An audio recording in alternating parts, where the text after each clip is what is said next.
sound anywhere.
Are we good to go?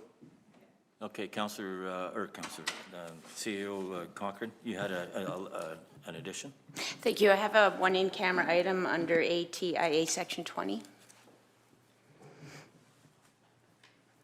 Okay.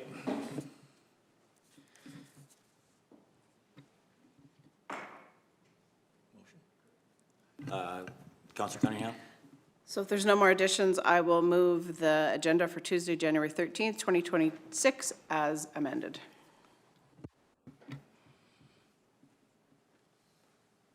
Any discussion? All in favor? Carried. All right, getting on to 1.12, that's done. The regular minutes of the council meeting on December 9th. Let's get them looked after. Any errors or omissions? Councillor Hopkins? I have, sorry. I move that council approves the adoption of minutes from December 9th, 2025 of the regular meeting of the council as presented. Thank you. Any discussion? All in favor? Carried.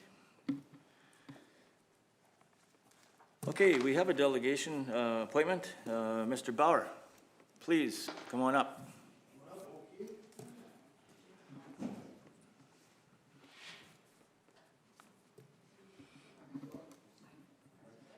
And then when you're done, you just. Simple. Oh. Okay, Kurt, just before we get going, we'll have some introductions here, and we'll start on my right with Merle. Marison, glad to meet you. Good morning, Laura Lee Michelle Cunningham. I think we've met one or two times. Met a few times, Division Laura, you 5. betcha. Awesome. Thanks for coming. No problem. Lonnie McCook, Division 7. Glad to meet you. Good morning, Richard Hoppins, Division 6. Yes, sir. Good morning, Lowell Olson, Division 4. We've met as well. Thanks. Good morning, Darcy Penner, Division 2. Okay. I'm Kurt Bauer. Jerry Wittstock, Division 3. Morning, Kurt. Good, yourself? Perfect. When you're ready, Kurt. Okay, Kurt Bauer from Bauer Brothers Trucking, and as a ratepayer, I'm here as both. I want to start with the ratepayer first. I want to bring up the bylaw number 1911, aggregate levy tax that was passed, I believe, in February, March of last year. Laura Lee, you know a little bit more about this. I approached council last year about this. Did we really need this? I believe now it's down to 30 cents a ton is what you guys passed through. It was 40 originally. I can't see where that's going to be a big thing. It'll make taxpayers, including myself, more angry with that tax being in place than anything. I did my homework on that. You're probably at the most between the pits involved in the County of Kneehill, which isn't a lot of pits, maybe 100,000 ton a year. That's 30,000 bucks. I don't know about you, but by the time I'm done, it's going to be double the cost for me, administration. It's going to cost you guys more to do it. Do you need money that bad? You're gonna, 30,000 bucks to make people mad? You're gonna cause people not to want to buy gravel, it's gonna happen. And my point is, it's to help repair the roads and stuff. Well, I've drove around this county the last few years and the roads, they're going downhill. They're not gonna repair it, so 30,000 bucks ain't gonna make a difference. I don't know what your feeling of it is, but my feeling is, I don't think we need it. But you discuss what you wanna do, I don't care, but that's my point of view. I think you should relook at this bylaw again. Other counties have it, but you haven't got a lot of gravel in your county. You know that, you realize that. And to do this is gonna be, I don't know. It was put through when I first come through. Mr. McCook was in, I believe he was superintendent at that time. And when I heard first hit, I phoned him and I swore him a little bit. What the hell is this thing? What are you doing? You're the main contractor buying gravel, at that time supplying county gravel. And it was getting nowhere. What's the sense? Are you a government GST collector? Is basically what you are. You're doing paperwork for them. What for? Do you need that money that bad? If you do, you gotta relook things. So that's on the bylaw. Anything on that? Come back on me on that bylaw thing, or no, or? This has been a contentious issue, Kurt, all along, even when it was implemented by the previous council. There's ratepayers in our area that are dead set against it. I was dead set against it, and I'm still dead set against it. One of the things or the problems that I have is it's just another tax on our taxpayers. That's all it is. What really bothers me the most is when we start, and I'm not saying, yeah, I mean, if we had some big, huge gravel sources or whatever, and we're selling gravel outside this county to pave Highway 2, I got a problem. It's a different story. But when I look at the gravel suppliers and the contractors within this area, like yourself, and 35 years ago when you guys first started, you guys were kids. Yeah. I was here. You guys took the chances. You guys opened these pits. You guys spent the money, and the Kneehill County worked with you. That was part of the deal. It always has been. I don't know if that's changed or not. I see some change where I wasn't really pleased with what I was reading, but I didn't know the full detail, and we'll go into that a little bit later. But the problem with this, in my opinion, is taxing someone like our small businesses, especially gravel, that we need, is a concern. So, I mean, that's a start for where we're gonna start here, if anybody else wants to comment on that.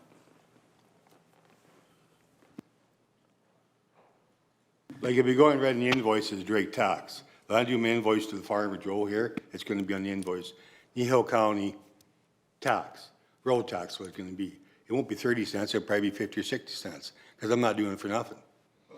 And you guys can't do it for nothing either. So Larry, again, your administration's got more head, and you know what? And I obviously paid the fine. I told them last year, give me the fine for 2,000 bucks, I'll pay it, we're done. I'll give my customers a gift, because I don't want to do it. I don't feel right charging people to buy 10 yards of gravel for the yard, to not drag mud out on the county road. We don't need anywhere but on county road, do we? No. So that's what I'm saying. You're turning people away from beautifying their yard. Yep. Councillor Olson? Yeah, my question is, first of all, who else does this affect? And are our roads, like, where's the funds going to? Like, is it just going into general funds, or is it actually being used for keeping up the roads around the pit? And are the roads really that bad around the pit that we have to tax to fix that? I kind of doubt it myself. Yeah, for sure. There again, your $30,000 ain't gonna fix much of the road. I mean, it's not, you aren't in like the county of, you aren't like Mountain View where you have gravel out sundry. You aren't selling 300,000-400,000 ton of gravel. That's a different scenario here. You got Lafarges and stuff like that. You're not in that. You're trying to hold the gravel in. That's the thing is that you're $30,000 at the most you probably can get out of it. Are you gonna fix much road? Lon, you know how much road you fix for 30,000 bucks? Not much.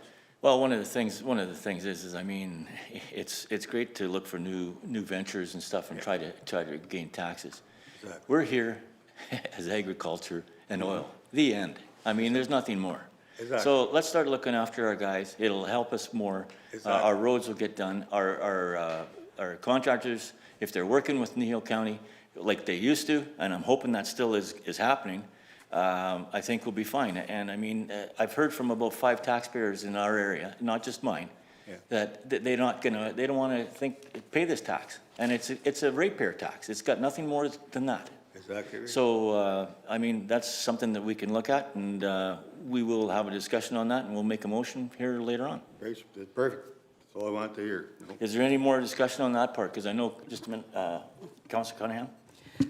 Well, I was sitting here last term when this came forward, and because our meetings are public, my feelings are very well known. My understanding was administration felt from the previous council that we were looking for new ways to generate revenue, which of course we are. We're all trying to do that. My ideas of generating revenue are not to tax an existing ratepayer an additional tax. That in my head is not what I'm looking for personally. That could be different for every council member, but that's not where I was. And I think you made a great point. As a business owner, you can't absorb all the extra costs. I mean, every business is facing increased costs, we know that.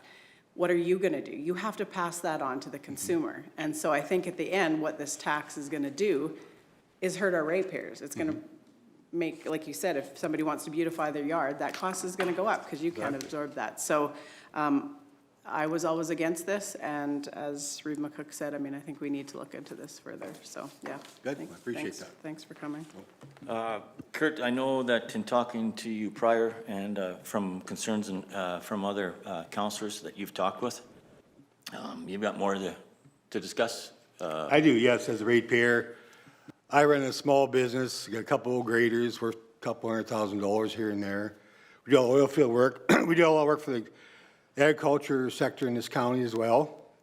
Last few weeks, the roads been nice here in heck here. I'm getting lots of calls from guys wanting to haul grain. Roads are icy. Had one guy want to feed his cattle, couldn't get up a hill. So my objective was phone the goddamn county. Not my job. Don't phone me. I'm getting calls. So they tell me they phone the office, nothing gets done. They're tired of phoning the county office, nothing getting done. I don't know how true it is. I know I've gone out, helped these ratepayers, get up the hill to feed the cows, sand the roads. I grade lots of roads for oil companies in this country. There's a couple of big oil companies in here. We all know who they are. They pay a lot of taxes in here. A lot of times they go out there and blade their ice off the roads. I'll tell you one thing, 3 weeks ago, 25-0, ours has a plant on that road, 16 and 24.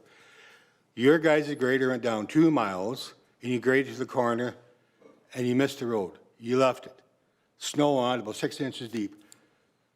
There's a farm on that road, not saying names, he had to haul grain. He phoned me, had to go down and sand his hill on the county road so he could haul his grain. Now, there's something wrong here. When the county grader was right there, why couldn't you continue 2 miles, take you an hour to blow the snow off? So you got to give a little bit. The oil companies, my thing, do a lot. They do a lot here. I'm not sticking up for them because they're my bread and butter as well.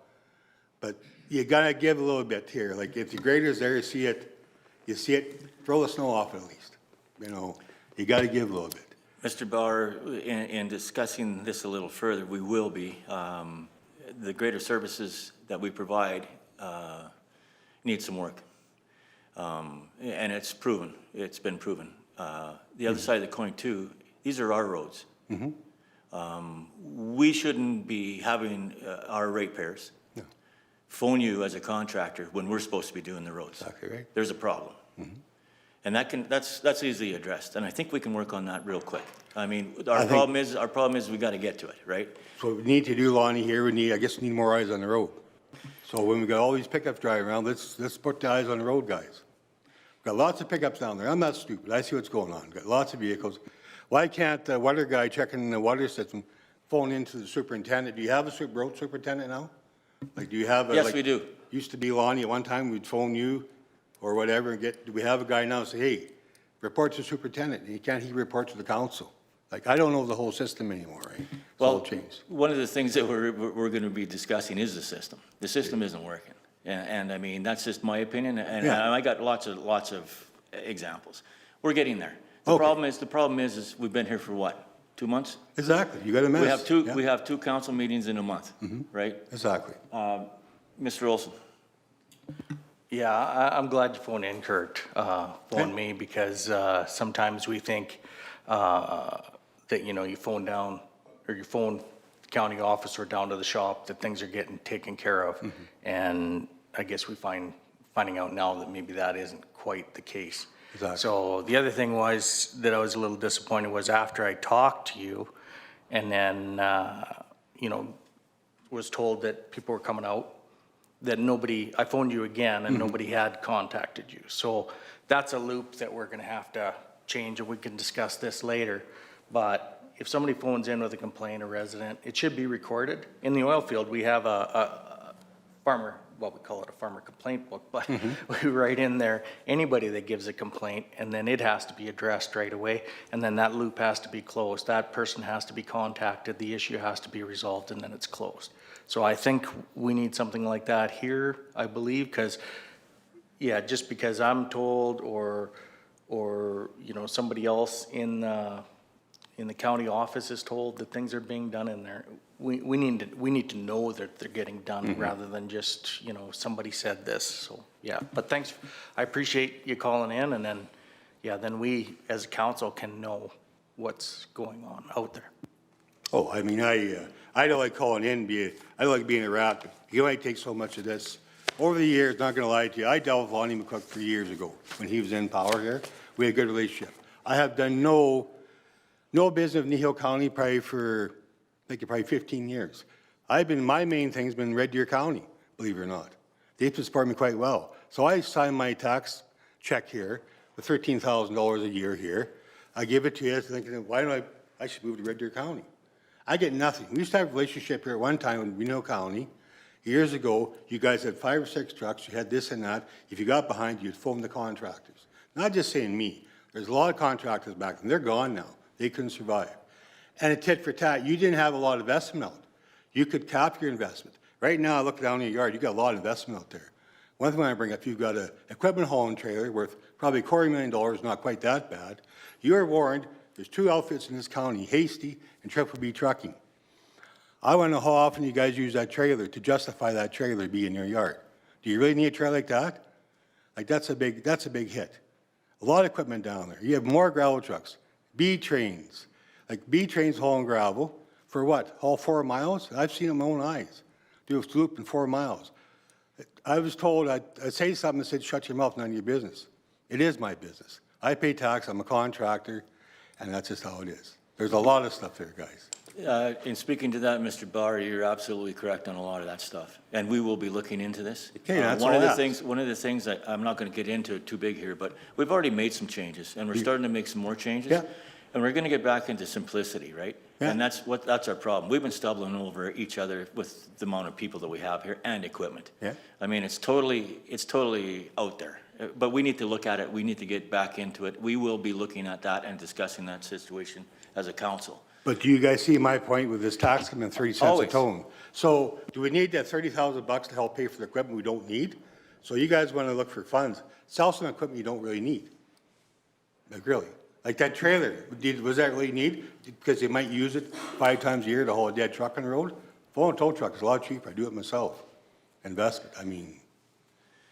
One of the other things I'd like to discuss with you or ask your thoughts on while you're sitting here, I've talked to 4 businesses within this county.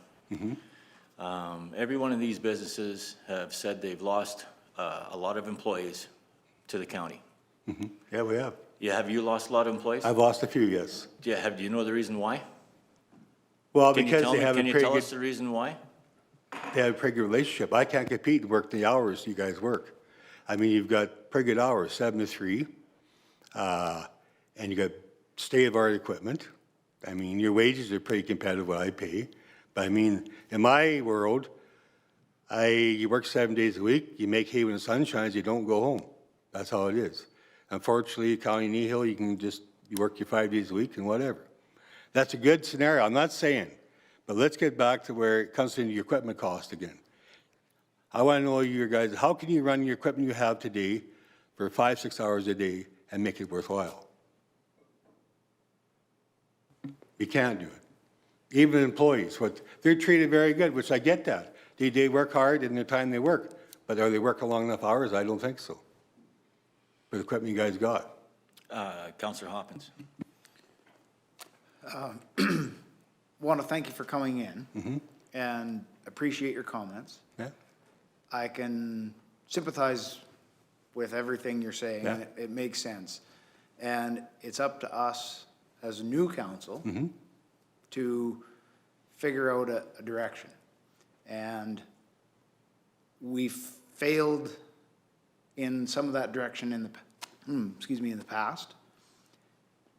And it's my opinion that we need to change directions. We need to, I have some questions, but it's more for administration than, I know you won't be able to answer these questions. Yeah. So I'm not gonna ask them now because they're more administration questions that will help us determine if we want to and need to rescind bylaw or, bylaw 1911. And we have some new field staff that have fresh minds and can see, and like my Councillor Olson stated, we need to have that circle of when a complaint is brought forward. Myself as a councillor, I'd like to know if there's a complaint, and I'd like to know it's completed and finished. And I'd like to hear from administration as well as whoever is making that complaint. So this is on the top of my list. Well, as I was getting my nomination paper signed, I heard a lot about roads. And it's of my opinion that farmers do just as much damage to the roads as a gravel truck or an oil field truck. When at harvest time, they take a beating, and I don't think they get repaired properly as quickly as they should. So this is something we need to look at.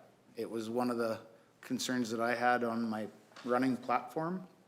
And with the recent snowfall, blowing snow that occurred, we had some very poor roads.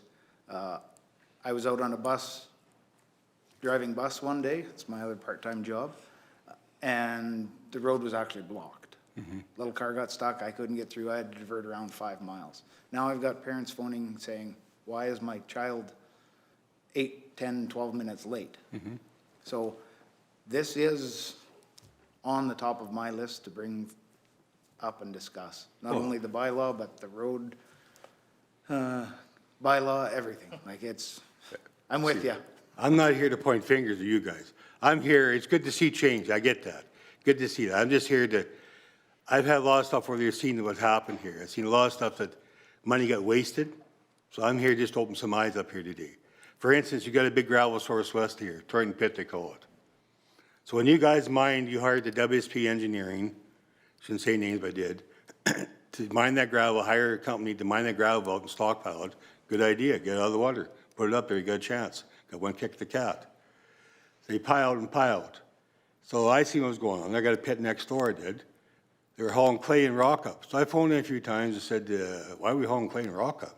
Kind of waste of time, we're paying them guys to haul that. It's a $3.7 million contract they got. So they haul in volume, so much a ton to get paid. So they want to haul where they can. And I was more or less, said a few times, more or less to mind my own business, shut my mouth, do what I'm talking about. So that happened. Now you guys got a pile of crap out there. I have the spec that you guys modified to make gravel.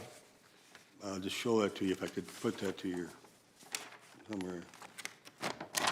I don't know if I can hand this in to you here. Do you have your spec on Kneehill County gravel spec here? I finally got that from Mike Zerr, the guy that was in charge last year, after 2 years asking the spec on it. I look at that spec, Mr. McCook, can you tell me what's wrong with that?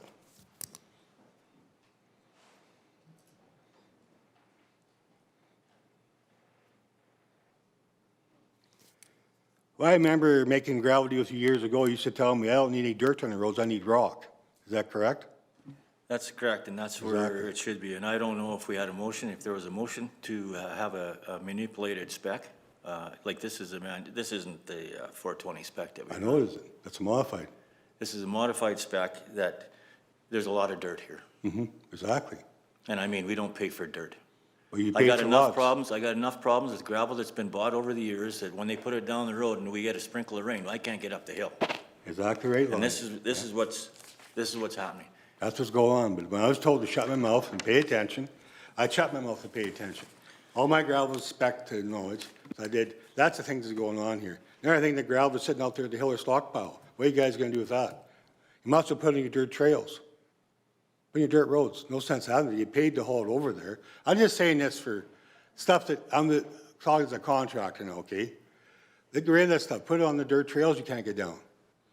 Use it. You've already paid to haul it there. Get rid of it. Kurt, you're not the only one that's, I've had I'm this, not I've had just this saying discussion this. with about 15 ratepayers. Exactly. They're still wild.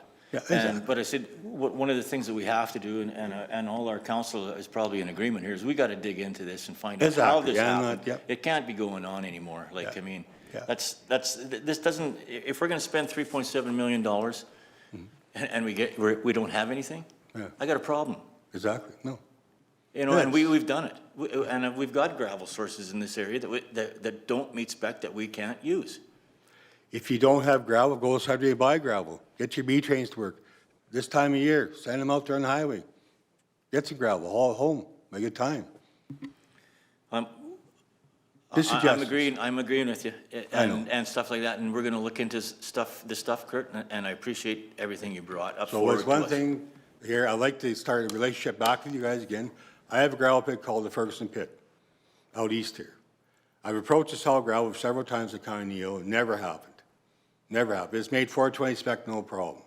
So I'm sitting here, I don't know, so County Starland's hit me up about this pit now. I told him I have to see Kneehill County. So if you guys do anything, by just tell me and I'll just let County Kneehill take it, Starland take it. You also have the gravel supply out west here, Creekside Sales. And he's got pretty good gravel there too. There's lots of gravel in the area. Like, I'm not telling you buy 50, 100,000 tons, buy 20, 30 for your divisions out there. Why not use your local supply when it's in your county? Why would you haul 50 miles when you haul 10 or 20?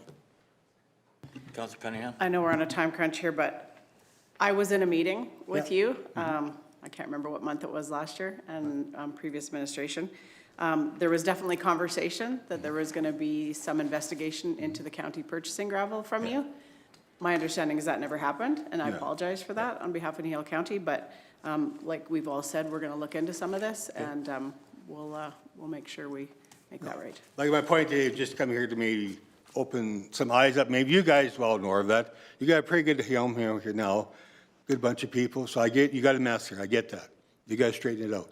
Not saying the other councils were bad. They did a lot of good things too. You've got the medical and stuff and the water. It was all good ideas. I mean, not saying that, but there's stuff here that's got to be trimmed. I get that.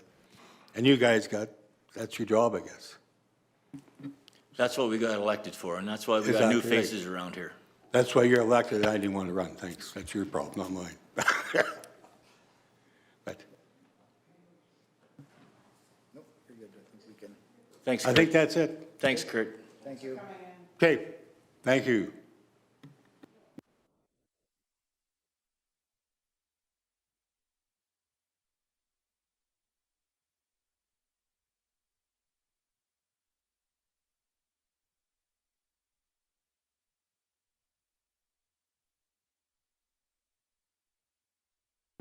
All right, as far as as far as Kurt's concerned, I think we got two things to look at. One is the greater service and his comments. The other one that we have to deal with is the gravel bylaw. I think what we should do is on the gravel bylaw. Do you want to do it now?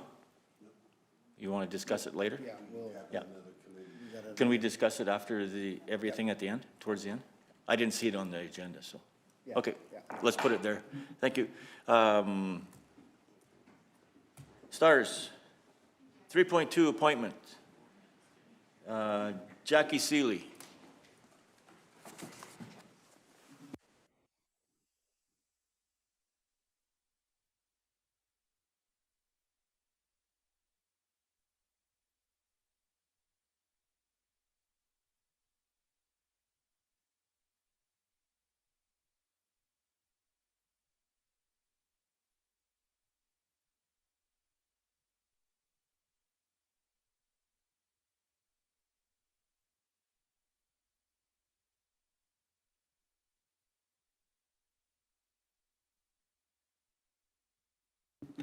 Good morning.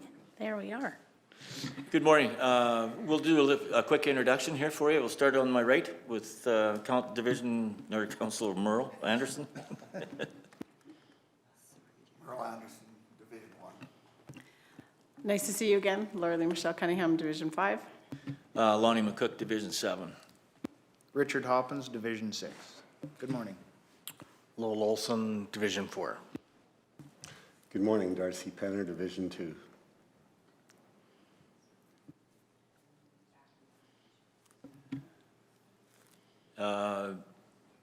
Can you hear us, Jerry?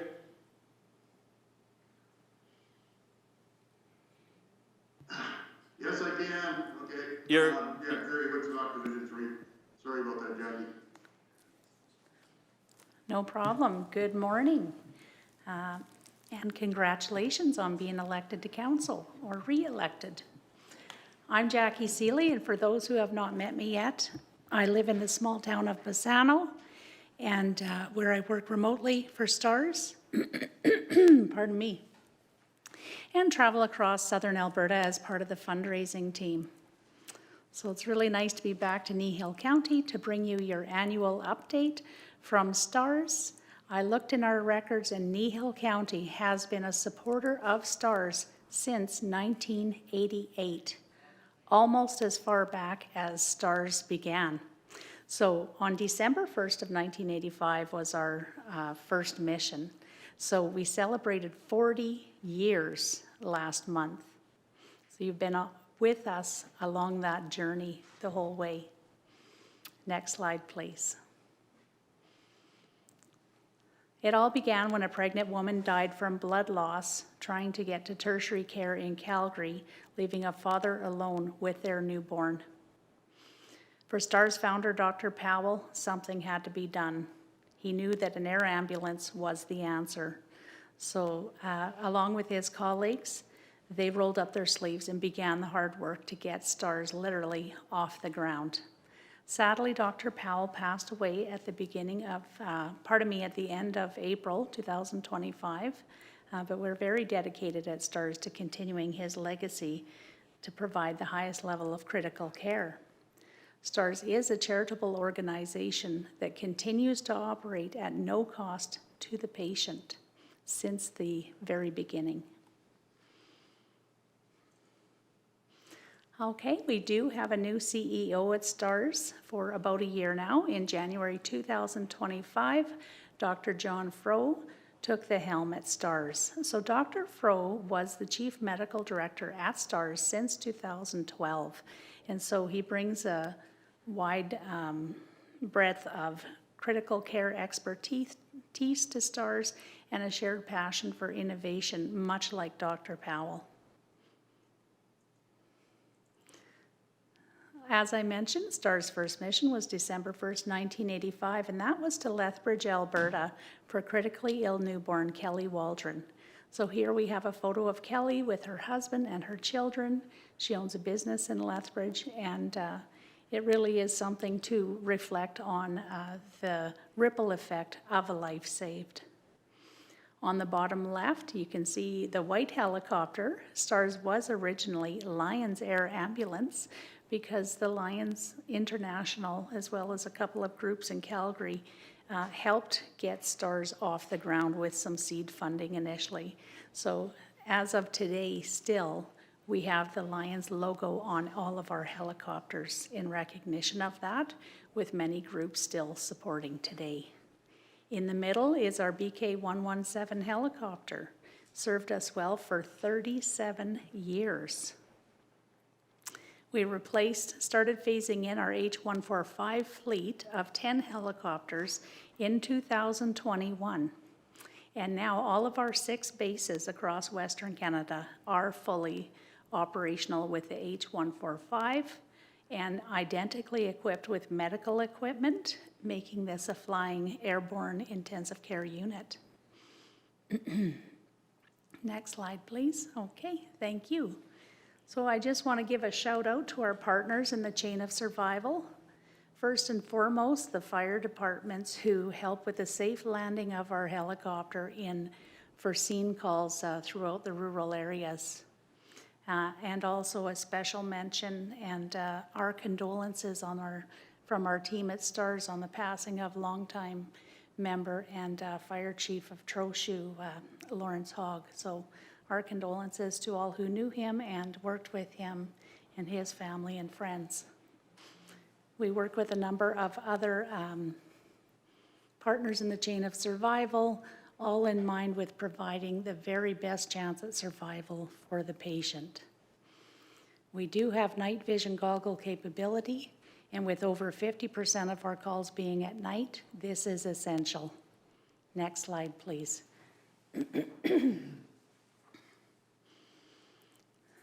Aside from being an airborne intensive care unit environment, responding with our world-class crew, we also provide virtual care consultation. So this is where the hospital, rural hospitals, can contact our Emergency Link Center in Calgary, and our STARS transport physician would work with the hospital. So basically, they can send a link to an iPad or iPhone that can be clicked by the medical professional, and now our transport physician can see the patient to either help diagnose or, help assess the patient, or to help walk that medical professional through a procedure that they may not regularly perform. So that's another way that we can provide critical care anywhere. Next slide, please. These are the types of missions that we fly for. Previously, vehicle incidents were number 1, which has now been surpassed by cardiac, being 21% of the missions that we fly for. Vehicle incidents 19, and then it's a bit of a mix of everything else. STARS only flies for critically ill or injured patients.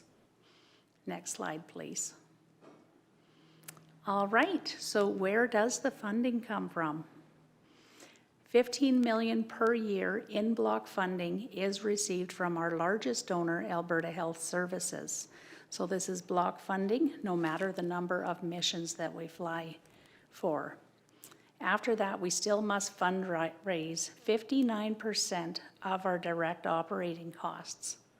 So with 36.6 million in operating costs, 12.2 million per base, with 3 bases in Alberta. 15 million comes from the government funding, 10 from the STARS lottery, and then after that, it's corporate business individual donations, community-driven fundraisers, and then the municipal initiative that you're part of. Next slide, please.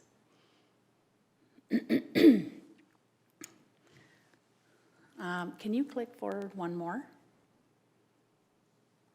Yeah, thank you very much. The slides got reversed somehow on my end. All right, so just to go over this map, this is the different levels of municipal support across Alberta and Northeast BC.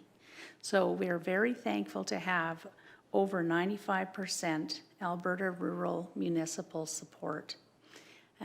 75% of those are regional leaders over the $2 per capita. So I'll just go over the different shading on the map. You can see kind of a light gray, light blue there, so that's anywhere that's under the $2 per capita right now. And then the navy blue are our regional leaders over the $2 per capita. Our provincial leaders are shown in green, and so these are counties or MDs that are at a much higher rate of support. And with that, we've also recognized them with logo unveiling on our helicopters. So many of these are on a fixed rate or have STARS on a standing motion to create that sustainability for STARS, as well as including us within their emergency protective services budget, recognizing STARS as an essential service for their residents.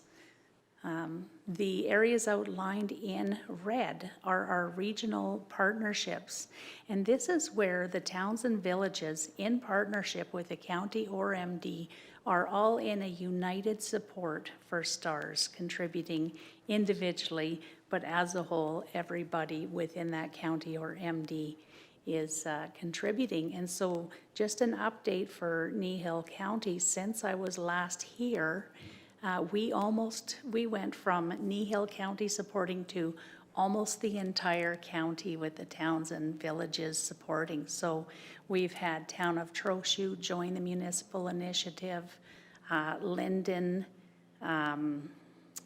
Acme came on as a regional leader at $2 per capita. Carbon is still pending, and I feel like I'm forgetting one. Pardon me?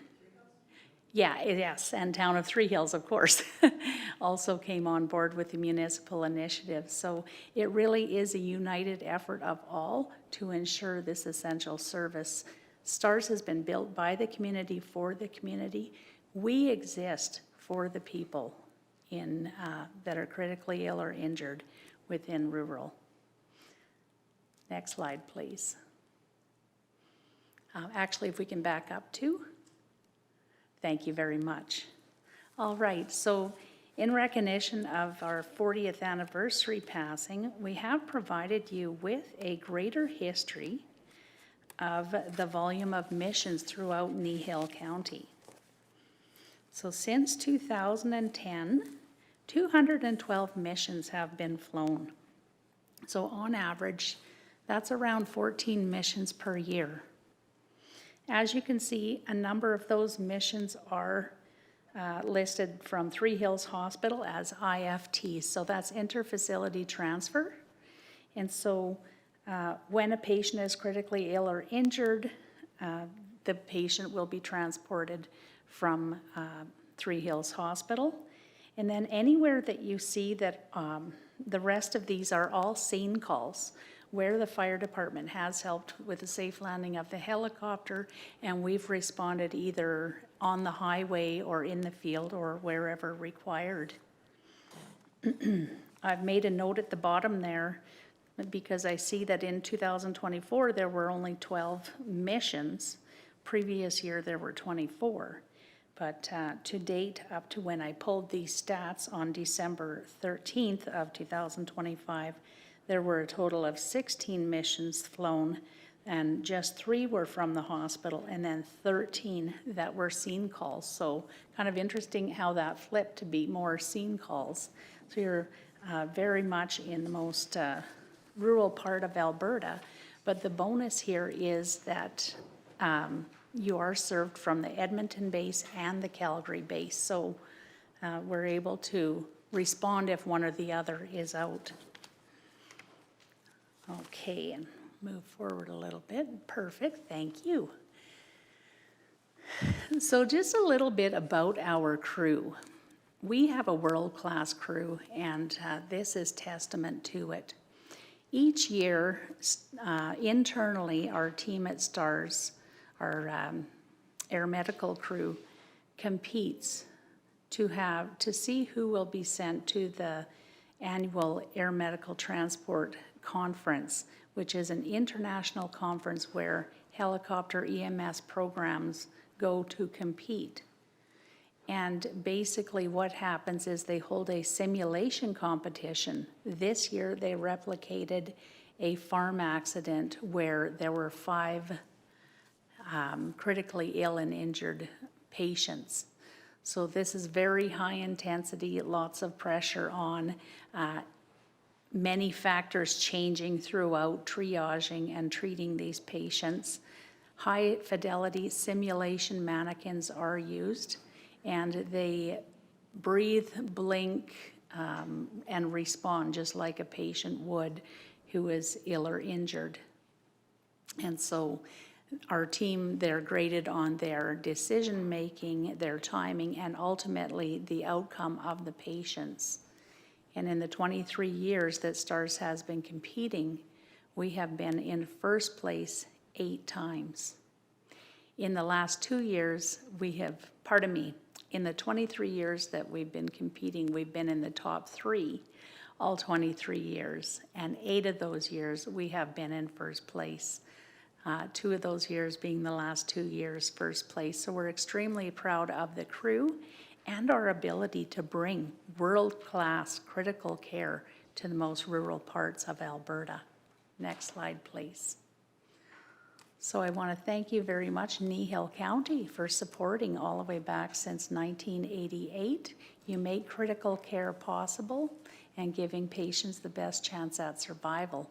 So I do want to thank you very much for your increase up to the 7,500 fixed rate. That puts you now at $1.52 per capita.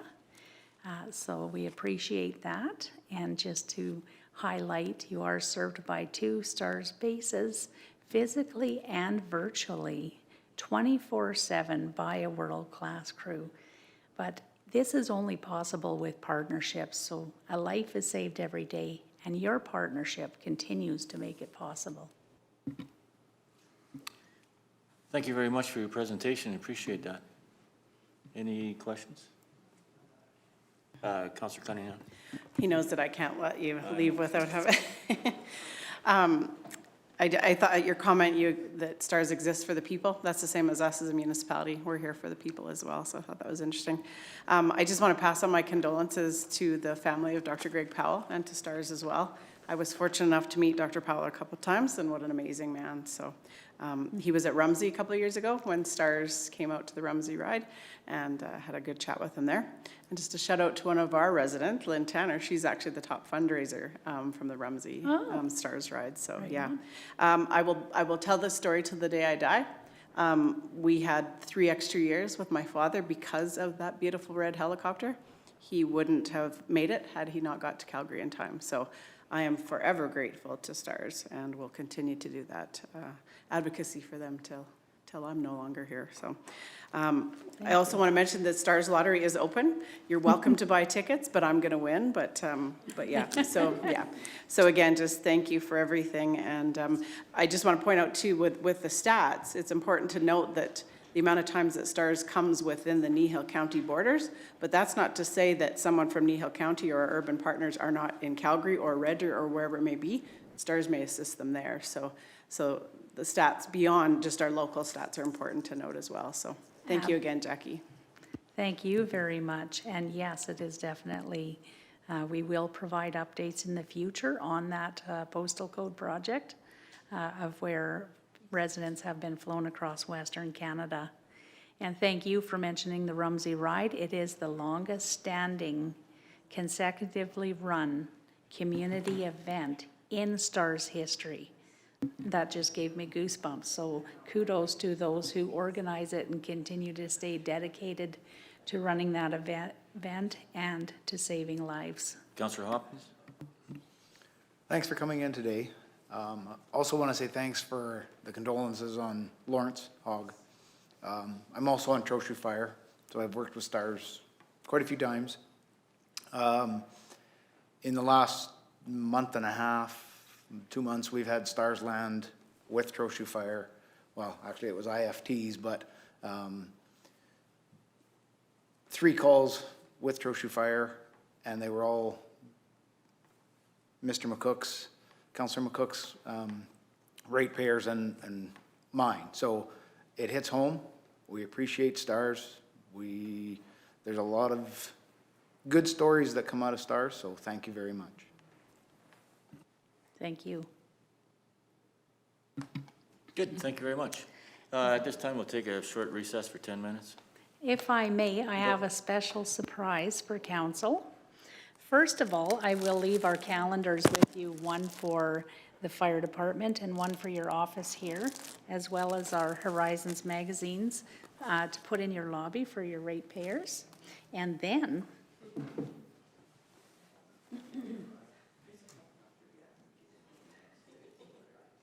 in recognition of your dedication to STARS and saving lives, we would like to present you with this plaque. Thank you very much for your ongoing support. Once again, thank you. Thank you. Would there be opportunity for a quick photo or? Okay. By all means.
Alrighty, we're back in session, 9:33. Let's get into 3.3. We have a delegation from the auditors. We'll do an introduction, starting over to my right.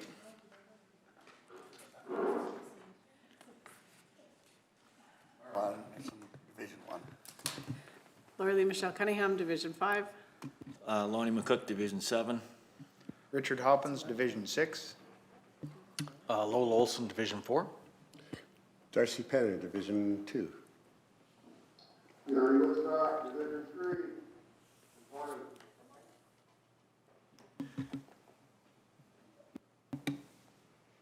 Awesome. And I'm Lindsay Bowman. You guys, I think I met Jerry last year, but I think the rest of the faces here are relatively new. So just to give you a quick introduction of myself, and I'll let Mitch introduce himself too. I'm a partner at MNP. I've been with MNP now for 11 years, but fairly new on your guys' audit. We did it last year for the first year. And so we're here again this year to get kind of the planning side ready, and then we'll get started on the audit in March, basically, February, probably end of February, beginning of March. So do you want to? I'm Mitch Lightbound. I know it says Brown on the thing there, but it's Bound. I've been with MNP for about 2 months now, just kind of following Lindsay to learn how these kind of go. Awesome. So yeah, as we go through the audit service plan, should you guys have questions, feel free to reach out to me, like ask them as we go. This can be kind of more of a conversation than anything. Goal today, walk through this. I'll try to put it in as plain a language as I can. I know I won't live up to a STARS presentation before us. As Mitch was saying, we don't save near as many lives as what STARS does. So hopefully the audit doesn't put you to sleep a little bit here. But we'll kind of highlight some of like our key areas to focus on, but like I said, most importantly here, kind of your guys' feedback on the audit, if there's any risk levels that you guys see. I know we have a very new council, and we actually have a lot of switches in our like management staff as well, so there will be some discussions related to that. Okay, next. Perfect. Awesome. So like I mentioned, really important that we have like these topics for discussion, and you guys might not have anything right now, but my contact information is later in here as well. If you do think of stuff after this council meeting and you want to reach out to me on anything, I'm happy to do that as well.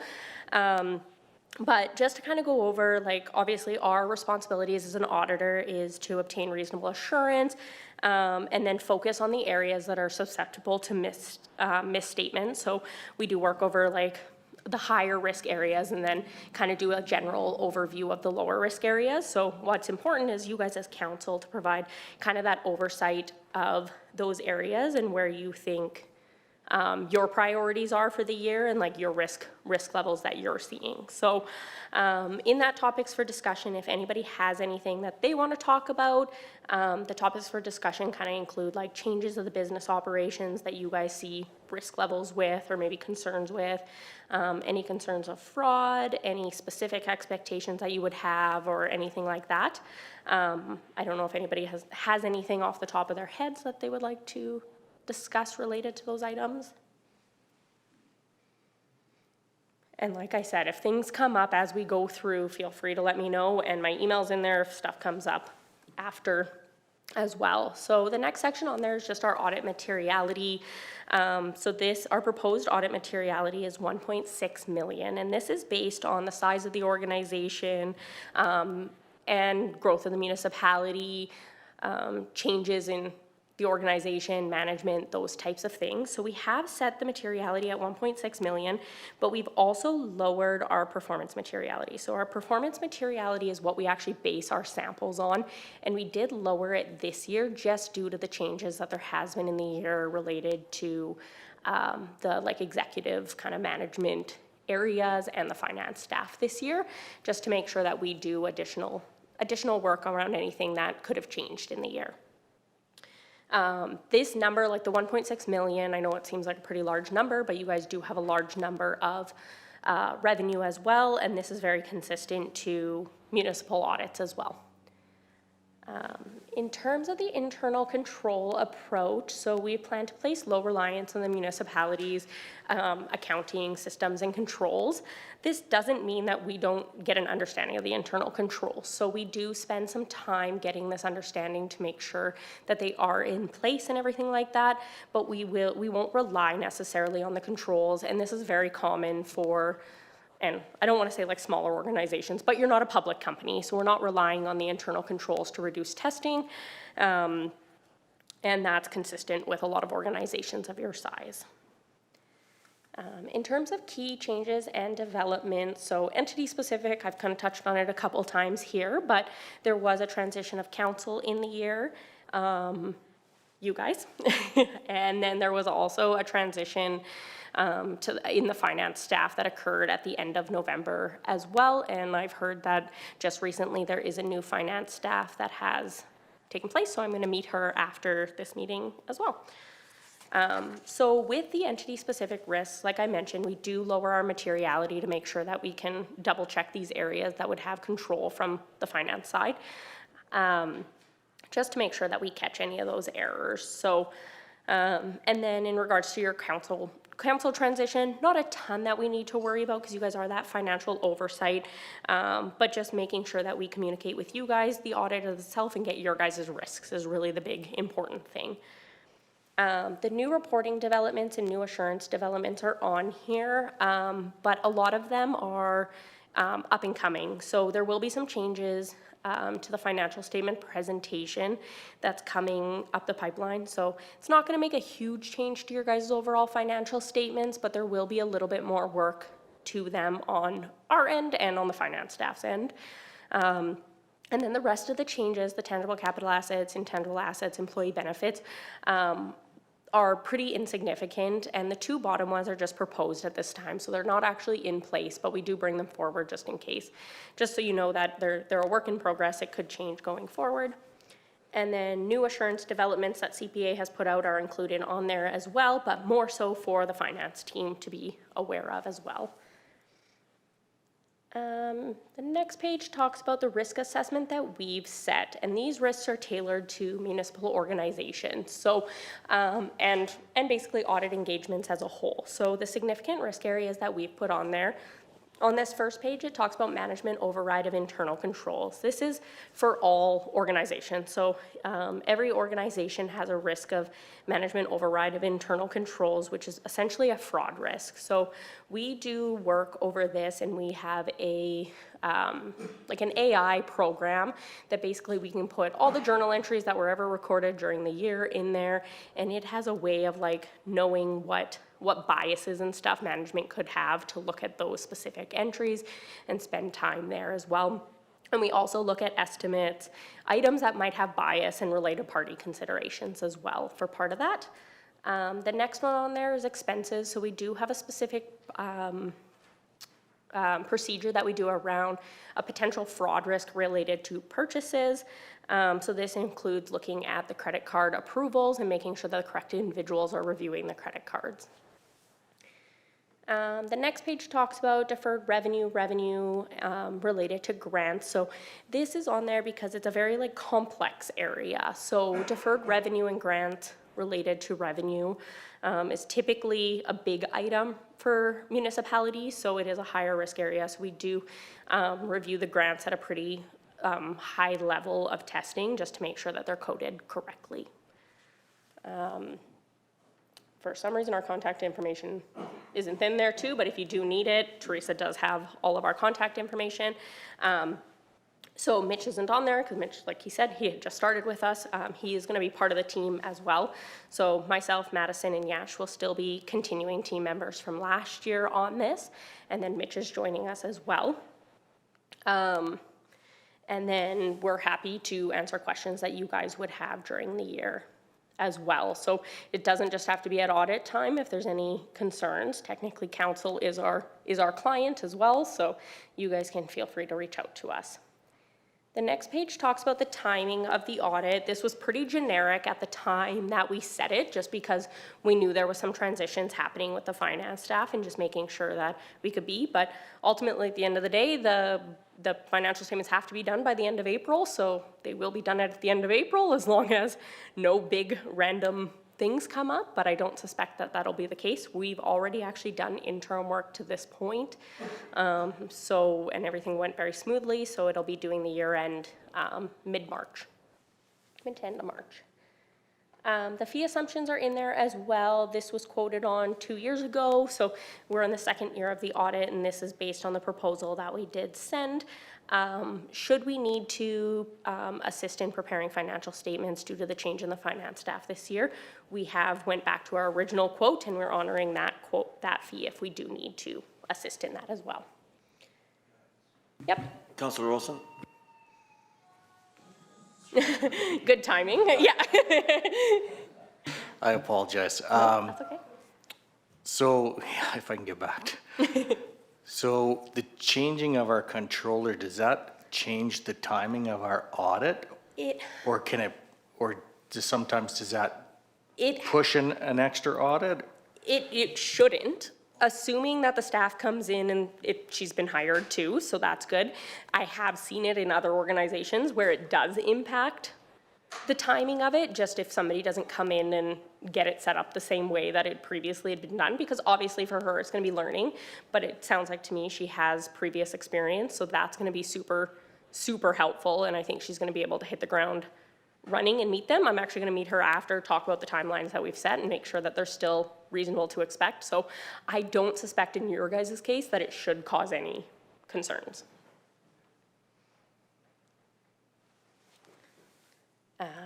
Yeah, we want to meet that deadline if all possible, because we don't want it going any longer either. So otherwise, the rest of the document has a few appendices in it. It really gives more information just on the changes that I talked about. But honestly, if you read through them, I give you kudos for it, because it's all accounting jargon and everything like that.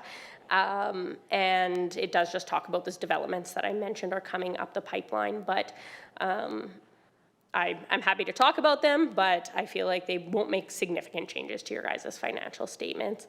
I guess otherwise, other than the questions that we've already answered, does anybody have any questions, concerns, discussions?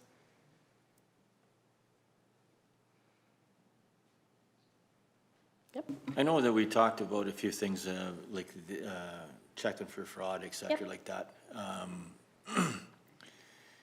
Are you pointed in a direction, or will this just, your audit pick it up anywhere? So, no, just technically not. So as just normal financial statement auditors, our responsibility isn't necessarily to detect fraud.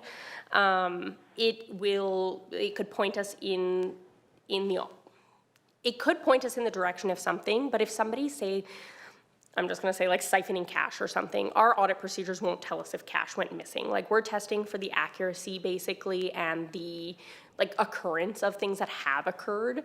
But we do look at variances and stuff like that, so it could indicate something.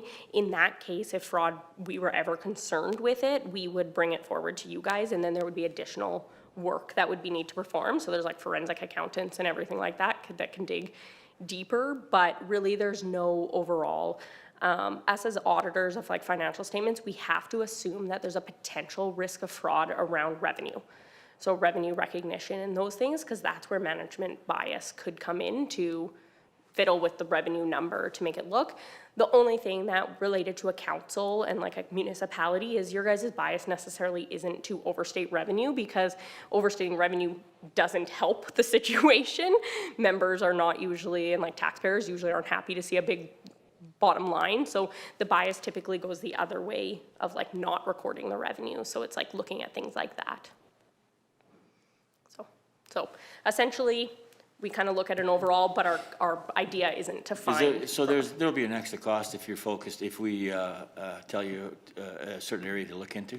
Not necessarily. So if it's already part of our audit, like if it's within the scope of our normal financial statement audit, like say you're concerned with specifically, you're like, no, we don't think that the risk is revenue, we actually think it's expenses. Well, we also have a fraud risk related to expenses. We might just buff that up a little bit. It would be different if it was like, okay, we have a concern with fraud that somebody's, like I said, siphoning cash. That would be something we couldn't test with our normal audit procedures. So then that might mean. So it really depends on what that item would be that you'd be concerned with.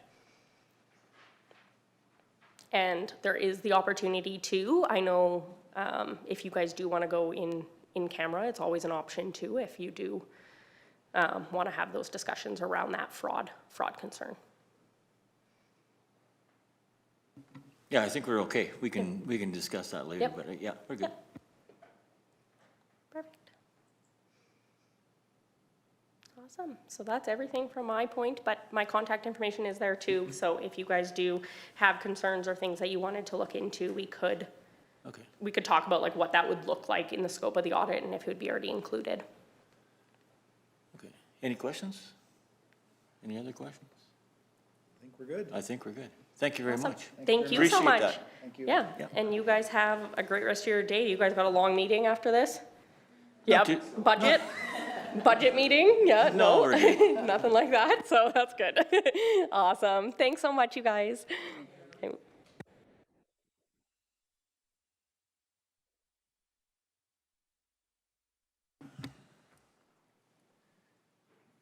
Okay. We got no report for infrastructure, community service, planning, no. Ag Service Board, is that a particular time or is that now? I think that's now. Yeah, okay. Ag Service Board, 5.2. We'll start off with the Stampede family.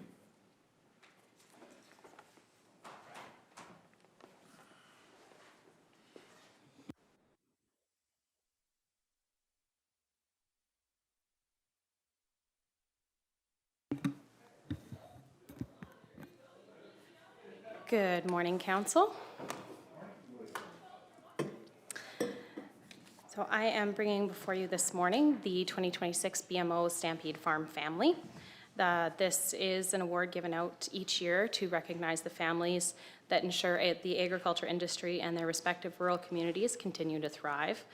The farm family units must be active in primary agriculture, have agriculture as their main source of income, and have family members residing on the farm. There is a list here going from 1999 all the way to last year of all the previous recipients. And to date, we have received one nomination from the public of the Kneehill family from Trochu. At this time, the Agricultural Service Board has reviewed that application and has put through their recommendation to nominate the Kneehill family from Trochu for the award. And the options presented to Council here are that Council nominate the Kneehill family farms for the BMO Stampede Farm Family Award, or that Council select an alternative nominee for the BMO Stampede Farm Family Award. Just a quick question on that, just so we all know. So you nominate, where's the nomination? Do we get to see that? Who nominated them? The attached form is within here, and I believe the nomination was made by their daughter-in-law. Okay.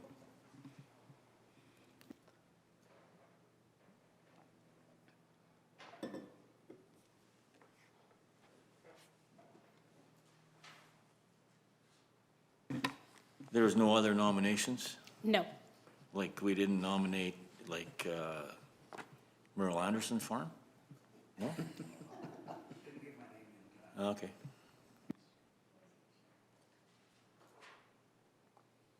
Any questions? Any other questions on this? Comments? I can. Councillor Hopkins? I don't have any questions, but as being a previous recipient of this award, it does mean a lot, and especially the hard work that every farmer puts in. We all know that there's benefits to being on a farm, but there's also a lot of hard work and pain and stress and suffering.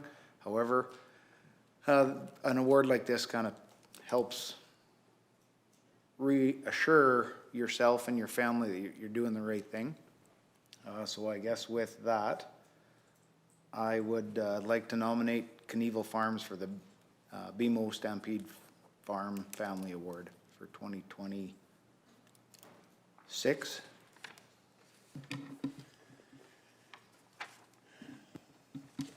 Any comments, any concerns? Councillor Cunningham? Just want to point out that in their nomination package, it was mentioned that the Kneehill Farms is nearly 100 years old, and that they have been farming in Kneehill County for that entire time. So very well-deserving family, and I think it also says that they are now into their raising their fifth generation of farmers. So that's what we're here for. That's so important. So congratulations to the Kneehill family. Any other concerns or comments? Motion is. All in favor? Carried unanimously.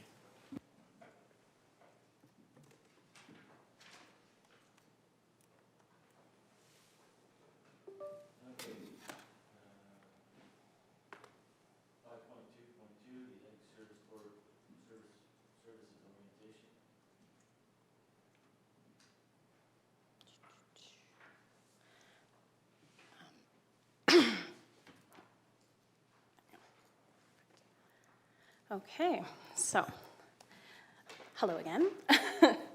And so I know I'd previously presented to council and had mentioned my title is the Manager of Parks and Agricultural Services, and I am the Acting Agricultural Fieldman for Kneehill County. As such, the Agricultural Service Board and the Agricultural Services Department falls into my responsibility as administration.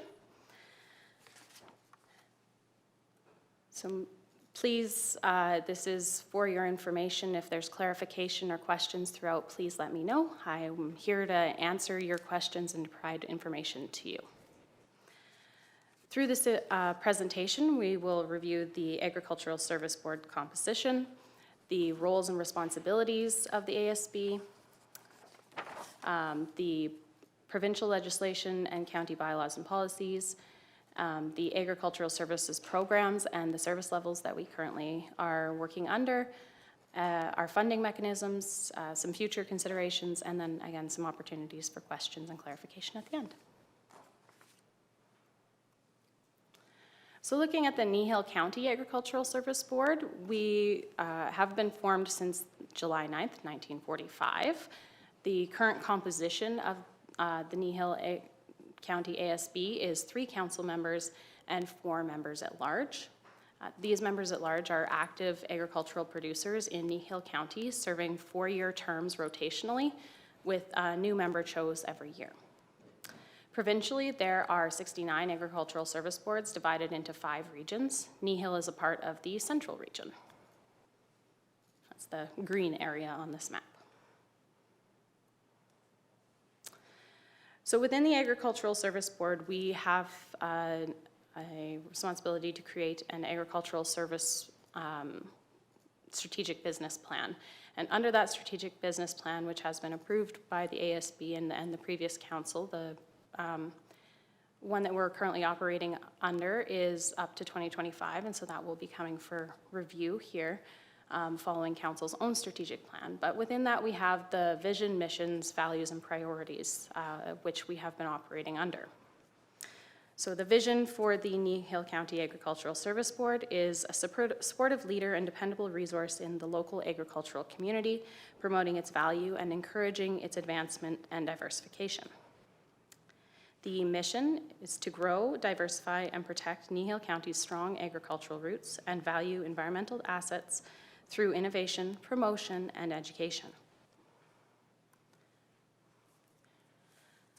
The values and priorities of the Agricultural Service Board, promotion, education, and communication, so conveying the importance of agriculture, facilitating a connection between the public and local agriculture, and sharing new innovations and practices with local producers to support the advancement of agriculture. Local food and agritourism, working with producers to encourage diversification and growth within their farms and strengthen their connection to the public. Our legislative responsibilities, so carrying out our provincially legislated obligations, as well as duties appointed by directives of the ASB and Council, in a way that encourages positive partnerships and responsible resource management. And then finally, environmental resources, providing landowners and residents with the tools, knowledge, and aid for responsible management and use of ecological resources that generate positive environmental, social, and economic results.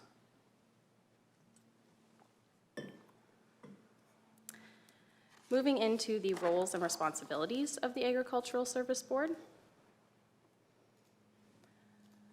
So this comes from the orientation package for agricultural service boards and directly from the province. So under that, and we'll get into the legislative side of where these directives come from, but under the roles and responsibilities listed there, they have policy administration, so to act as an advisory body to council in the development and promotion of ag policies, to be an agricultural advocate with capacity to advise the provincial and federal ministries on the development and review of external policy, and a responsibility to administer and enforce the associated acts, which we will get into. And then under program development and review, identify the local programming requirements for ag, set program objectives, introduce new programs, and through program planning, execution, and encourage participation. And then to review and evaluate established programs on an annual basis. Moving into program promotion and advertising, the promotion of agricultural programs, such as those put on through the federal and provincial bodies, as well as those locally run through newsletters, online, and at public events such as trade shows and forums. And then just some of the general responsibilities to focus on improving the economic welfare of the farmer through programming and the promotion of agriculture, the preservation and improvement of agricultural production through coordinated efforts and frequent communication between the ASB, local institutions, and organizations, to encourage good farming practices and farm safety while encouraging sound environmental decisions and long-term sustainability, and to remain accountable to the ratepayers while performing these duties and responsibilities.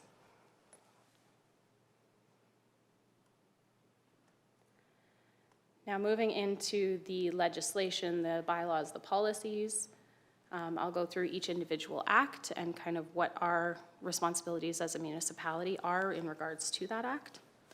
So the Agricultural Service Board Act, this provides for the establishment of the ASBs and any advisory committees, transfers the authority to enforce this provincial legislation to the ASB, allows the ASB to enter into grant agreements with the province for our legislative grant, and should there be any enforcement under any of the, that hasn't come to fruition under any of the other acts, like the Weed Control or Soil Conservation Act, there is the ability under the Ag Service Board Act to take land under control of the municipality in situations where severe neglect has rendered that agricultural operation non-viable and in need of remediation.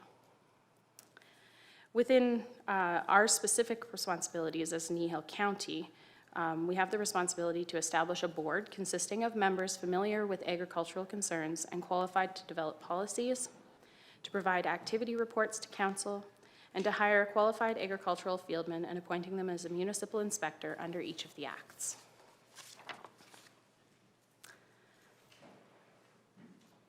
Moving to the Weed Control Act. So this is the enabling legislation that provides us with the authority to manage the different invasive plant species. It outlines the different classifications of prohibited, noxious, and noxious, whether to be destroyed or controlled. And it also sets the processes and requirements for the inspections, the licensing, the issuing of notices, and detailing the responsibilities of landowners for that weed control. The regulation under this act outlines the different requirements for seed cleaning plant licensing, as well as the different lists of regulated species. And that list is coming this spring. They're proposing some changes. It's gone through a long process of review of which weeds are going where, which ones are gonna go change from prohibited noxious to noxious. There's some being added to the list. There's a couple, I think, looking at even coming off the list. But we will see once it goes for the minister's final assent what that final list looks like, because there's been a few versions. As far as Kneehill County's responsibilities, we have the responsibility to enforce the act by delegating inspectors and conducting inspections, issuing and enforcing weed notices, establishing independent appeal committees, and providing programs and policies to assist with compliance under the act.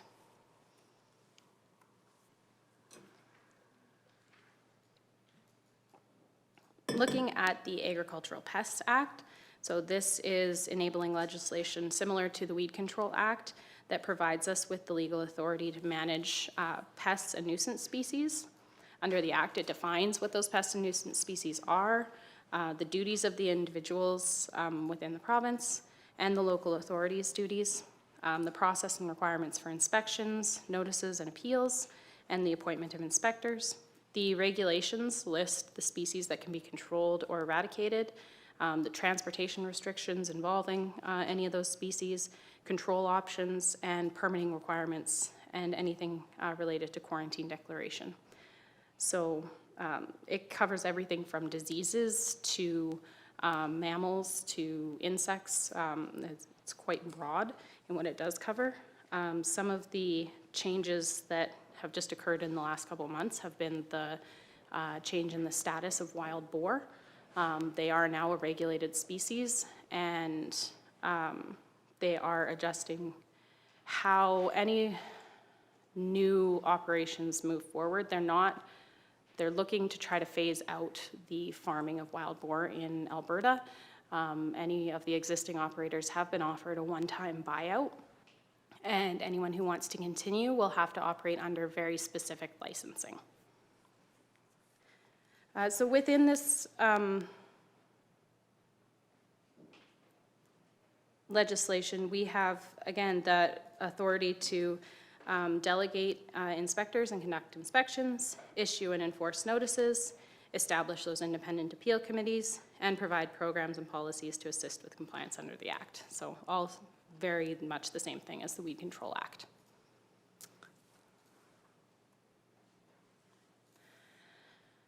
Then we move into the Soil Conservation Act. So this provides a framework to encourage sound soil conservation practices to preserve the agricultural land base and ensure the long-term productivity of the farming sector. It outlines the responsibilities of landowners, the process and requirements for inspectors, inspections, and notices. And again, similar to the previous two, it provides our responsibilities are to enforce the Act through delegating the inspectors, conducting the inspections, issuing and enforcing notices, establishing the ASB as an appeal committee, and providing programs and policies to assist with compliance under the Act. The final main piece of legislation that we work under is the Animal Health Act. We do less with this act directly. It's more information sharing, but because this act is so broad and covers a wide range of processes and regulatory bodies within the province, it is quite large. I believe there's 8 regulations within, and it provides the authority to mitigate disease risk and respond rapidly to animal disease outbreak through the livestock traceability system and the establishment of quarantines and control measures. So our responsibilities underneath this act are to provide assistance through the reporting reportable or notifiable diseases to the Office of the Chief Provincial Vet, provide information to the public on services, programs, and requirements related to the Act and regulations, assist other agencies in the event of an outbreak or quarantine. Mostly for us, that comes to information sharing. In other more remote parts of the province, the county may act as as a base of operations, but because we're so close to their home bases, they typically operate out of the cities and to their own operations. And then the establishment of emergency response plans and networks for the livestock impacting emergencies. So we do have our Kneehill County livestock emergency plan that has been developed in partnership with our emergency services. Moving into our county legislation, so we have the county bylaws. I won't go into the specifics of each of these, but if you have any questions, please feel free to ask. So we have the prohibited animals bylaw, right now just wild boar on that, previous to the changes that have been made in the legislation. There is the agricultural fieldman bylaw that is up for review. The control of weeds on road allowances, control of pests on road allowances, those both provide landowners with the ability and the responsibility to care for the weeds and pests within their ditches up to the center line of the road. And then the club root control bylaw and the establishment of regulations to control of topsoil removal from the land. Moving into county policies, so we have our ASB structure and reimbursement, our sponsorship to agricultural nonprofit organizations, the agricultural pests and nuisance species, the coyote predation management, club root control, soil conservation, stubble burning, the hay and county road allowances, the public land mowing, and the Stampede farm family policies.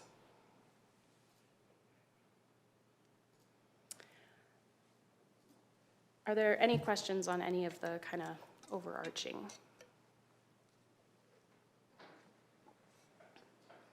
Councillor Olson. Yeah, just one question. When it's a quarantine or a farm, let's say bird flu or whatever, is it the chief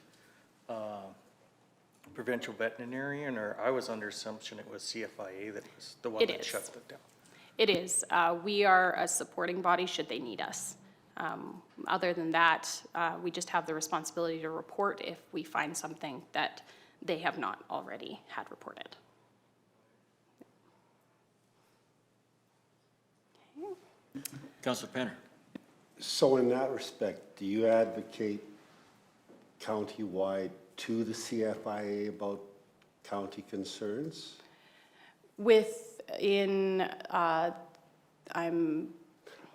I'm thinking specifically of the RFID, like the new CFIA regulations concerning movement of livestock, those kinds of things.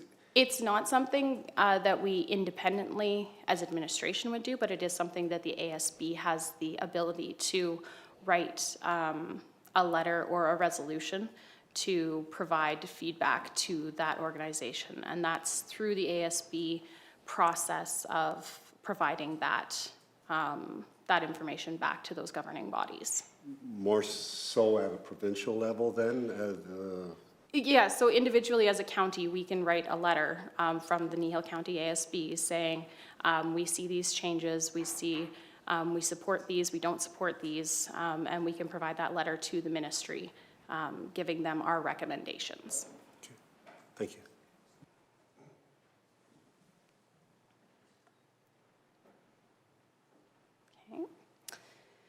Moving into our specific programs that the Agricultural Services Department operates. So looking at our roadside weed spraying programs, our main objective is to manage the weeds on the county rights-of-way as delegated under the Weed Control Act as a landowner.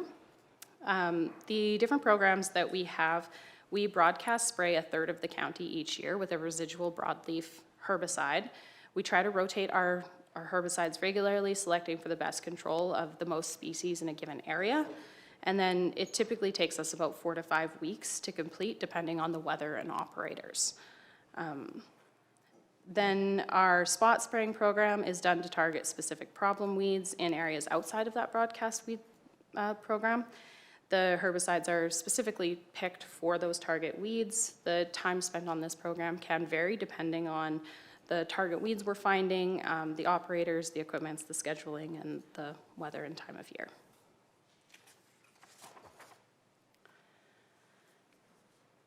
Moving in, part of our integrated vegetation management plan is our roadside mowing. So in order to, again, manage the weeds and vegetation on Kneehill County rights-of-way for control under the Weed Act, and as part of operations that doing that cut in the fall for winter snow management. So this, it's a mechanical control method to use in conjunction with our roadside spraying program, basically providing us with a longer window to spray and reducing the weed height, suppressing them through that mechanical cutting, and reducing the seed spread. For the program as it's been operating, we have a contractor that completes 2 rounds of mowing on all county maintained rights-of-way, the first starting June 1st and the second August 15th. We then have an internal county roadside mower that does touch-ups on locations not done by the contractor, mostly those unmaintained roadways, or anywhere that we're seeing in between the cuts that is starting to pop up with some severe weed issues and that we'd like to see mown. We also do annually mow some of the larger county sites, such as the Torrington Transfer Site. How much does that mowing cost, do you know? The internal program or the external program? The contract? contractor.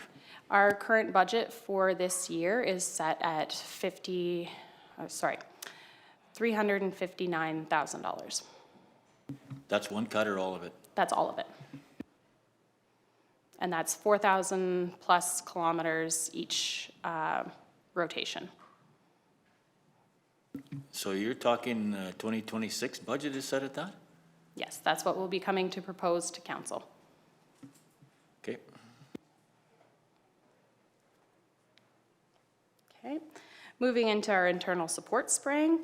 So the programs that we have under this is our gravel recovery spraying. So anywhere where we're starting to see the vegetation encroachment up onto the road, we spray a non-selective herbicide to help the graders recover that road width. The locations have been determined in collaboration with the grading crew. And in the past, we've aimed to do approximately 1/3 of the county as needed. For 2026, we will be moving this to really just as needed locations. The brush control spraying program, so locations where the operations crew has removed brush or where it's impacting visibility and it's at a short enough stage, we spray a selective herbicide to control the growth or regrowth of that woody vegetation. And then on county sites, we do the weed monitoring and spot spraying for all county owned properties, including the gravel stockpiles, transfer sites, bulk water fill stations, fire halls, parks, cemeteries, shops, and greater storage sites.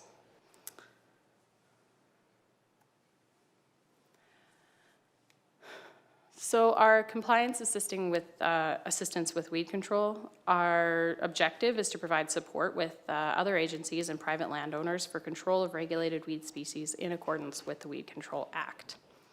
These programs fill the gaps where private industry is not able to get to, as well as provides sometimes a more responsive timeline. So our fence line headland spraying, touch-up spraying along the headlands along the county rights-of-way for the regulated weeds. This is offered free of charge because this is within our right-of-way. When we do our 1/3 of the county broadcast spray, we do leave a buffer between the crop and our spraying. If we are finding weed issues within those headlands, either we find them or the landowner finds them, we are able to go back with a handgun or some of our smaller equipment and spray that headland there so that we're getting improved control. And then our private land weed control program, this is done on a cost recovery basis, and it's offered to any of our partners and any private landowners within Kneehill County, specifically for control of the regulated weed species, so we won't do anything outside of the Weed Control Act. And we typically will only do up to 2 acres. Anything larger than that, we refer, and even prior to that, we always try to refer people to private industry first. If they're not able to get that in, or we see this is a control issue where people aren't getting things done, we will recommend this program.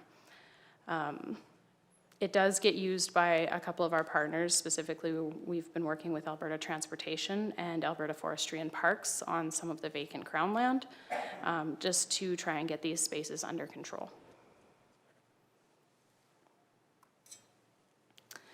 Moving into our weed inspection and enforcement programming.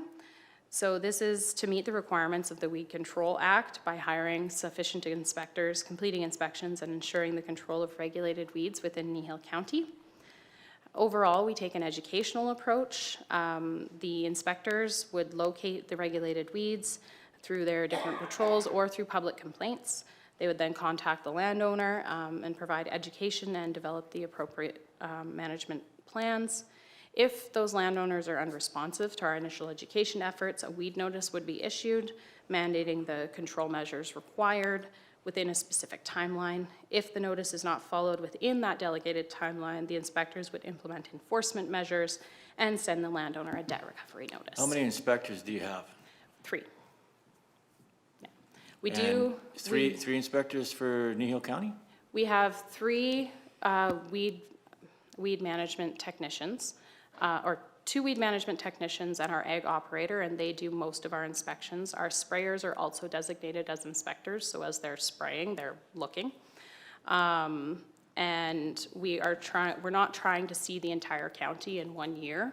We're trying to see as much of it as we can, but we're also looking for our problem zones and going a lot off of the public complaints. So are we doing any inspections for towns and villages? That is the next slide. Yeah? Okay. I just was wondering, because that seems like an awful lot of inspectors. So yes, moving into our urban weed inspections and enforcement. So we assist our urban neighbors in meeting the requirements of the Weed Control Act, because that does apply to all municipalities. We have, by hiring the sufficient inspectors and completing inspections to ensure the control of regulated weeds, and therefore it helps us in reducing the introduction and escape of species from those urban municipalities to the outside agricultural properties. The program that we currently run, we follow the same educational approach where we are contacting the landowner, providing them information, and allowing them the ability to control. These inspections take place twice a season for each of our 5 urban partners, Trochu, Three Hills, Linden, Carbon, and Acme. As Kneehill County is the contracted entity for this, not the local authority, all the enforcement actions and debt recovery are put through the urban municipality. So there's just an extra step through that.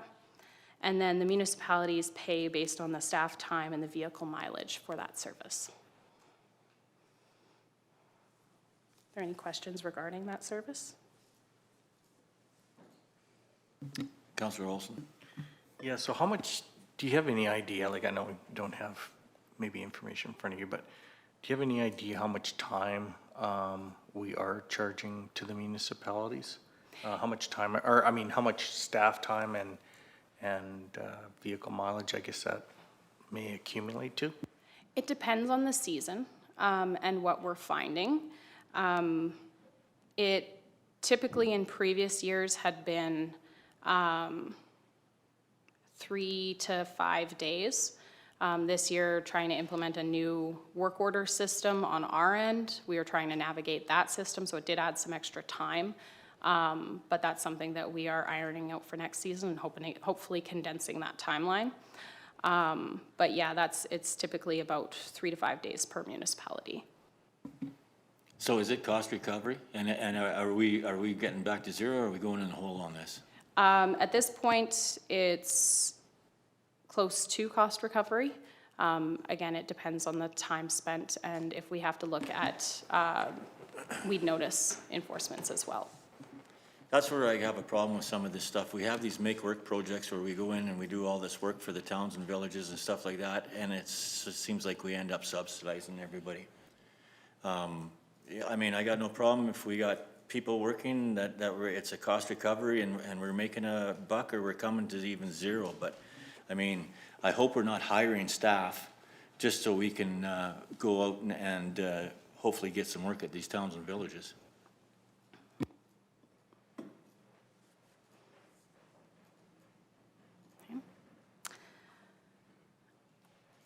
So moving on to our club route inspection and enforcement programming. So this is to monitor for the club root and canola and any other brassica crops in the under the Agricultural Pests Act. For us as a municipality, we do an annual inspection of the canola crops within Kneehill County. We visually observe all of the fields, so we're doing a count of how many canola fields are in the municipality. And we're looking for any signs of stress within that crop. If we're seeing those signs of stress, or it simply we try to do one physical site per township, we will do a physical inspection. And then if we do find anything, any galls, any symptoms like that, we are submitting those for lab testing. Should that field come back as confirmed, then a notice is placed on the field and the owner and renter are notified. They are then prohibited from growing canola in that field for 3 years, and on the 4th they may grow a resistant canola variety. Just when this club route inspection, and I guess it's not just that inspection. I've had a few ratepayers come and talk to me about this, that they've seen the inspectors in their fields, et cetera, et cetera. When they asked them what they were doing, they kind of got snarky and said, we don't have to talk to you about anything, we're the inspectors. Now, you take that here, there, or there, I don't really care. You know, I'm not gonna believe everything I hear. One of the things is, do we try to contact the landowner prior to us going on the land just to do these inspections out of courtesy? At this point, no, because we do such an extensive amount of inspections, and we are singularly on that field. We do follow our biocontrol assessments, our measures, and within the current acts, we are allowed to enter that property for the inspections. Okay, my next question would be, would we be interested in confirming or talking to the ratepayers prior to going into, is that something we could look at? If we were to be looking at that, we would be looking at about a week extra of additional work to be contacting those individuals, getting their information back. Sometimes contacts are limited based on what we have in our system, especially if this is rented land.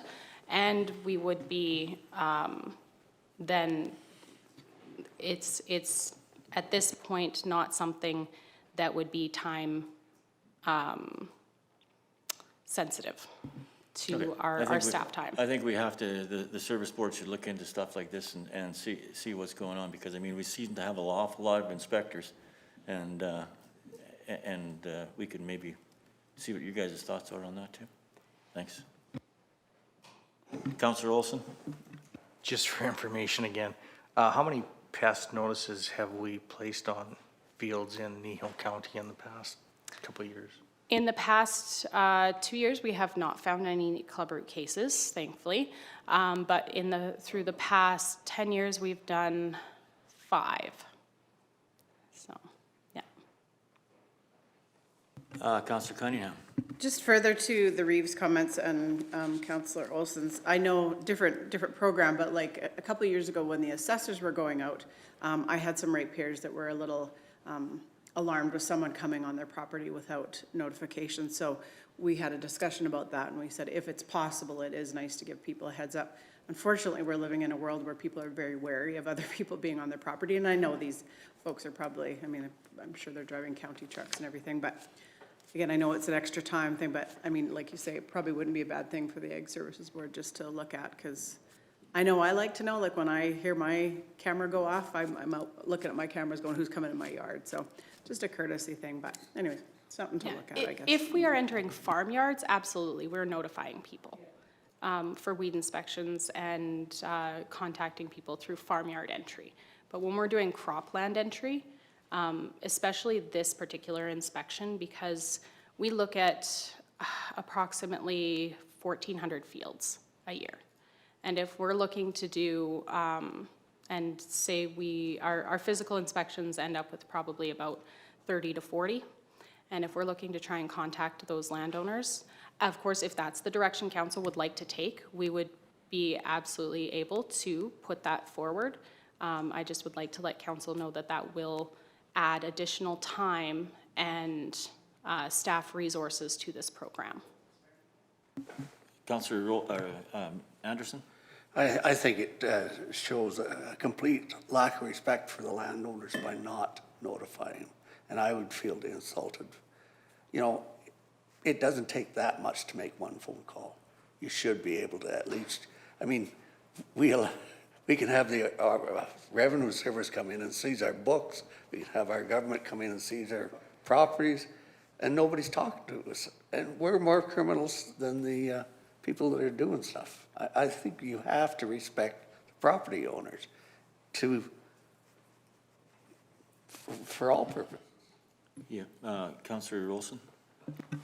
Yeah, so this is a requirement of the Agriculture Pest Act, is that Yes. correct? So we're required to do it, because otherwise I was gonna say, yeah, just because I was thinking if we have that, small amount of,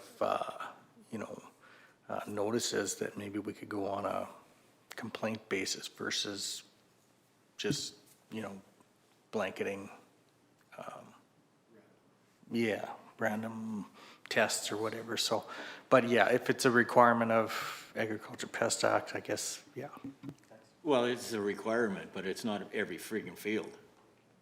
So, I mean, you're basically random testing, correct? We're not so much random testing as we are looking for signs, and then we are selecting based on those symptoms. Yeah, so this is part of the Ag Service Board on what services we're gonna provide, so we can look at it all.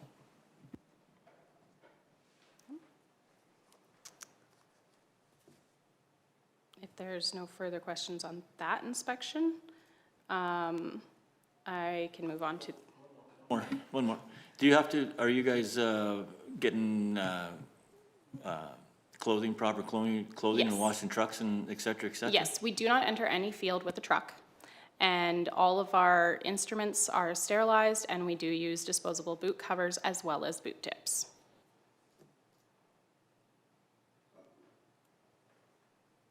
Okay. And those biosecurity protocols do apply also to this next section of the Provincial Pest Surveillance Assistance. So in assisting the province with pest monitoring efforts in accordance with the the Agricultural Pest Act, we work with these different programs to do different surveys. So we do the Bertha armyworm moth traps. We do 3 locations. And then the grasshopper survey, we do 42 sample locations. The fusarium sampling, wheat head samples collected from 13 locations. And then the canola sampling survey, 13 locations that are intensively surveyed and samples are taken. And so that's those specific to the provincial testing.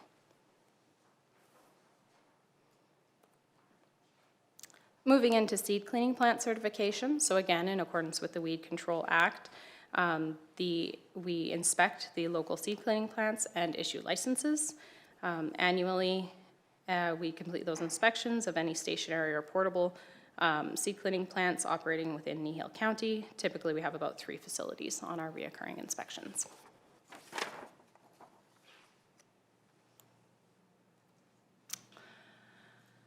As we are the ones connected with the grazing practices, we have been managing the county pasture for the grazing conditions and managing the rental program. Upcoming for 2026, we have put into the budget to propose this project for rejuvenating the conditions of the county pasture as the current lease has ended and a new one. We're intending to not tender a new one and instead put some much needed inputs into the property as it has been left open and bare without any inputs.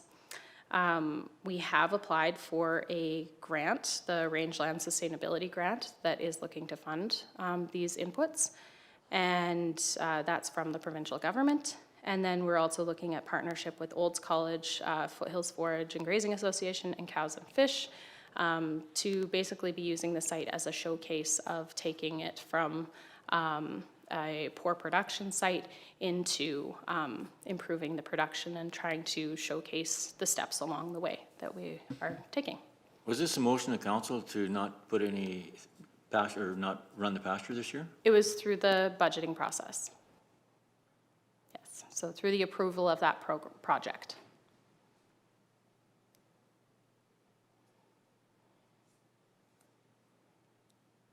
Through what budgeting process, the 2025? Through the 2026 projects that have come forward to the council. So it has not been approved yet. Okay, I think, has anyone ever looked at why we need this? Why we haven't sold this? So this property is adjacent to the Torrington landfill site. Yeah. And as they look at expansion, I believe that's why they haven't looked at selling it, but at this time, I have not seen anything on that. Okay, no, I just was And wondering. it could be something to look into for sure.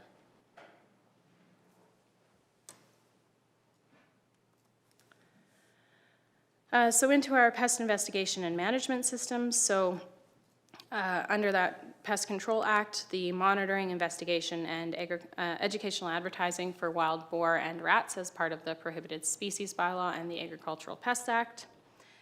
We do internally complete Richardson ground squirrel control on county sites, particularly our park sites, utilizing Rocon foam and just the guillotine traps, trying to keep populations under threshold levels.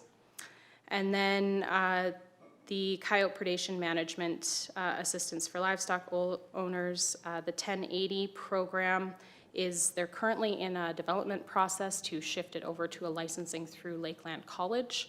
And that is, I received an email on it this morning, that with some of the procedures and the steps that they're looking and rolling that out going forward, so. So as far as anything going on with the gopher poisoning, have we got something that doesn't, that actually will kill them or anything yet? Because if they're gonna take over the coyotes, it'll be the same thing. We'll be able to walk up and pet the coyotes like the gophers.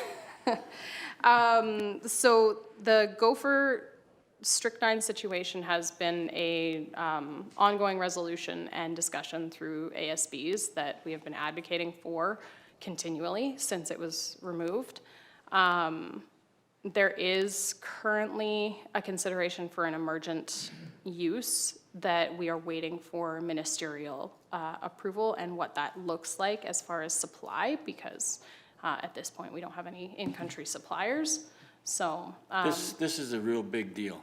It is. We're losing Absolutely. acres and acres of crop, and nothing's being done. So, I mean, if nothing's happening there, maybe we could do something with our ministers and stuff like that, or get something rolling, because when it's pitiful when you drive by a real nice looking canola crop and 45 acres are gone right away because of gophers. absolutely. And I mean, the stuff that they're giving us doesn't work. No, absolutely. It's like you said, it's something Councillor that, Hoppin. it's just something that we've been continually trying to find solutions and advocate for. And unfortunately, we are at the mercy of the federal ministers with the regulations under the PMRA. And they have the authority to say whether or not a product is available. The other question I have in regards to pests, have any other municipalities been discussing or having problems with raccoons by chance? Not to my knowledge, no, that one's a, There's starting to be more and more up in our area. We see them more often. More so the entrails and the remnants of, but I just wondered if any other municipalities were having problems. not that I've heard that have specific programs, but it's absolutely something we can look into. I do know that I believe they're designated as a nuisance species under the Act. So landowners, same as skunks, they have the ability to trap and control those on their own, or hire a pest control company to remove them. They are in the East Country. Yeah. They are east of Huxley. Oh, yeah, yeah, And there's for lots sure, of them there. they And are They're around. coming in, yep. Yeah.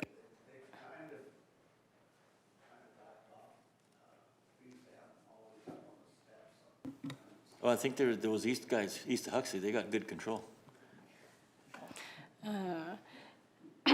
Yes, but it's absolutely something we can look into, finding some alternative options, you know, even just putting out some education on control measures and what people are allowed to do.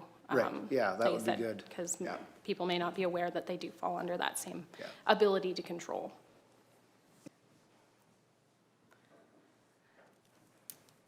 Sorry, I'm just gonna write down. So moving into our soil conservation programs, so we have the review and approval of burn permits larger than 2 acres for soil conservation.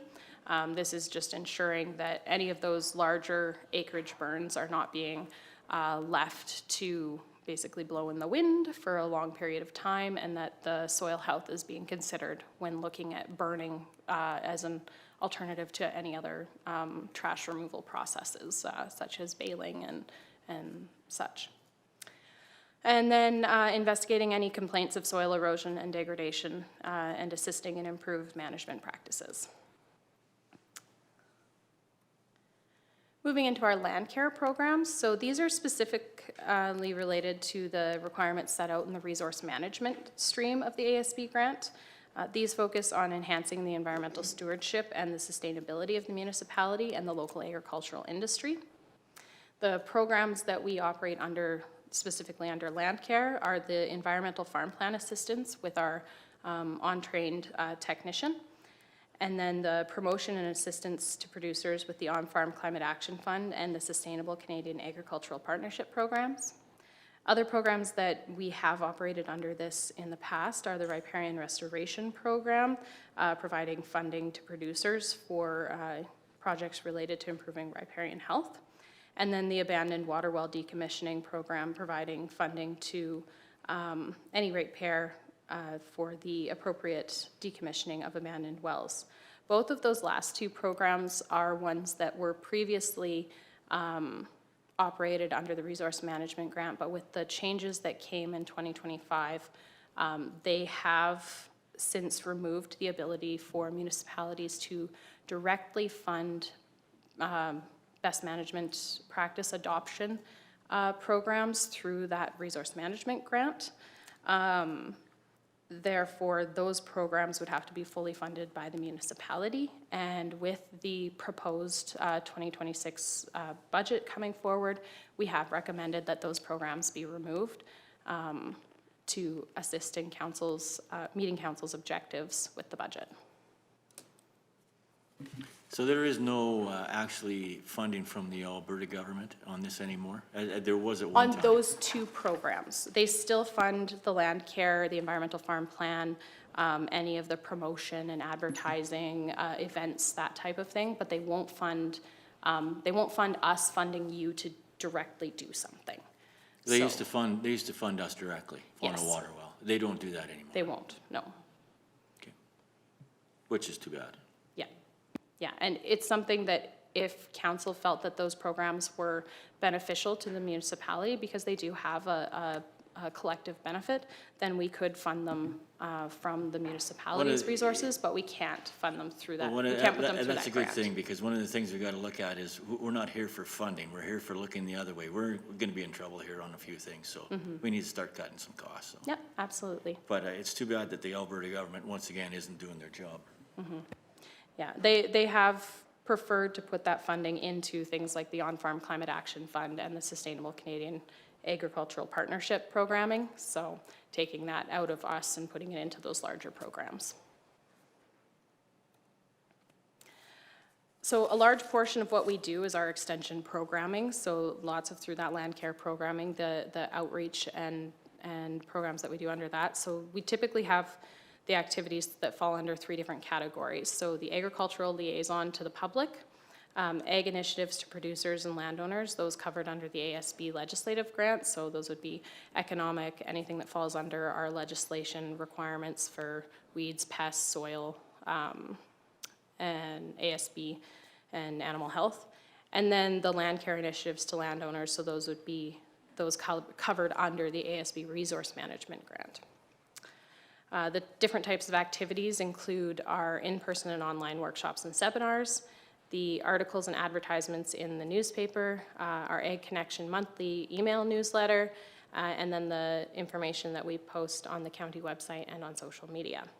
And then as well, our one-on-one interactions and assistance that we provide directly to individuals, either over the phone or in person, or at events where we're providing them directly with the information that they need and the resources to make improvements. So just some examples going through each of those kind of sections. So our agricultural liaison to the public programming. So these are things like participating and encouraging participation with open farm days. The classroom agricultural program, so we are a part of that, and any grade 4 classes that sign up we can come in and talk to the class about agriculture. And then participating in career days and the different ratepayer evenings, just talking to our specific ratepayers. And then the ag initiatives to producers and landowners, there's a long list here of different events and topics that we've covered through our initiatives to producers and landowners, and we're always looking for different suggestions and things that producers are looking to learn about, or things that information is looking to get out to producers, and so we're trying to do our best to collaborate and to, through partnerships, host these events. And then the final one is the land care initiatives to landowners. So those are the ones that specifically go under that resource management grant, specific to water, biodiversity, habitat retention, and different things like that. So, and again, there's just a long list of different programs that we've participated with.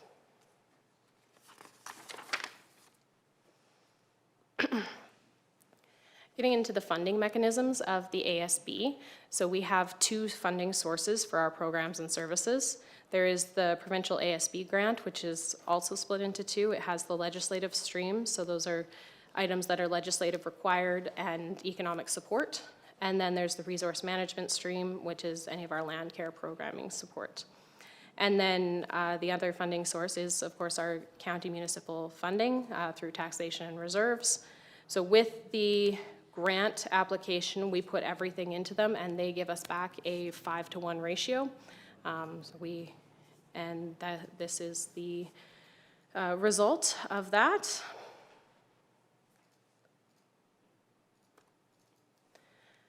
And then looking at future considerations for the ASB and for agriculture in general, some of the agricultural concerns that we've heard on our end, increasing herbicide resistance, the impacts of pest disease and weeds, the drought and water availability, the different trade and market impacts, diversification on the farm and trying to diversify operations, and then the adoption of regenerative practices. Other impacts and considerations for the ASB in the future would be the upcoming changes to the Weed Control Act regulations list. Like I'd mentioned earlier, it will result in removing some, lowering the status of others, the addition of some other ones. We've seen a few different versions of the list, but we won't know the final list until it receives that ministerial assent. Again, the changes to the farmer pesticide program delivery, they are moving that to Lakeland College. So it used to be delivered through the municipality. Now they're shifting that over to Lakeland College, so that there's a centralized system for that, similar to all the other pesticide application programs. As I had mentioned at the start, we do have our strategic ASB business plan, and that is, it was a 3-year plan, I believe, up in 2025, and so as council determines their municipal strategic plan, following that we'll be looking at the ASB strategic plan and planning that in accordance with the ASB grant requirements from this latest reiteration. Councillor Penner? Yep. Absolutely. The farmer pesticide program, do you get a fair amount of interest in that program? I'm asking because I've had 2 or 3 ratepayers contact me about, they've slipped through the cracks. They've either forgotten to take the course, and I'm just wondering, is Lakeland College planning courses in the upcoming year for our county? We're hoping so. They haven't provided us with information on what what that's going to look like going forward. We've just received word from the province saying we're moving this program to Lakeland College. And so right now we're kind of operating status quo. I know we just had Starland County just put on the course last week and had it open to our residents as well. But we generally we tried to put it out there once a year to see if there's interest, and if we have enough interest, then we'll host a course. We've been bringing in a instructor the last few years, somebody who specializes in the delivery of both that program and the full pesticide applicators program. So they've got very extensive experience in that because it is a very tricky course. And so I'm hoping that with the changes to Lakeland that they will do some updates to make it more accessible, because it's a difficult course and it's not the content, it's the way it's written. And so I'm hoping that they make some of those changes, and we have advocated for those changes as an ASB, but we have yet to see them come to fruition. So further to that, it was a provincial initiative to move this program to Lakeland College rather than have the municipalities deal with it on a local basis? Yes, and they didn't tell us about it until December. Okay, thank you.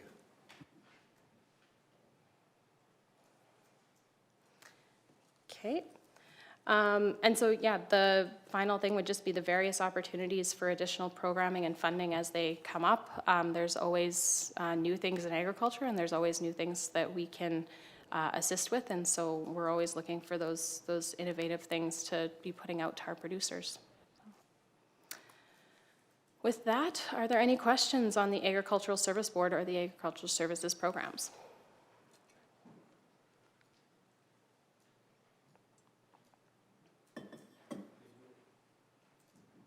Okay. Appreciate it.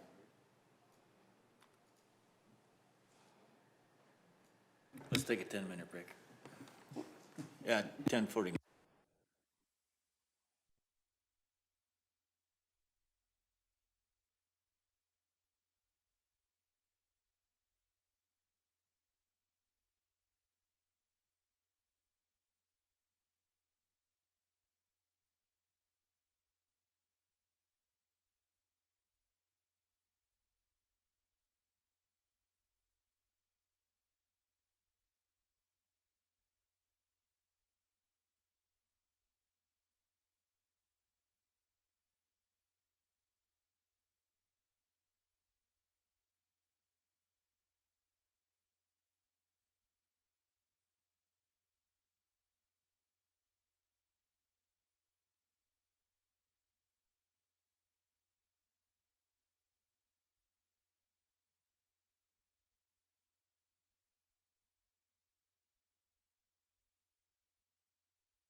Okay, we're ready to go, 10:59, back in session.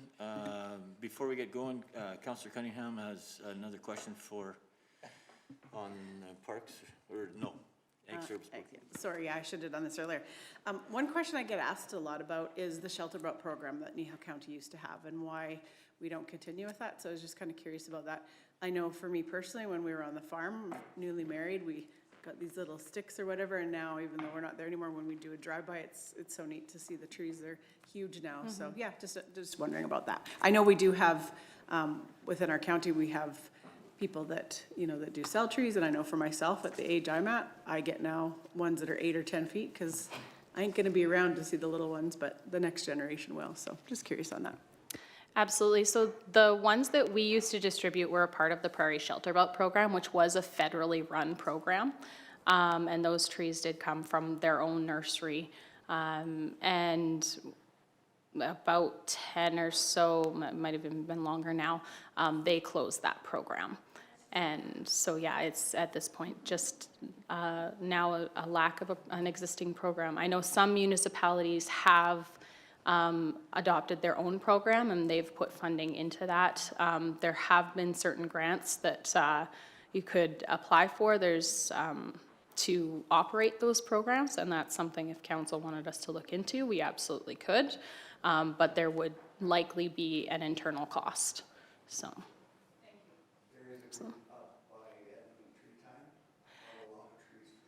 Yeah.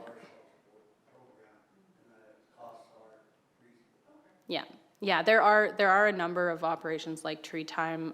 The other one, I believe they actually even call themselves still the Prairie Shelter Belt program, but they're not actually a program. They're all just private companies, and they're just able to offer, economically priced trees because they're just those little seedlings. They're very cheap for them to produce. But yeah, there is the 2 billion trees program, but I had heard that with this iteration of the federal government that it's been removed, so, yeah. Do we still have planting equipment at the? No, we no longer have any rental equipment. That was a program that was removed about 8 years ago, 9, somewhere in there, 7. Yeah, so. Yeah. Okay, there's no more ag questions. I'll shift my chairs over into parks here. And so the other kind of half of our department is the parks and cemeteries operations. And so moving into, just make sure I get this. So again, I'm going to follow a similar format to my Agricultural Services Board presentation. I'm going to look at the legislation, bylaws, and policies that we have that pertain to our parks and cemeteries. I'll look at the priorities, goals, and objectives that have been set and how we operate our programs under those. I'll do a review of all of our different sites and then the services and programming that we offer in relation to those. And then we'll just kind of look at some of the future considerations for those, for parks and cemeteries. So the provincial legislation and then the county bylaws and policy. So one that we do come across quite often is our relationship with the Historical Resources Act. So this basically provides for the use, designation, and protection of historical resources, including paleontological, archaeological, historic, and natural sites, structures, or objects. It provides mechanisms for designating provincial or municipal historic resources, establishing provincial or municipal resource historic areas, or naming geographical features. It also governs the research permits, titles to archaeological and paleontological resources, and the transport of historic resources out of Alberta. Within this, our relationship with it and our responsibilities are to report any findings under the Act to the appropriate authorities. So when we are finding fossils or anything of significance, that we are reaching out to the appropriate authorities to report those so that they can be explored appropriately. The responsibility to preserve any sites of significance, so within not only the work that we do with parks, but the work that planning does, making sure that any sites of significance that have been identified are being preserved to the best of their ability. and then just sharing information and resources on the Act to the public.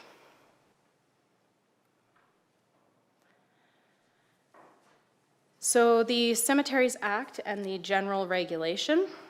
So this is the legislation that regulates the establishment, operation, and maintenance of cemeteries, crematoria, and mausoleums within the province. It also sets the rules for the burial of human remains. It regulates the pre-need sales and outlines the duties of cemetery owners to maintain their sites. Our responsibilities as Kneehill County under this is to keep our cemeteries that we own in the manner required under the regulations and in good working order and repair, to maintain the grounds of the cemetery, including all the intermediate space, structures, and markers, so as to ensure the safety of the public and preserve the dignity of the cemetery, and then to ensure that the cemetery and any required fences, walks, entrances to the cemetery are kept in a good state of repair, and no offenses committed in the operation of the cemetery, and no public health nuisances arise from the operation of the cemetery. Looking at the list of county legislation, so our bylaws and policies, we have our special events bylaw, which applies to some of the events that take place on some of our park sites, and then our open spaces bylaw. And as far as county policies, we have our cemetery policy, our cemetery grant funding policy, the commemorative bench program policy, the trails and pathways policy, and the drone policy.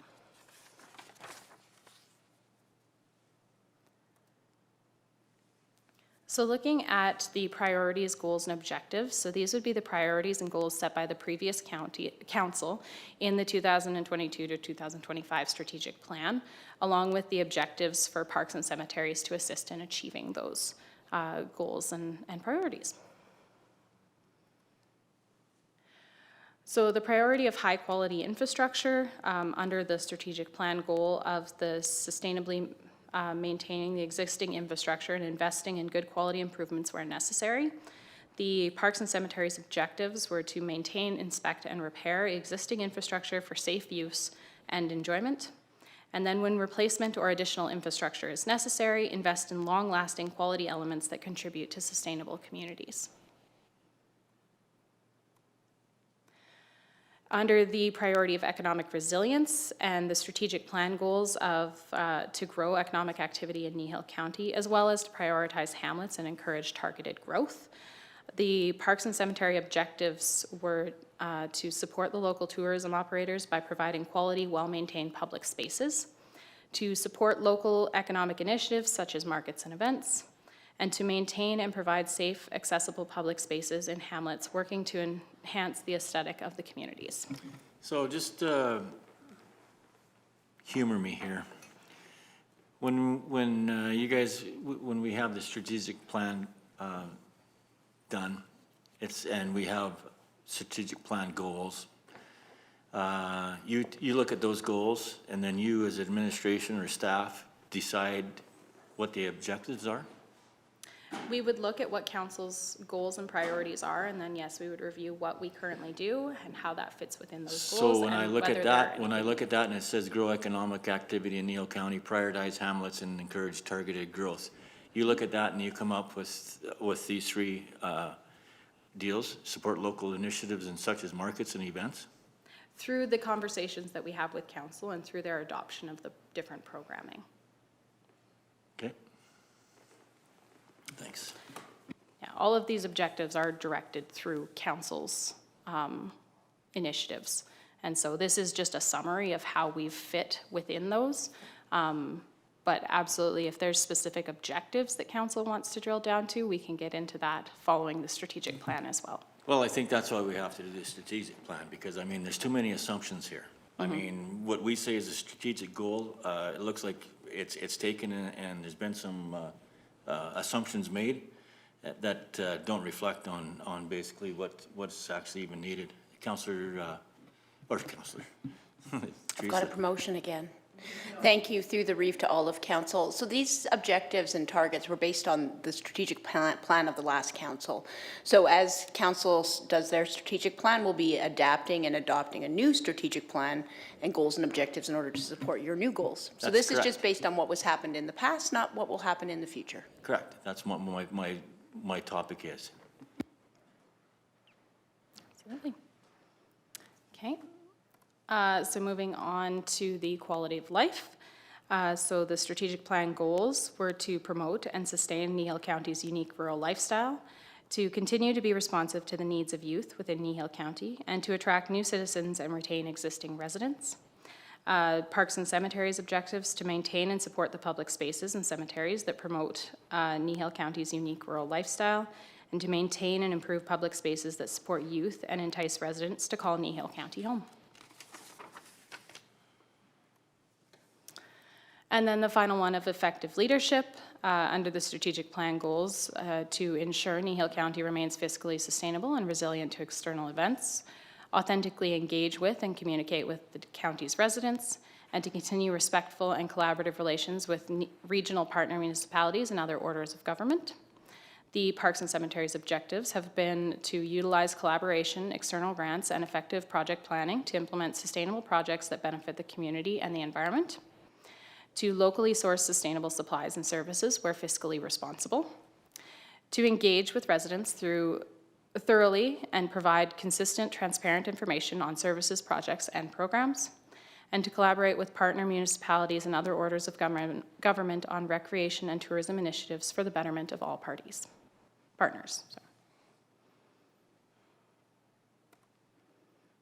Okay, so I will just provide a review of our sites, and then I'll get into some of the programming on those sites. So there may be some questions that you may have that may be answered a little bit later in the actual programming section. But just to start with, we'll review some of the different sites that we have. So this is just a map of all of the different sites where our Parks and Cemeteries Department maintains the landscaping, and then we have some assistance from the Agricultural Services side that for weed and pest control. Breaking that down, these would be all the cemeteries from that previous map. We have the county-owned ones. There's 13 there, and then there's privately owned ones that we just do the vegetation mowing, weed whipping on. And then we have our 4 county campgrounds. So we have Small Space in Torrington, Keevers Lake, Brackeneer Dam, and Swalwell Dam. Getting into those campgrounds specifically, Keevers Lake has 33 service sites and 8 non-service sites. It has a playground, shower facilities, camp kitchen, green space, floating docks, horseshoe pits, sports court, beach volleyball court, and baseball diamond. The campground hosts that we've previously had have been operating a small convenience store stocked with local goods and the necessities for guests. In 2025, we had 2,002 nights booked, and we had $5,153 in firewood sales. It was a great year for campfires. So in Torrington there, our little camping space, it's located on Main Street next to the Ron Gore Memorial Arena and the Fire Hall. It has 5 non-service sites. There are pit toilets there. The playground and Serenity Park are both within walking distance, and there's also the RV dump station in Torrington there. In 2025, we had 24 nights booked. Brackeneer Dam, there is recreational dam access through Caveat and through our property lines, though this dam is no longer stocked with fish and hasn't been for quite some time. There are 8 non-service sites, pit toilets. We did build a new picnic shelter there in 2025. We had 142 nights booked in 2025, and we also, at all of our sites, we receive quite a number of day usage where we have people coming for picnics and stopping for lunch and things like that.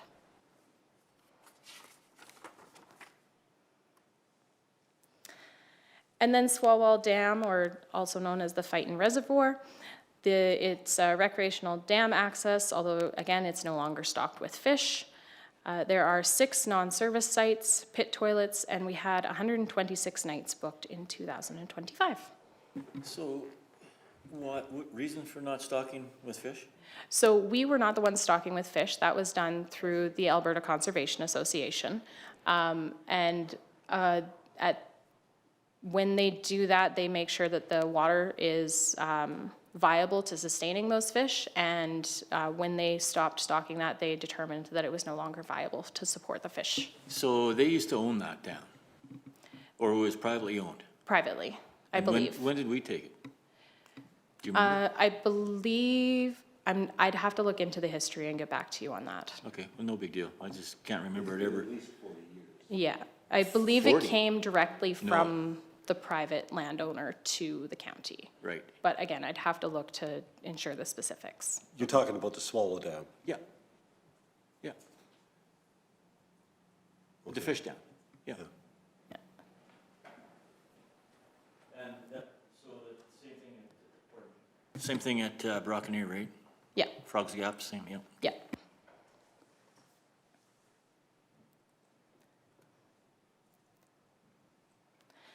So then moving to our day use sites, we have the Orkney Viewpoint. On this location, it's just a small stretch of road and a viewpoint looking over the river valley. We have pit toilets, bench, fence, and garbages there.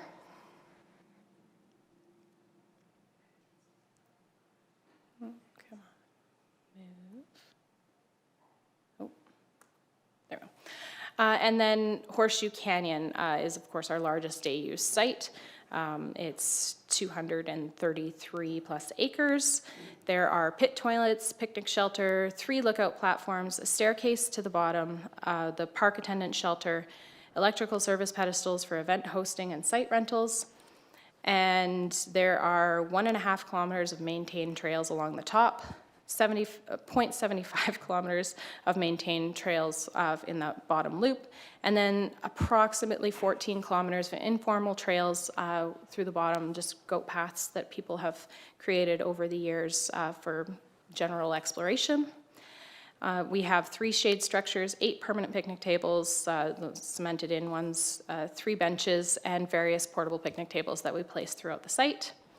In 2025, we had 62,943 vehicles that we tracked from January to November.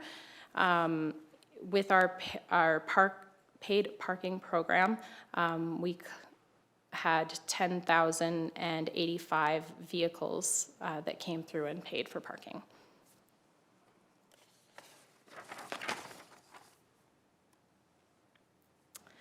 Looking at the hamlets that we maintain,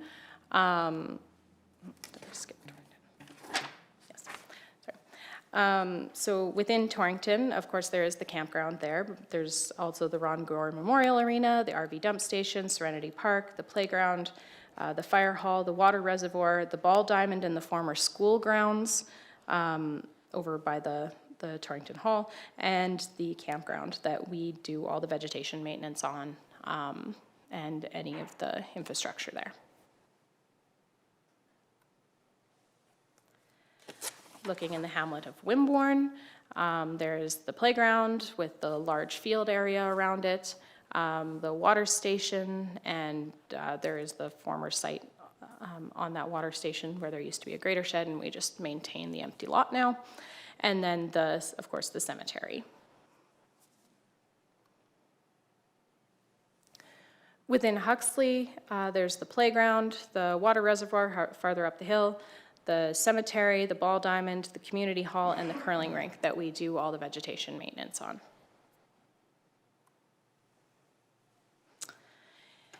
And then at Swalwell, we maintain the playground, the water reservoir, and the ball diamond sites. So I'm gathering all these areas mowing and stuff like that, they're all leases back to us? No, Being- they're all owned by us. At one time, they never were. At this point in time, they are all owned by us. So you bought all the land around the Huxley Curling Club? Oh, sorry, apologies. I should clarify. No, we do not. That one was done after the review last year. It had been being done. Not sure where along the way we started doing it. We couldn't find any documentation for why we started. I'm pretty sure it's leases.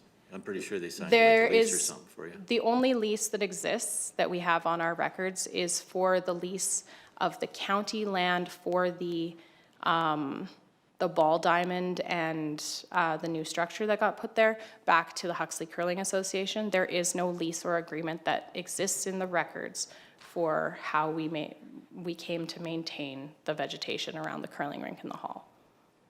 So at this point, at council last year, when it was brought forward, they chose to continue with that at no cost to the associations. Yep. Councillor Olson? Yeah, I did have one question, kind of similar, but, so we've just, because there was some private cemeteries, so we've taken over the cemeteries over the years? Like, how long have we been mowing and? It depends on the cemetery. The most recent one was in the last couple of years that we have, has been handed over to the municipality for maintenance and management. And they've just come from the private organizations that owned them, basically not having any membership to continue on with that ownership and passing them along to the county. So now that we own them, we charge for the Yes. burial site, so does that come anywhere close to recouping the money No. for, okay.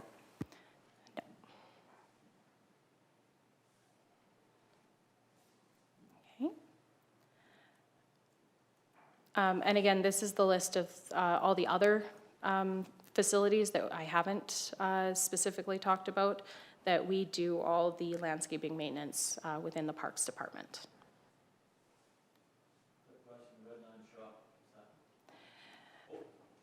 Question, Redland Shop, what is that? Where is that? So that's next to the co-op down on the very south end of the county, along Highway 9. It was purchased, I think, about 5 years ago. I'd have to look into that. And it's currently utilized as a greater housing and centralized spot. So, yeah. And gravel storage site as well.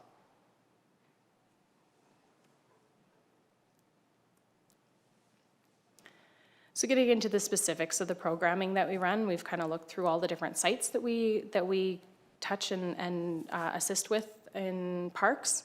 And so the specific programming and services that we run. So we have our vegetation cutting and landscape maintenance. So this includes cutting on, there's 48 sites in total, including the hamlets.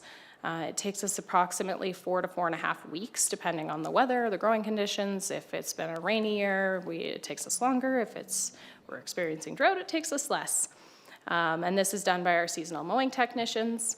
The sites are selected. We kind of go through a rotation as things are needed. There's some sites that, depending on the grass species, it grows faster than others. But generally, we try to touch every site in that 4 to 4.5 weeks. If there is a service or an event at any of the sites, we are looking at ensuring that they've been maintained recently or sending out specifically to that site to get it cleaned up before that occurs. And then any of our additional landscape maintenance, including like the specific landscaping maintenance and improvement, repairs, pruning, weeding, watering.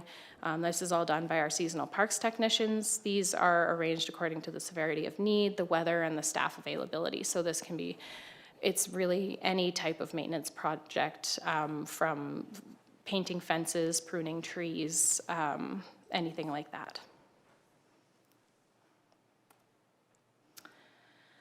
Our campground host contract and our Let's Camp bookings. So currently the day-to-day campground operations are delivered by a contracted campground host. They clean and maintain all the washrooms at all the campgrounds and do vegetation cutting at Keevers Lake. April through September, they handle customer inquiries and check on the site registrations for all the campgrounds. They have been operating a small store out of Keevers Lake for the past 3 summers. That's been fairly well received. And then all of our bookings go through our Let's Camp website, and they typically open at about the end of February. We're looking at the 24th. So do we monitor these guys or check up on them? Absolutely. Okay, because yes. I've heard some stories about the washrooms and stuff not being up to par. Yeah, and Do we own, sorry. We absolutely monitor the condition and are looking at all customer feedback. And we're communicating regularly with that employee, most of the time once a day, if not multiple times a day. And that's our building? Yes, They pay rent on that? not on the structure, no. That's the office, and so that's where the store operates out of and where they take phone calls and manage reservations. They do supply their own RV to live in through the summer. Councillor Olson? Is this we're closer to a break even or no? We're getting there. Through our analysis, we're trying to balance the maintenance with the benchmarking of the rates in the local area so that we ensure that we're in alignment with that, but we do subsidize the campgrounds. Yeah, Councillor, I'll take you in a minute. Councillor Anderson? Are we still pumping water to maintain water levels in that? No. Nope, good. Councillor, CEO, never mind. Teresa?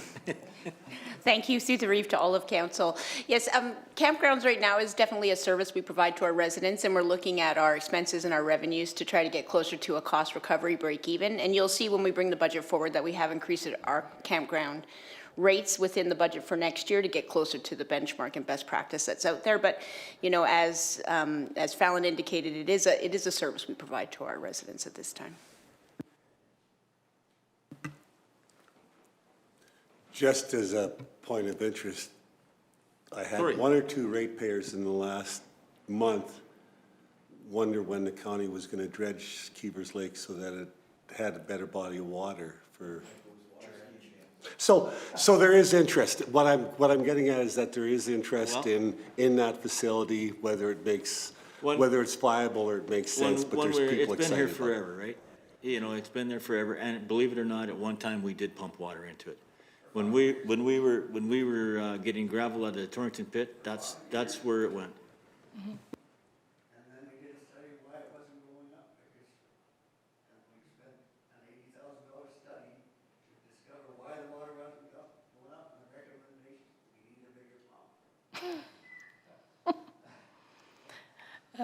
And that site is, every long weekend is booked solid. So it is by far our most popular site. Having services and having the amenities on that site absolutely make it the most popular spot, and it has the size comparison to the other three sites. But yeah, we are fully booked through most of the summer.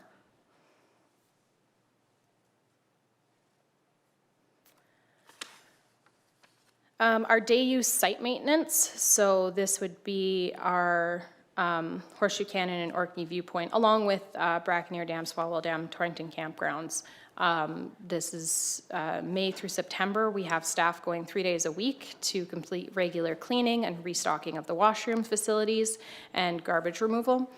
And then the other 2 days of the week, they are watering plants at the various sites, including Horseshoe, Serenity Park, Keever's Lake, and Swalwell Ball Diamond. And with the droughts the last few years, that has been necessary for the survival of that vegetation.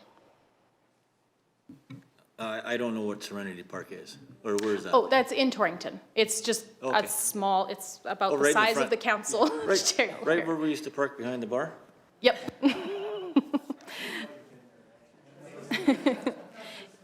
It's a blink and you miss it spot, but.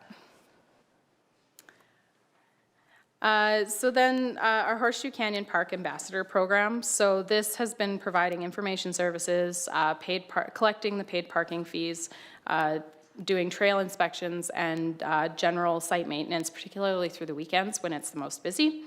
So this has been since 2018. We have employed 2 seasonal staff, May to September, to work on site.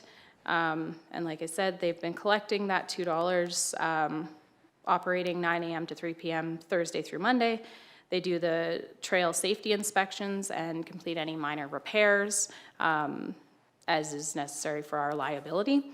And the monitoring and cleaning of the washrooms, the garbages, and the sites throughout the day, as we do see quite a number of people that has been especially necessary on the long weekends. And then providing local information services to visitors, promoting Horseshoe Canyon, Kneehill County, and the surrounding region. So we try to give our staff as much information on the surrounding region as we can, and have them available to answer questions there. There will be, this program has been currently removed from the council budget and in order to meet council's budget objectives, but we did want to give an outline of what the program has been. Councillor Olson. This was something that wasn't paying for itself as well, right? Is that why it was, is looking at being discontinued? At this point, it was, didn't have a direct payment for itself. It was more in non-monetary returns through the promotion of the local tourism services. But yes, it was something that, as we were looking at spots to try to implement some savings, we did remove that.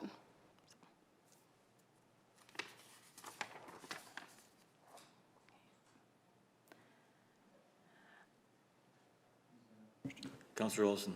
So with regards to removal, then, is this something that we're just gonna put a gate on and remove the washrooms and whatever, or is that coming up for discussion? Yeah, to answer your I can answer your question on that one. We'll probably, it'll be coming back for a discussion with council, pardon me, on the, on strat planning and stuff. Did I interrupt you, what you were gonna say? Thank you. Would you like me to add? You can. Further? Yeah, Thank you, please. through the reef to all of council. So this, we've canceled the parking services, which we're not recovering. They were a service add to the county. But as you indicated, while you do your strategic plan, you'll be looking at all of our parks and the services you want to provide to those parks. But in the current state, status quo, we'll still continue to clean the washrooms, make sure everything is tidy, get the garbages cleaned up. And likely we'll have to consider something for the long weekends as we move forward. So that'll be a discussion within the budget and the strategic plan coming forward.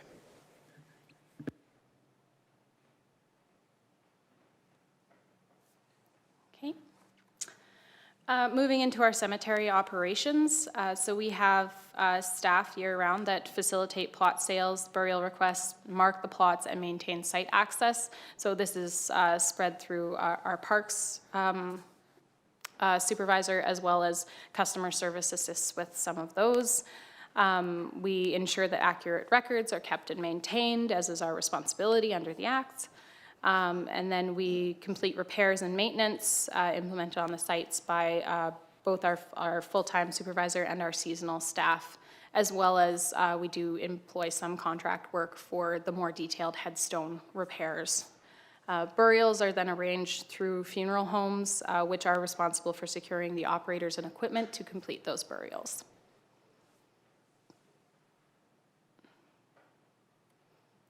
Okay. The maintenance and improvement projects, so this is kind of miscellaneous throughout the year. Primarily when we have our seasonal staff from May to September, but just looking at small improvement and maintenance projects, things like tree pruning removal, landscape plantings and maintenance, fence infrastructure repairs and painting, small infrastructure installations, larger trail maintenance, and other projects as determined in the budget through council. Our commemorative bench program, so this facilitates the placement of benches sponsored by families and community groups in public spaces. Those sponsoring benches pay a $2,000 flat fee for the placement of a quality bench with a cement base at a county site, including cemeteries, parks, or campgrounds, with a custom plaque. And that is on a cost recovery basis. Our cemetery grant program, so this was designed for collaborative infrastructure improvements at county-owned cemeteries, such as elevated fencing, gateways, or tree plantings. It requires the involvement of private families or community groups on the installation and upkeep of the projects. At this point, we will be bringing forward an RFP to the next council for the removal of this program. It has been underutilized and is, of course, an opportunity for cost savings within the budget.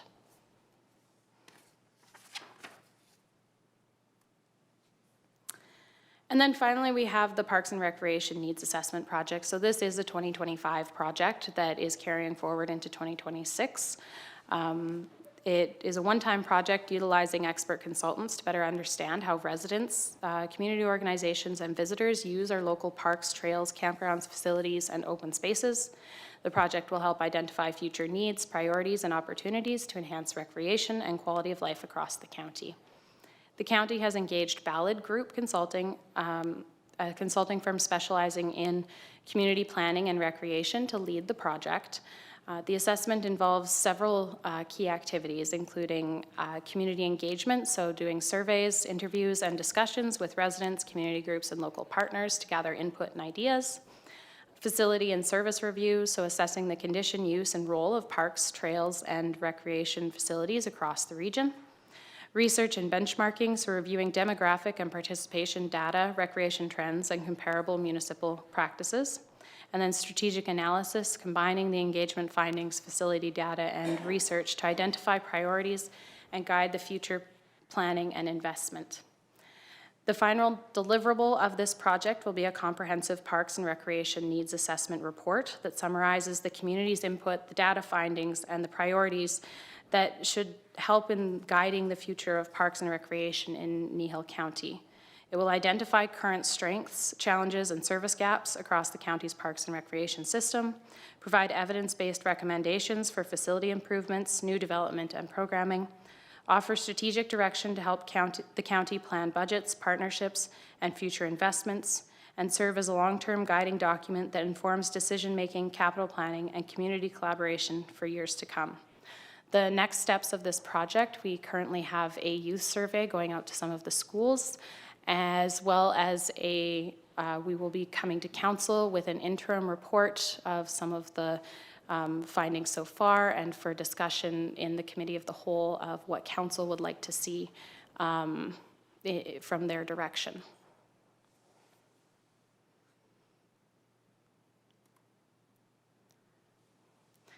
So future considerations for Kneehill County Parks and Cemeteries. Again, the Parks and Recreation Needs Assessment consultation, the results and recommendations, those will be coming forward this year with the finalization of that report.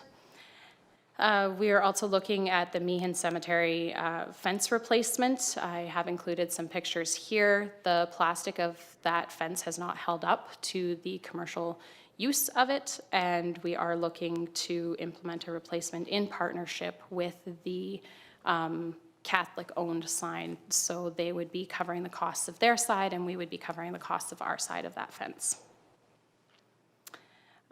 Future considerations, the Hamlet playground replacements, they are nearing the end of their life cycle and are falling below the acceptable standards for playground safety. And so we will need to consider what replacement looks like in order to adhere to those safety requirements.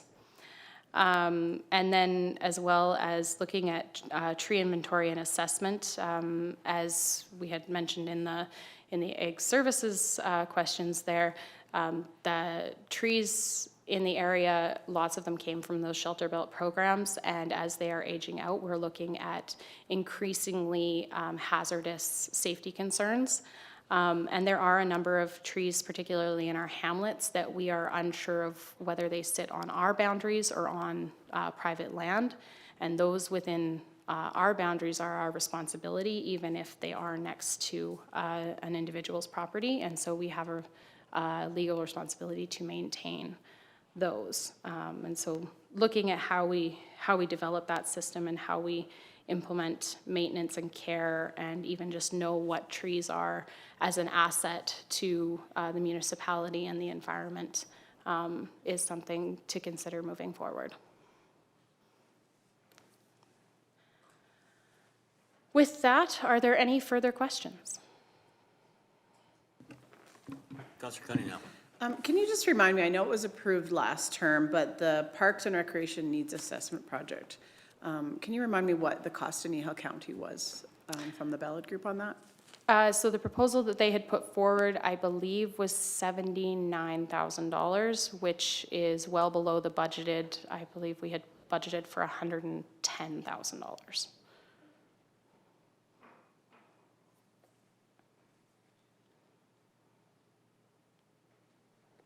Any other questions? Good, thank you. Absolutely.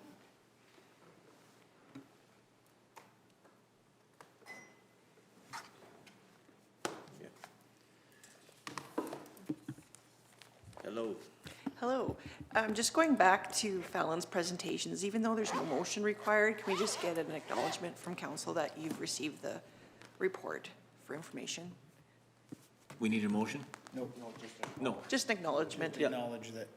thank you. We acknowledge your reports. Thank you. We will do a, well, we're not going to do lunch now, I guess, if Jen is here. Yeah, If, we'll do, yeah. we'll get it done. Okay, 5.4, economic development. 5.41, business directory. Thank Morning. you. Hello, good morning, council. I'm here today to present the business directory policy. So Kneehill County's Economic Development Department regularly engages with local businesses, investors, and stakeholders to promote and connect businesses to encourage and supporting local. Currently, businesses in Kneehill County and the towns and villages within are permitted to provide their information and be listed in the Kneehill County directory that is collected through various informal methods, which can result in inconsistent data and a limited ability to promote or support local businesses effectively. Participation is free and voluntary to have their information listed. This business information exists on the Kneehill County website as a business and services directory page with approximately 244 business listings. However, with no policy or business license, it is difficult to gather and manage accurate and consistent information, as well as safely manage the information according to the Personal Information Protection Act. Establishing a formal business directory policy will provide a standardized, transparent, and voluntary approach for businesses operating within Kneehill County and its partner municipalities to share this information. This directory will enhance the county's ability to promote local businesses, producers, and processors, support our economic development initiatives, and provide accurate information to residents, visitors, and help retain youth by showcasing local career opportunities. So this business directory establishes the following principles. It is intended for businesses operating within the geographical boundaries of Kneehill County. Participation in the directory is voluntary and free of cost. Businesses must submit their information through an approved online business directory form. Businesses must consent to the collection, publication, and use of their information and provide contact deals for future updates. Information collected will be used for public-facing business directories on our county websites, economic development purposes, including industry engagement, cluster development, supply chain connections, investor attraction, and funding or grant support. Promotion of businesses through marketing and communications, such as email campaigns, social media, and business spotlights. Monitoring business counts and industry sectors, and connecting businesses with existing and new enterprises to enhance competitiveness and productivity. Information collected will not be used for bylaw enforcement purposes. The Economic Development Department will be responsible for maintaining the data accuracy with monthly updates and an annual review of the directory. So administration is seeking direction from council on how they wish to proceed and have provided a draft policy for council's review, input, and decision. This policy aligns with council's strategic priorities to create economic resilience related to economic development, business retention and expansion, regional collaboration, market awareness, and investment attraction. The directory will also enhance administration's ability to support a resilient and sustainable local economy. So for financial, there are no direct financial costs associated with the implementation of this policy. The business directory will be managed using existing staff time and current digital tools. And attached, we have the actual policy. And for council options, to approve the business directory policy as presented, Or the other option is that you accept this policy for information and to remove the existing business directory from the website. And my recommended motion is that you approve the policy as presented. And are there any questions? Any questions? Councillor Cunningham? So I'm going to apologize right off the hop because I do have quite a few questions, and I know it's a little difficult because I know we haven't had our economic development orientation, and we are going into strat planning in February. But one question that I have, to back up a little bit, is will this website be on the current Kneehill County website, or will it be on the new economic development website? So through the chair, this policy would be on our current Kneehill County website. Okay. And then if we approve the new economic development website, it will also be hosted there. Okay. Yeah. And so I guess this might be a question for Ms. Cochran. And I know it's really hard because we have had a change in administration, but just looking back to an email from July 3rd, I had asked administration when they anticipated the economic development website to be live. My response was the economic development website was slated to go live this fall. So I'm just a little bit curious where we're sitting with that. And I do know I think you folks were on board, I think it was in November when we talked about budget, that it was $500 overage. And then I do know in the report to council, it said the economic development website will go for a final review. There were some broken links and maybe they need more support. So I'm just wondering, like, do we halt all of this and wait to see where this website's going? Because it seems to me like we've got some issues with that. Through the chair, we're close to launching it. I know the $500 overages was because of US costs, I believe. And yeah, we're close. I just know that there's a few more pages needed to be worked out with the consultant that we are working with. Yeah.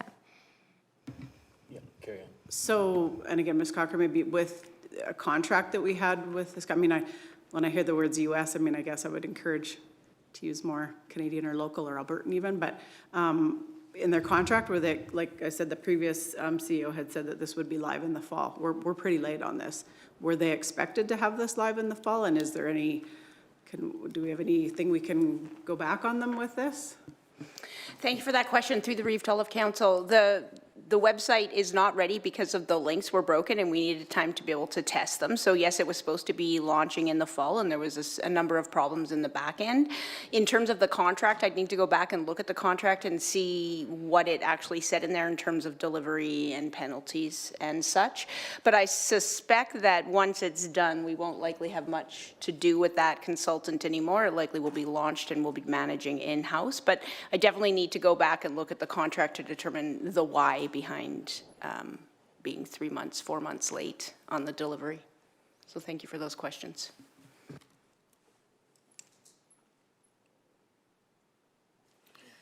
One of my questions is we seem to have websites everywhere. Everybody's got a website, everybody's got this, everybody's got that. Oh yeah, there's no cost to anything. There is a cost to it. There's labor involved in this stuff. And we've already spent money on this stuff. And like this that's in front of me right now, I'm definitely not in favor of this stuff. We gotta, to me, that it's business where it's almost make work, where we say there is no cost. There is a cost. We have staff that are working on it. And I mean, stuff like this has, I'm not sure that, I'm just not sure it's worth it. And that being said, I'm open to something to persuade me on this, but, Councillor Cunningham? Just with you speaking, I'm almost wondering if this is a policy maybe we park until we've done our strat planning. I know I had communicated again with our previous CEO. One thing, even before I was on council, that I loved that Kneehill County did was the Agripreneur Spotlight. I can't remember the exact words, but I had such great feedback on that from people, and just looking at it myself, it was awesome.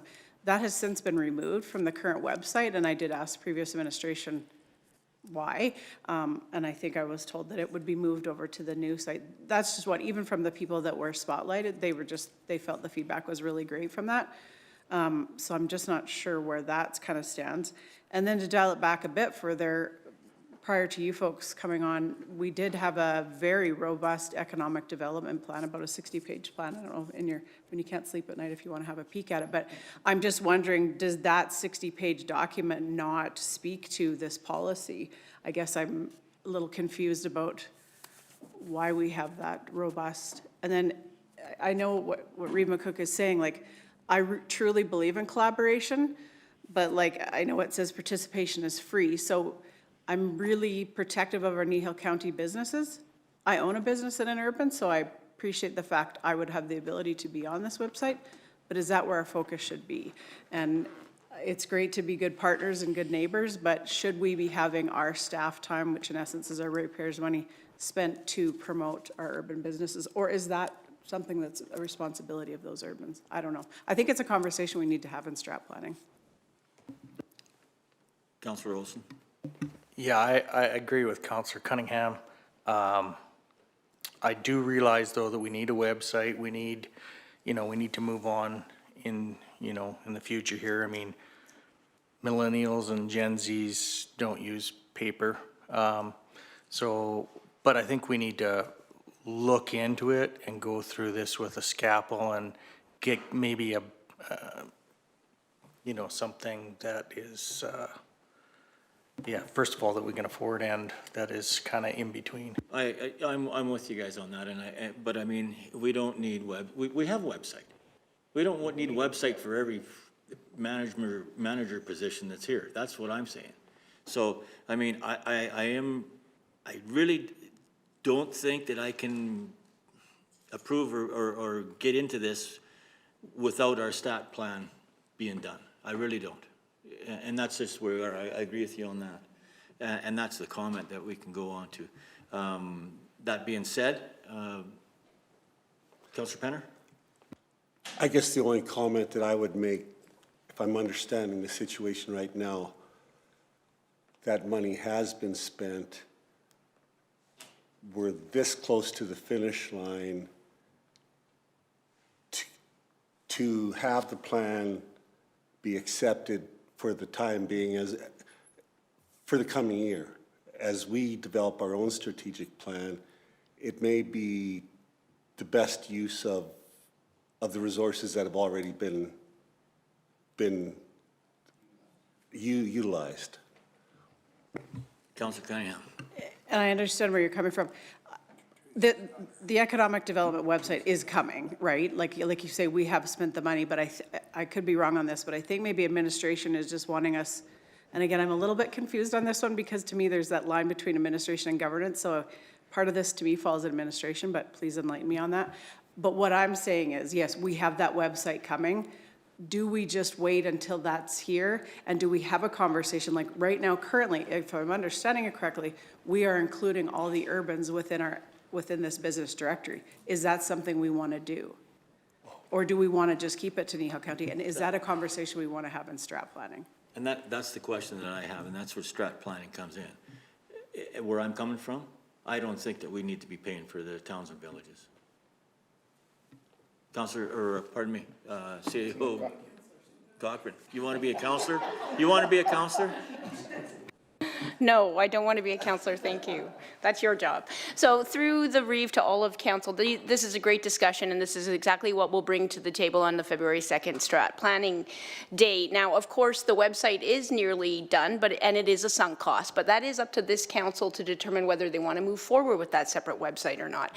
The past council approved that project, but it doesn't mean this council has to continue on with it. So when the website is launched, it'll come to council for review and analysis and determination as to whether you want to carry forward with that project or not. That'll be up to you. In terms of how much more we want to invest in the business directory, I recommend, as was indicated, we table this policy right now until after the discussion on the strategic planning as to whether or not the regional cooperation or the regional listing of the businesses is still something that this council wants to continue with. Councillor Cunningham. Sorry, and I know we just did this in November, but a lot of things seem to have happened in my brain since then. Can you remind me what the cost, I know we're at a 500 overage, but what was the cost of the economic development website? Do you remember? I'd have to come back and look at the exact number. Yeah, yeah. No, it's all good. Yeah, we can look back. Yeah. If I may, just one more comment about this business directory. Yeah, the website will come forward for discussion as well as our economic development education. But with this directory, we see so many grant opportunities or webinars or anything that will support our local businesses. This directory will help us do that outreach. For example, a few months ago, I was notified of a Class 1 training opportunity for businesses to get this funding, and it's a big ask from a lot of producers in our area. So when we have a directory that has that up-to-date information, we can send that training and those webinars to our businesses. So that's just mostly what it is for. Just one more question. So the updated directory would continue to be on the Kneehill County website? Not. Councillor CEO Cochran. I don't want to be a councillor, but thank you for the Maybe vote of look, confidence. well, let's just switch positions right now. Yeah, let's just switch. No, I like my job. You like your job. We're all together. So through the reeve to all of council, now that we had all that shenanigans, I forgot what we were talking about. Thank you. Specifically the Yes, oh, the directory. business, thank you. The shenanigans aside, the business directory won't be listed on the website until this policy is approved, but we will still maintain the business directory for our own use. Thank you. Yep. Councillor Cunningham. Okay, I promise this is the last one. So going back to what Ms. Kester said, I totally get that. It's easy for you guys if you have a directory, you get something coming in, they're gonna do a Class 2, you put that information out. I guess what I'm wondering is, does staff have the time to do that as well for our urban partners? I totally want you to do it for our Kneehill County businesses and agribusinesses and all that and ratepayers. But I guess that's where my question goes back to, is it Kneehill County's responsibility to provide that information to the urbans? Or, for example, is that the town of Three Hills' job to do that for their businesses, or the town of Trocher, or wherever it may be? So again, that goes back to that strategic planning piece, I think. Any other questions? Councillor Hopkins? You want to table it? Yep, by all means. I guess for me, I'm still doing my research, and because I'm new at this and new, I'd like to table this until after the strategic plan so that we can have a good discussion as to where we want to see the future. Is that a motion? It is a motion, yes. Any, That, yeah, the council table the business directory policy 6.2 until after the strategic plan session. any conversations or thoughts on that motion? All in favor? Carried. Thank you. Thank you. We will break for lunch right now. Thanks.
We're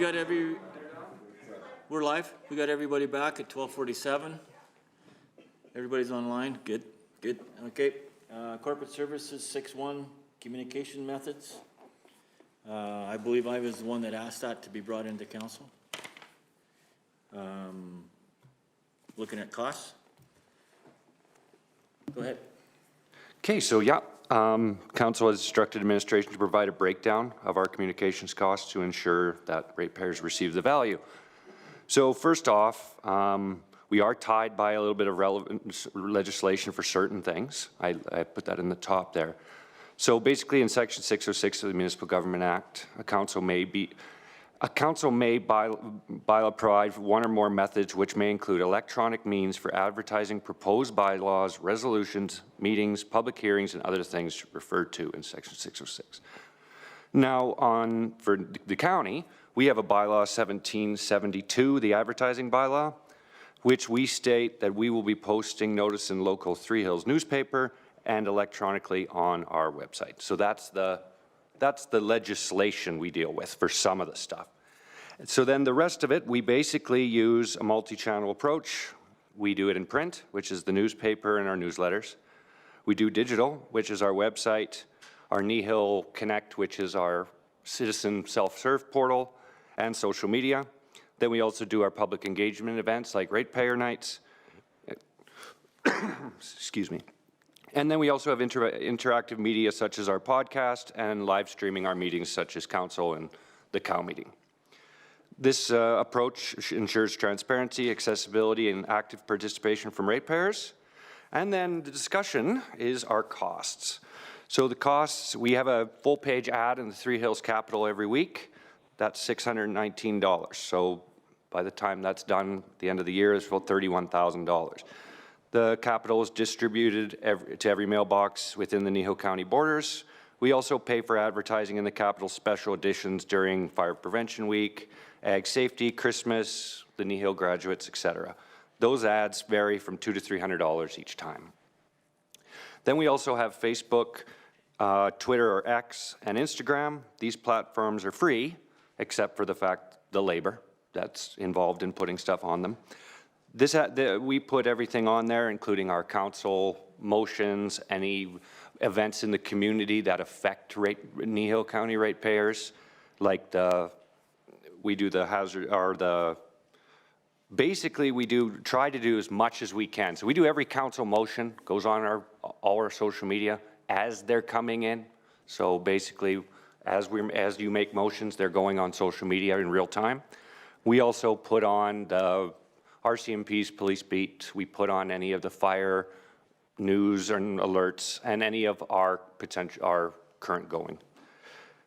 We also boost our posts. Now this doesn't happen all the time, but we do it for our big stuff. So by boosting posts, we mean we pay money to Facebook to push it out. So if you're not subscribed to the county, what that'll do is if we have like the hazardous waste roundup, MDP, any surveys we're putting out, we push it out, it will show up on the news feeds of anybody within a certain area. So we pay for that. That costs about $50 a week when we have that happen. Then we also do our podcast. That's a monthly podcast we try to do with a manager from departments to talk about things that are going on in their department. That costs us $22 a month. And then we also pay $600 a year for the software to edit that podcast. We started the podcast last year. I'm sure the question will come up, so I'll answer it. It's not in here, but we spent about $4,000 on equipment to make that podcast happen. Now, we don't intend that stuff ever has to be replaced. That when it comes to like microphones and stuff, that's not our typical, doesn't go in our typical replacement cycle. We just replace it as things break. But I find that if you buy high quality stuff for AV, it lasts a lot longer than ever needing to replace it on a schedule. So we spent about $35,000 to $4,000 on equipment. That's a roundabout number. We also do Constant Contact. That's a software we use for our staff internal newsletter. Ag also uses it for their newsletter, and then we could potentially use it for business support. The next one is Issue. It's a digital flipbook software. It takes publications and creates them into like a book, and that's for the website. That's $22.56 a year. Now our ratepayer newsletter, that's $7,300 per edition. So we print, so that's for printing and mailing. We mail them to 2,400. We mail 2,400 newsletters to ratepayers, so it's about $3 a ratepayer each time. Then we also have Adobe InDesign. That's a program we use for editing our ratepayer newsletters and making any designs for any documents in-house. That's $600 per license. Currently, we have 6 staff members that have those licenses. The next software we use is Canva. That does most of our images for our website, Facebook, and stuff like that, creating like the images you see. That costs $2,200 per year. The next one is our website. That costs about $11,352 per year, and that's the hosting costs. So that's what it costs to have the website hosted on a server somewhere with our provider. And then the last one is Hootsuite, which is a software that manages all our social media. So rather than our communications having to put it on each individual social media platform, she puts it in once, hits publish, it goes to all of them. So that helps cut down on the time it takes for to go on all these different platforms. So basically, in the end, the total cost of all our communications is, for digital, it's about $22,000 a year, and for printed material, it's $61,200 per year. Is there any questions? Yep.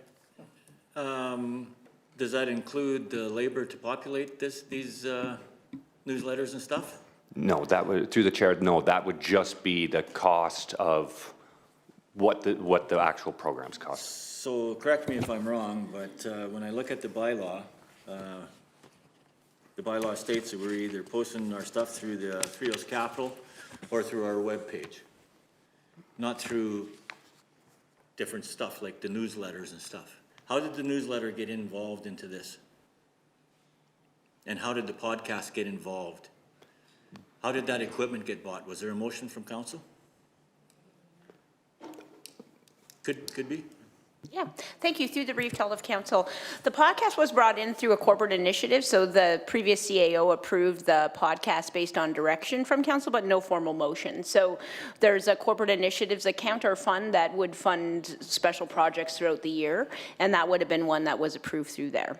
In terms of the newsletter backstory, you got that one? I can try. I can pull up an email, but we'll see if Mr. Nyman can fill it in. The backstory on the newsletter, it's just been something we've done for many years. Now, I don't exactly know when it came out, but it has been something we've been putting out for many years. One of the concerns I have on that is that we're the first page in the Kneehill or in the capital has got all that stuff in it. The second page that we put in there is fluff from inside the county here. I'm not sure we need 2 of them. And I have a lot of comments from ratepayers about the podcast. I mean, and I'm a firm believer of this, that as far as I'm concerned, that staff does not have the right to talk to the public on anything that comes from Kneehill County. That's got to be directed from a council.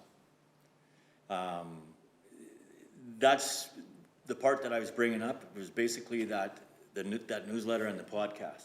I understand you got all this other stuff, but I think we might be going a little bit too far on some of this stuff. I'd sure like to see what other people's thoughts on this are. Councillor. I guess I have a couple of questions about the podcast in particular. Has it been going long enough? Do you have any way of monitoring what kind of viewers we're getting? Like what kind of uptake we're getting?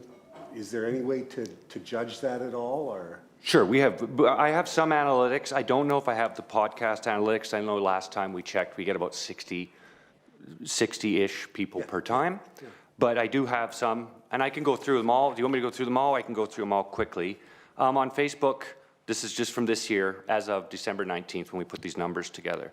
So on Facebook, we have 2,304 followers. We had 244 new ones this year, 744 posts. We had a million views over the last year. Instagram, we have 873 followers, 95 new ones this year. 97 posts, 22,000 views over the last year. 438 followers for Twitter, 4 followers this year, 594 posts, 19,537 impressions, which is views. On our website, 93,000 active users in 2025, 226,000 total views across our website. Average engagement time is about 42 seconds per page. Most popular pages over the year were the job postings, Horseshoe Canyon, Keevers Lake, the maps, parks and campgrounds, council and committee meetings, and burn permits and fire bans. And I think we, I don't have it on the sheet in front of me here, but on our YouTube, we've seen a drastic increase. So we're seeing about, we're seeing about 25 to 30 active current users watching live right now. We see about 500 to 600 views after the fact, on average. Now that's an average. If there's a meeting that, I know a lot from what I can kind of tell from what I can see, a lot of people check the Facebook, they see a motion, they go to the YouTube to watch said motion. So that's where we're getting those. So my comment on that would be, is, and no disrespect to the council sitting here, we're reaching the stage in council where we're the old guys in the community. It seems to me like we're actually getting more input, more engagement with our ratepayers through our digital platform than what we could probably monitor through our paper or through our print. Because we have no way of knowing how many people actually read the Three Hills Capital. Up until about 8 months ago, I read it at least once a year. Yeah, but I mean, that part I've seen. Yeah, I mean, this is where for the old guys, they need to read that, right? Yeah. That has to be there. But what I'm saying is, this is just getting out of control, going on and on and on. We don't need each and every one of these platforms. I mean, this is taxpayers' dollars. We can't just be spending money just because we can. And I mean, a directive, that doesn't cut it. I mean, we spend $22,000 on digital platforms, and that doesn't include the labor or the staff working, populating all this stuff. I mean, there's a cost. And yes, I understand that I was dead against this one, this podcast or whatever you call it, not podcast, but this one. This camera. I mean, this is the one that everybody's watching and talking about. The old guys aren't, because they can't, not unless their kids are there to get them on to the thing, right? And that's a fine thing. But as far as the newsletters and doubling up on stuff like that, I don't think it's necessary. Councillor Woodstock. Well, I think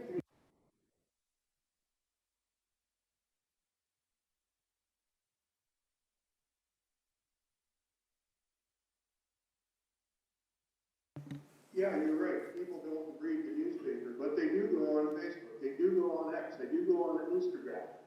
There's a number of different methods that are used to contact people. I mean, I don't use Facebook. I don't use Instagram. I don't use X. But I'm also part of what's going on in Kneehill County. And I think it's important that our residents have the ability to get information from Kneehill County. As far as the podcast goes, I mean, we're using experts in the field that are the people that know the ins and outs of this subject matter. So when we say, how is your assessment done? We use people that deal with assessment. How are your taxes calculated? We use people in the field that know how our taxes are calculated. And to provide this information to our residents, I think it's very important, because that's how they learn. And yeah, okay, it's fine. If you don't want to watch the podcast, you don't want to watch, read the paper, you don't want to do any of this stuff, well then please do not come back to the county and say, you know what, you're not communicating with us. because we are trying to communicate. And I think the more levels of communication that we put out there, yes, it's costly. But on the other hand, that is what we do. That is the important part of what Kneehill County is supposed to do, is communicate to their residents on how their tax dollars are being spent. So I agree that maybe there's some overlap here, but as far as I'm concerned, cutting back on communicating to our residents is not the way to go. Thank you. Councillor Olson. Yeah, I mean, there's some things that we have to do here for posting for development permits and stuff, so I do see that. I am surprised with the numbers you gave out. You know, that's incredible, some of that. I do have a couple questions on the podcast. How many podcasts do we do a month, and what time is taken? Also, I do agree with Reeve McCook on as far as policy and things like that. We shouldn't be having staff do a podcast on anything like that. On general information, I got no problem with, but yeah, definitely when it comes to policy and things like that, they shouldn't be communicating council's wishes or anything to that matter. But yeah, I'd like to know how many and what some of the time. So through the chair, for the podcast, basically our communications person creates a list of questions they're going to ask the potential employee. So we just had one recently with Teresa. We've had them with water, we've had them with the tax. They come up with the questions about the ins and outs of their job. Then that is so they're prepared. So if they need to get information, they can gather that information. The podcast itself, usually about 45 minutes to an hour. Now then that's trimmed down in editing to make sure that you cut out the coughs and cut out anything that person might not want. Then I would imagine, I'm not exactly 100% sure, but it usually takes a couple hours to edit it. Just take out the coughs and take out that. Then it goes to the CAO for approval and myself. So we listen to it, make sure there's nothing in there that we wouldn't want to get out to the public, and then it goes out. And it's all, the podcast is basically for the ins and outs of that particular job. So how are taxes calculated? When does assessment go? When does assessment for the taxes? Then we have water. Well, what do I do if I notice a leak? Or it's mostly an education. We're trying to make it an education. And also we're trying to kind of make it so that when a ratepayer calls, they can put a face to a name. So let's say when we have a tax person, well, when that tax person is on the podcast, they heard her voice, they know who she is, they phone in, they kind of know her. And you're trying to kind of create these relationships so that when a ratepayer calls in, they know who they're talking to. So and how many podcasts? We do one a month. Okay, thanks. CAO Cochran. Thank you, through the reef to all of council. The podcasts are a really great tool for us to educate the residents on what we do and why we do it. For instance, I listen to them every month because I also get educated on what people are doing. You know, before I was sitting in this role, I had a smaller portfolio. So for instance, when Officer Amber and Matt went online to talk about road bans and what they do and speeding and how they support the community, it's very educational for our staff or for our residents. The reason why we went to a podcast is because we were asked to create a bunch of movies or videos, if you will, and those were very expensive for us to create and for us to farm out. Whereas with the podcast, we can house it in-house and we can use our staff experts to create that connection back to the residents. So it's a very low cost opportunity for us to advertise what we do and why we do it. You know, I've never heard of a road ban when I worked for the city of Calgary. There's no road bans. What's that all about? You know, so it's very, very educational. In addition, the newsletters, I can imagine if you look at those newsletters, they look very expensive. We have an option to reduce the number of times we produce newsletters, but we also don't want to miss that there are people that don't feel comfortable with digital means of communication. We have moved our ag newsletter fully online to reduce our costs, but with our newsletter that talks about all the great things we're doing, it's very critical that we consider all forms of communication, not just online or digital. We have to have our printed copy. Some people don't have a computer, and we want to ensure that we're including them. There are certainly areas we can look at reducing overlap and reducing our costs, but at the end of the day, it's really important for us to communicate with our residents, because one thing I hear often, we don't know what you guys are doing. We don't know what's going on in the county. And so we're always looking for opportunities to educate people on the great work that we do, directed by you, through policy, through our council strategic plan, and through our budgets. Thank you. Thank you for that. One of the things that we're going to get back into, though, this is a cost. This is taxpayers' dollars. And this, what I see right here, right now, has been an evolution over a complacent council that has allowed administration to do their job. We as council need to answer these questions also. We as council are the faces of this county. People come up and ask us the questions, we got to know a lot of this stuff. So, I mean, to sit here and to say that you guys are getting all this, well, what do you do, or what are you doing? Like, I'm not sure about that. It's almost like, okay, so what do we need counselors for? We don't, if the staff is going to do all this stuff, what do we need counselors for? And it says, to be honest here, it says all these dollars and cents, it's not that much. It is that much. Because now we're populating it, and now we're using staff, and that's big dollars. And I'm sorry, like there's a lot of stuff here that I don't think we need to be involved in. It's too much money. It doesn't need to be. It's almost progressed from away from council's direction, and I mean we can change that here with the strategic plan and stuff like that also. But I mean it's still dollars and cents from taxpayers' dollars, and I just don't want to see an overlap, especially when we have a policy that it states 3 Hills Capital and our website. Councillor Cunningham. So I just want to thank Reeve McCook for boosting the number of YouTube users on Kneehill County, for Kneehill County. Yeah. No, I'm just kidding. Well, I'm not. No, and I think, you know, not to just reiterate what everybody said, but we do have a very diverse age population, and I'm going to push back on the capital. My 80-year-old mother, who's a Kneehill County ratepayer, loves the capital, and so there is some of those people that want that to be able to hold something and read it, whether that's the capital, the newsletter, whatever. So we do have to speak to those different age groups. I think you folks were on council when I mentioned that I had met with a young lady.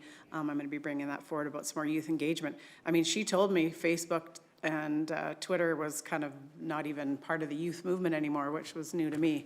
I want to see Reeve McCook on TikTok is what I'm looking for. But anyhow, yeah, I think it's great that you're looking for different platforms, because everybody's going to come at a different comfort level, whether that's, you know, technology or whatever it may be. We do have a policy 18-1, and it's a communications policy. And I think, as Ms. Cochran said, I think we, you know, kind of have to almost wait till strategic planning's done. There is 4 guidelines on that: informing and serving citizens, listening to citizens, communicating, and meeting diverse audience needs. So I think until we have that more comprehensive discussion at strat planning, I think we'll be able to know where we want to go going forward. Councillor Woodstock.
Councillor Olson.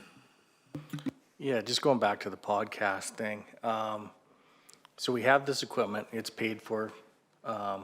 Is it set up in a room? And is that room dedicated just for the podcast? And if so, has anybody looked and seen, as we're only doing one podcast a month, is there any room for renting out that equipment to wannabe podcasters, that maybe we could rent the room and the equipment for them to try? Because a lot of people aren't going to put up the money to do that. Just finding some way to pay for stuff here. Through the chair, the room is not dedicated. It is it's in the IT office. We don't we only do it once a month, so we weren't going to, it's very hard to take up, put down, so it's just in the IT office in the corner. We just, right now, it's empty, but. Okay, yeah, that wouldn't work then. Yeah, don't have but people we. in our IT areas. Yeah, it's not in a dedicated room. Councillor Cunningham.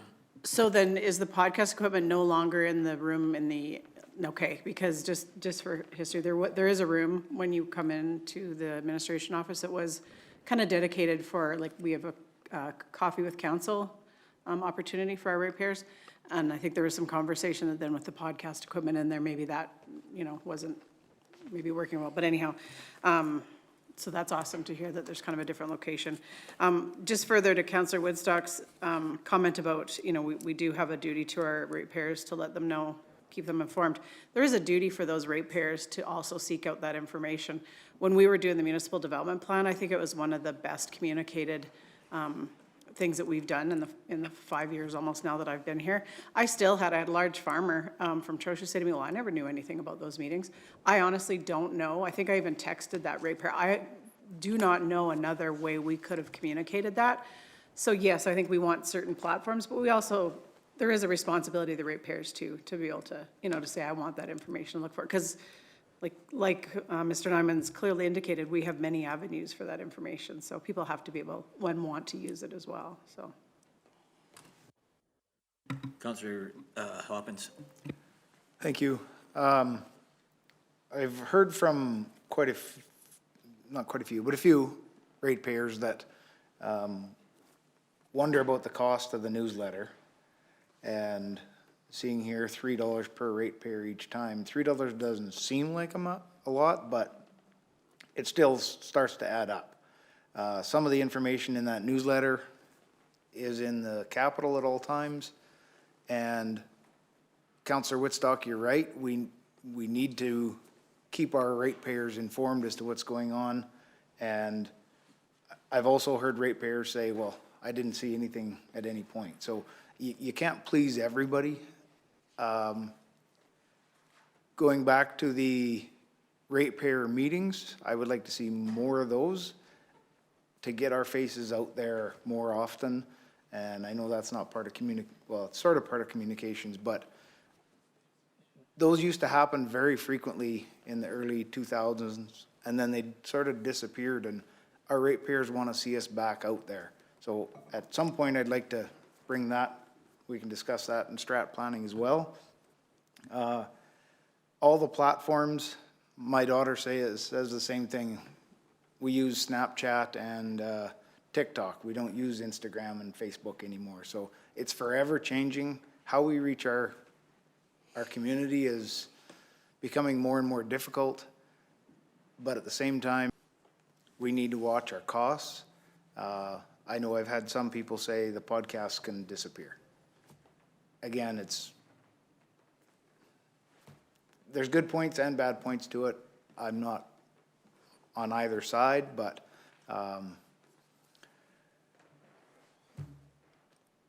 again, just like Councillor Cunningham says, it's up to our ratepayers to go looking for that information too. So I don't really have anything else to say, so thank you. And as I oversee communications, and I'm not here to advocate for any one thing. As it says in here, it says, council provide alternative direction. We are going to do what is asked of us. That's our mandate. And if council decides that this is how we want to communicate with our residents, that is exactly what we will do. I'm not here to advocate for one thing or the other. I do what I'm told. Councillor Penner. I guess then I'm going to ask you a question. Inside your administrative body, are you seeing enough information that makes you believe that we're reaching more residents, that we're getting our message out better than we may have been, say, 5 years ago or 10 years ago? I think it's a little bit of a different. Okay, so I built the first website we ever had. That's all we had, was a website and the newspaper. So I did the first ever website at Kneehill County. And I think there was a little bit more trust back then when people trusted everybody that they were going to do what they said they were going to do. I think now society has changed. More people want more information and they want it now, not 3 months later. They want to know now. What are we doing? They want to know what the motions from the meeting were, and they want them live. We are seeing a lot more interaction with the public through the live stream, for sure. The live stream is our biggest transparent avenue because they can watch a council meeting, they can get it verbatim. Facebook is another. We get a lot of traffic on Facebook. I think the YouTube live stream and the Facebook are our two biggest for interaction with the public. Now, that's because we can tell. We don't know the interaction with the Capitol. Everybody can grab a Capitol and read it. We don't know if they read it or not. That's the same with the newsletters. We don't know. We don't really know what people like until they don't have it anymore to say we miss it. So basically, on the digital side, from a measure, our YouTube and Facebook are our biggest. But you don't know if those are ratepayers. There's a lot of people watching this that aren't ratepayers. There's a lot of people from a different bunch of counties, everywhere else watching this. I've talked to them. So you got to be careful on that one too, right? Through the chair, 100%. Facebook, we're seeing more comments. We're assuming those people are from Kneehill County. But yes, 100%. The people on the YouTube, we could have 650 views. 649 could be not Kneehill County residents. We do not know that. We don't track that. But we are seeing the views increase. So we'd hope that would be people that would be in the community wanting to know what's going on. But we cannot, that's right, we cannot. No, I mean, that's understandable, right? 100%. I mean, that's the way that the world's going. So, and the reason I know that, and I'm not a computer guy, but in our prior meetings, I've talked to different councils that are watching us. Their ratepayers are watching us. So, I mean, you can't use those numbers. Any other comments? That being said, I'd like to make a motion. I'd like to make a motion that we no longer produce the newsletter or the podcast, and that we have a look at the remaining platforms and see what are overlapping, and they're brought back to council. And I would like that to be a recorded vote.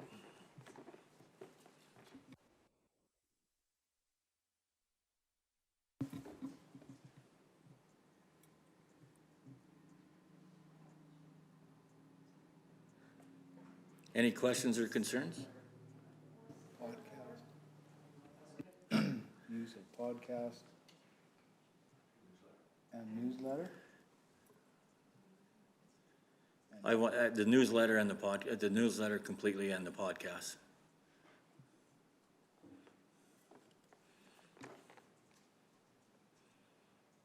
And staff, and go back and have a look at the other stuff, the platforms that we're providing to see which we're overlapping.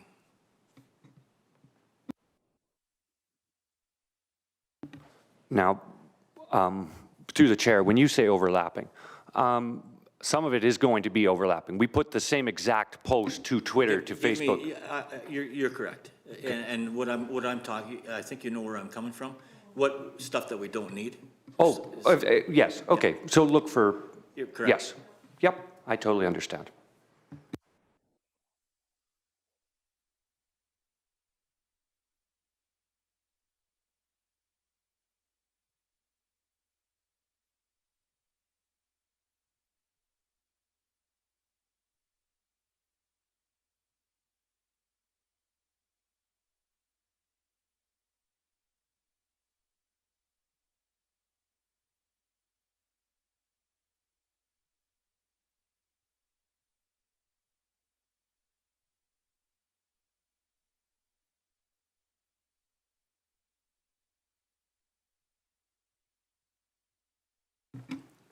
Councillor Cunningham.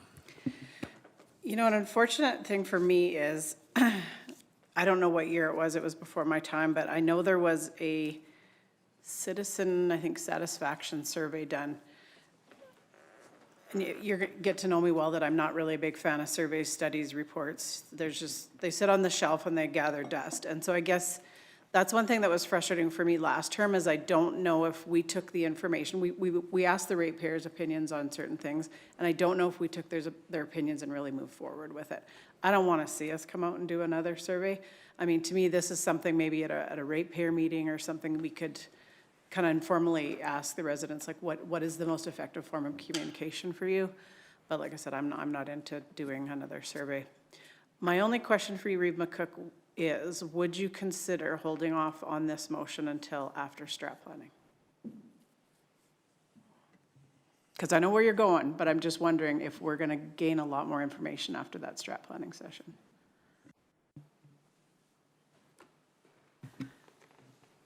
Councillor Hopkins. I would agree with Councillor Cunningham of holding off on this until we can do our strat planning. I would entertain the idea as long as that motion is still there on the table. It always can be. I would agree as long as that motion is still on the table.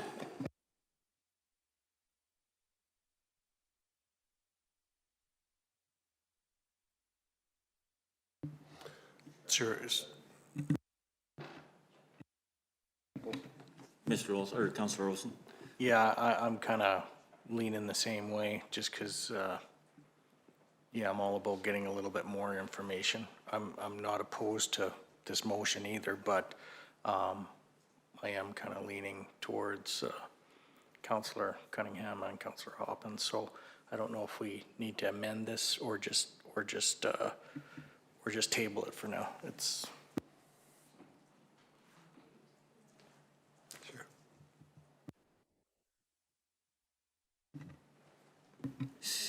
CAO Cochran? Yes, through the Reeve to all of Council. It'll be best if we just table the entire report and bring it back after the strategic planning session of when you can direct us through a motion at that time. Everybody okay with, oh, pardon me. Councillor Penner? Then I would suggest tabling the motion for the time being until we get our strategic plan more in line. Yeah, Can we withdraw a motion? Yeah, you can withdraw that motion, but we didn't vote on it. We didn't vote on it, so. We're in discussion. Yeah. Right, exactly. So we can either have it up here that we discuss the following motion after the strategic planning session, or we can just table the communication discussion until after the planning session. So you can either leave the motion up to table, or you can just table the whole discussion. I'd like to leave the motion up for discussion. Yeah, I would too. I don't have any problem with the wording of the motion. It's just, yeah, just the timing. I'll make that motion. Or do I need to? Or it's already in there again? You have to read it out for us. I can't read it. That council tabled the following motion until after the strategic planning session. That council direct administration to disregard the use of the podcast and the ratepayers newsletter as a communication tool for Kneehill County.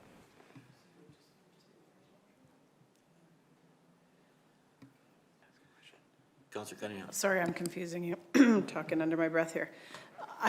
For you, Reeve McCook, I'm just wondering though, so that to me, this could be two different things. After the strategic planning session, I believe is February 2nd. So are we gonna bring this back at the next meeting? Or like strategic planning, the document itself will take a little bit of time. So I guess, do you want a date clarification on that? Absolutely. And I'm willing, everybody knows where I'm coming from now. I'm willing to put that till after we get the strategic plan in place. Right? Not just each meeting. Yeah. Through the chair, would you also like to pause till that happens? Just asking because we do a podcast every month, so. My thought, yes, but I mean, these are the cats that'll take a motion. Okay. Right? I agree, the pausing might be a good indication if we get complaints that it stopped. If it doesn't get maybe we didn't need it in the first place. Let's get this motion done, and then we can go on to your concern, or whatever. The strategic planning session will take it won't be done in one day. I think we'll wait, we'll put this forward after it's completed, which makes sense. That way it'll be a better direction with everybody's. So after the planning session has been completed. Or after the strategic plan has been completed, yes. No. Okay, absolutely correct. Okay, do you want me to read the motion? The council, Excuse me, just going back into our e-scribe communication about this. The recommended motion is that there be no motion, that we just acknowledge receipt of the communication report for the minutes. Maybe that's the simplest way to deal with this at this moment. We're always going to be able to bring up the motion that we want to after we have our 1 or 2 strategic planning meetings, whatever we need to do. It doesn't preclude us from doing exactly what we've been initially thinking about doing. It just streamlines the whole process. as long as it doesn't defeat what I'm trying to put forth Oh, here. exactly. That's all I'm concerned about. As long as we bring this back, right? And it's fairly clear, so, I mean, if everybody's okay, I understand where you're coming from. What, is everybody, any more comments? Sure. No. Sure what? Motion? The council table the following motion. We can proceed with that one.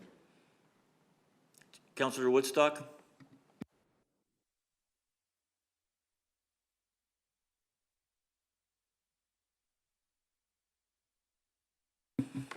Okay, we're not sure which motion this one is, but that council table the following motion until after the strategic plan has been completed. That council direct administration to, the motion would be that council direct administration to discard the use of podcast and the ratepayer newsletter as a communication tool for Kneehill County.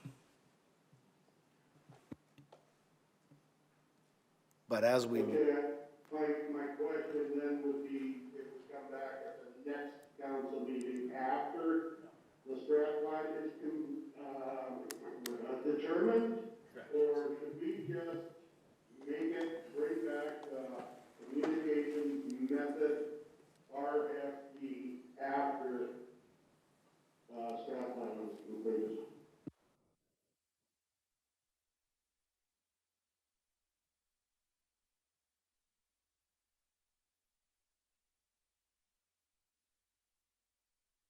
Carolyn? According to our procedural bylaw, to table a motion, you actually have to set a time and a set date to bring it back, and we don't really know the set time and date we will actually be bringing this back. And if you don't have that, you actually have to bring that tabling motion back to the next council meeting.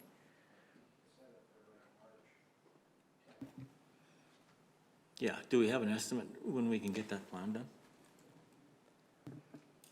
Through the Reeve, I think, Sorry, no, you go ahead. I'm just saying the easiest and cleanest way to do this would be just to table the agenda item and to bring it back instead of the motion.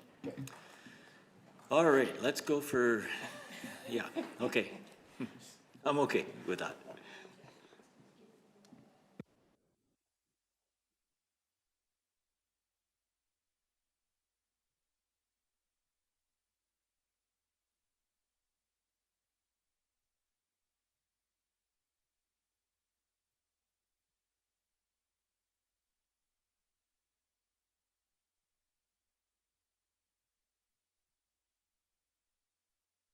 That's the motion?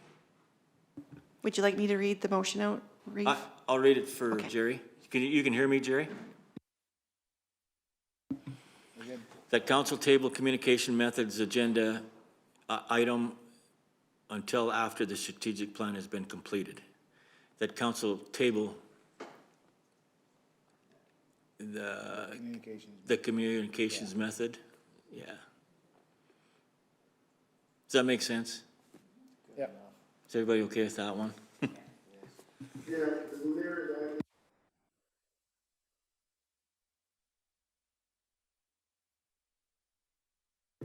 complete. Correct. Any more discussion on this or any more? All in favor? Carried.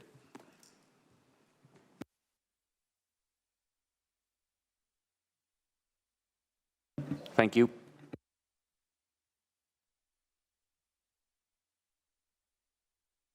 Let's take a 10-minute break. Thanks. We just got started. Yeah, at 1:33.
the other day, he was sitting outside. All right, we're back in session, 143. Where are we? 7.1. 7.1, Kneehill Grant Program. I won't call you counselor, I won't call you. Like CEO Cochran says, that is your job, and my job is administration. So are you ready to go? We're ready to go. Yeah, okay. Carry on, yeah. So, hello, council. I'm here to give you an overview of Kneehill County's grant program. Get to turn to the next slide. So the first slide shows an overview of all the grant programs organized by Ledge Services. I believe Ag Services run a few programs out of their department. I think they covered a few, like the cemetery grant. But these grants that I'm going to cover today are the ones that are ran and maintained by Ledge Services and budgeted through the council budget. We have 8 grant programs available. When we add up all the grant funding together, the total amount of grant funding is around $105,000. Some grants are only available to Kneehill County residents, and some grants are open to anyone within Kneehill County, including our urban neighbors within Kneehill County. Go on to the next slide, please. So moving on to more details of each program, we'll start with the Century Farm Award.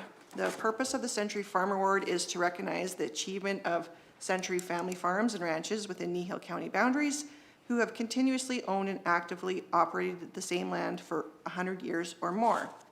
This program has been active since around 2002, and we've had around 56 families take part in this program. You can see the past funding allocations on the slide. This is a very easy program to administer. The application is very easy. The applicant just needs to provide proof that they have received approval for the provincial award, and then we do up the paperwork for the plaque. The applicant does have the choice on the application if they want the plaque presented to them at a council meeting, or have a counselor provided at a family celebration, or if they just want to pick it up at the county office. Any questions on the Century Farm? So what's the funding then? Pardon me?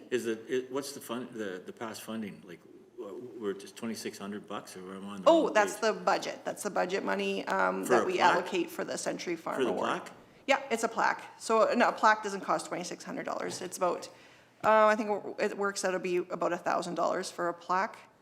They're very expensive, those bronze plaques. Can you bring yours back?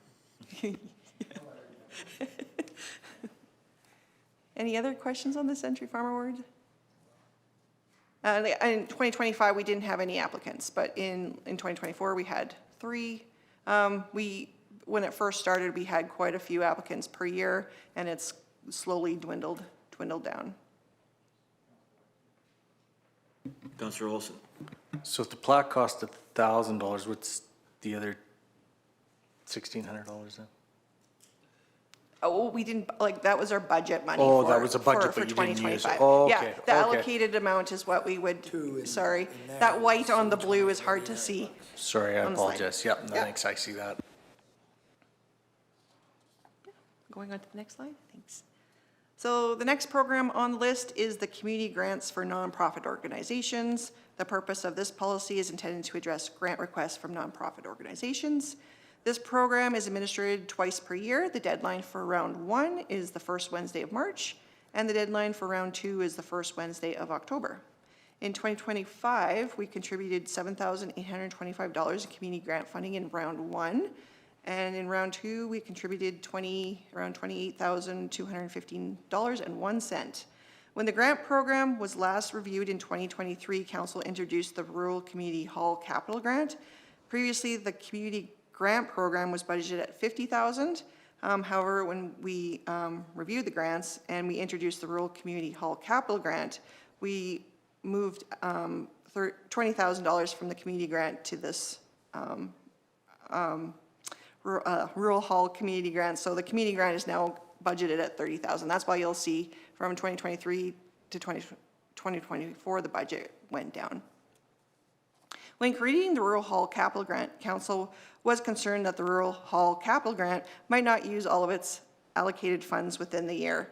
To address this, Council stipulated that applications for the Rural Hall Operating Grant would be accepted from January 1st to September 30th each year, and any remaining funds after September 30th would be transferred to the second round of community grants under the nonprofit grants policy.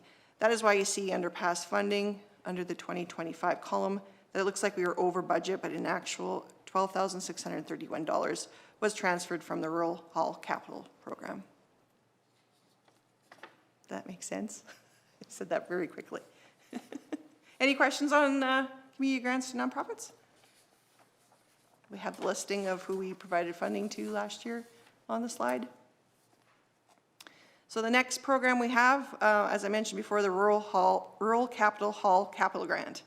Just to remind you that some of you might not know that we have two Rural Hall grants, one that pertains to operating funds and another that pertains to capital projects.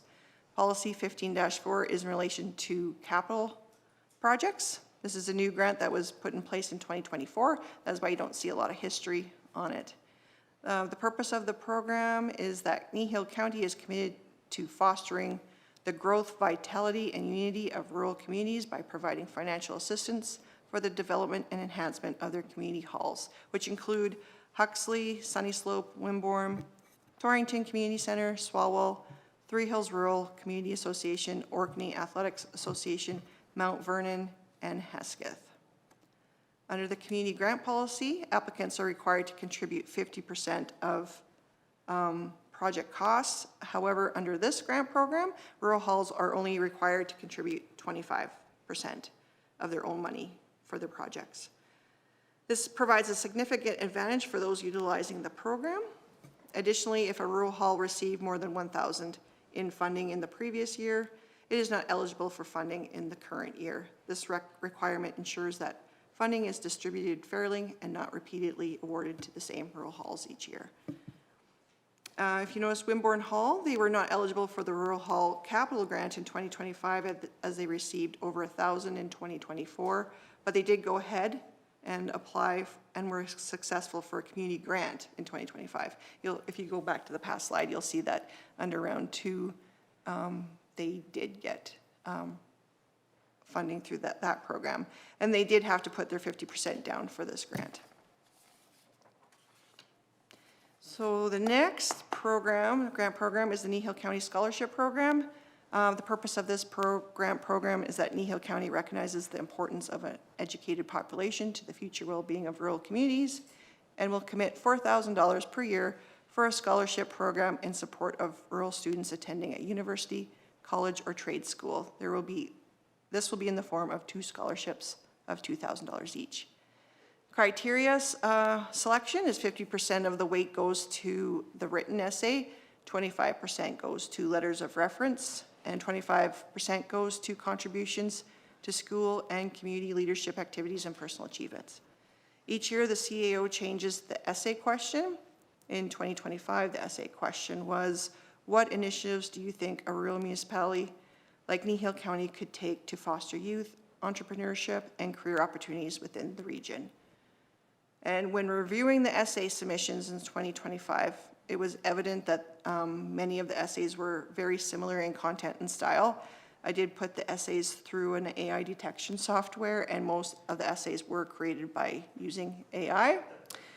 Council at that time did make a motion that they would like this policy brought back and reviewed because of this situation.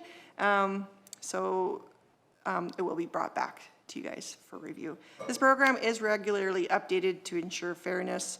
For example, school marks were previously included in the selection criteria, but council decided to remove this criteria since students with high grades already receive many of the grants already.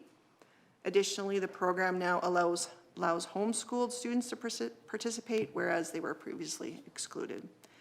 We will bring this policy back to council for review shortly to add something about AI-produced essays unless council would like me to go a different direction. On the PowerPoint, you'll see our 2025 scholarship recipients, Kate Rice. She was graduated from the Acme School, and Chandel Fawcett, who graduated from the Vista Virtual School. That's a tongue twister. Next program, any questions on that? No? So the next program is the Community Enrichment Support Program. This is the program I actually use most frequently. The purpose of this policy is to provide council with guidelines for responding to requests from individuals and organizations seeking sponsorship for recreation, community, arts, and cultural events that are not covered by other grants, scholarships, awards, or donations. Below is on your screen, on below of the slide, is a report of our past funding and allocations for 2025. One helpful feature of this grant program is a policy clause allowing the CAO to approve requests under $250, provided council is notified of these approvals. This streamlined process works well for supporting events such as the Huxley All-Nighter or Legion Remembrance Day ceremonies, enabling organizers to receive timely decisions and reducing administration delays. Any questions on that? No. Who's the Choshu Housing Corporation? That's not the Senior Housing Corporation? Choshu, yeah, that's the ones that are putting the facility up there. That's the Choshu Senior Housing. So, That would be the society, not the project itself. So the society Yeah. is raising money to buy furniture and extras in the building. So it shouldn't say Trochu Housing Corporation, it should say Trochu Housing Society. So it's two different entities. okay, because my question would be, is we give them $2,000 after we cut them a check for $300,000? It's not the same people? That would be the same fundraising group, yes. Actually, the sponsorship was asked before we gave them the $300,000. All right, so the next one is the Rural Resident Connections Grant. This is another new grant program established in 2023 and implemented in 2024. Unfortunately, this hasn't been widely utilized program. During our last strategic planning session, council identified a clear need, helping our residents connect more with each other, and they created this policy to encourage Kneehill County rural residents to engage in local activities that promote social connections, inclusion, and well-being. This initiative offers grants to support a variety of neighborhood and community-oriented gatherings, events, or activities. Successful applicants will demonstrate how the grant supports residents to connect and engage with each other. The feedback I get from this program is that there's a lot of red tape and paperwork to do, asking for a little bit of money. In 2024, we provided money to the Torrington to have a Robbie Burns dinner put on. We had no applications in 2025. We did have lots of inquiries, but no applications were submitted. Councilor Cunningham. So be ready, because I've got two from Division 5 that are going to come forward with this one. Ms. Vanderkook, can you just remind me when the cutoff date for that is again? Like when It's all year. That Anytime goes all that they year. have, yeah, Okay. it goes from January to December 31st. Okay, perfect, thank you. Councilor Olson. So as it reads, this is money to promote social connections? Yeah, so, for instance, a resident in Torrington wanted to put on a Robbie Burns event for the people in Torrington, so she asked for seed money to put this event on, and had held this event. That's the only application we've had, so can't give you any other examples of what anybody would use. But for instance, if somebody wanted to put on at the Huxley Hall an exercise program, they could apply, and if council wanted to give them money, they would, and then they would hold an event for the residents of Huxley for an exercise program. Those are the kind of examples. Yeah, so I think we'll see Deputy Reeve Hoppins probably doing a yoga class in Huxley coming soon. But no, one of the ones that came to me, and I think they'd be fine with me sharing it, is like Ghost Pine Sports Day, which is something that's been in that community for years, right? So kind of was approached, and I said, these are the type of things, like we want to encourage people to host events, and not that we have to host them, that they're kind of taking the initiative of it. So that would be an example of one that will be coming forward.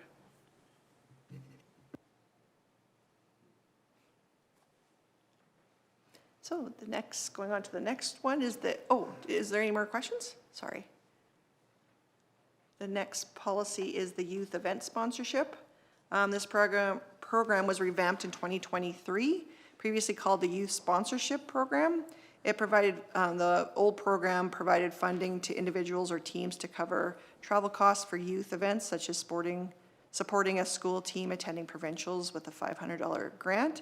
These approvals did not require council's direct involvement, but council was kept informed whenever a sponsorship was provided.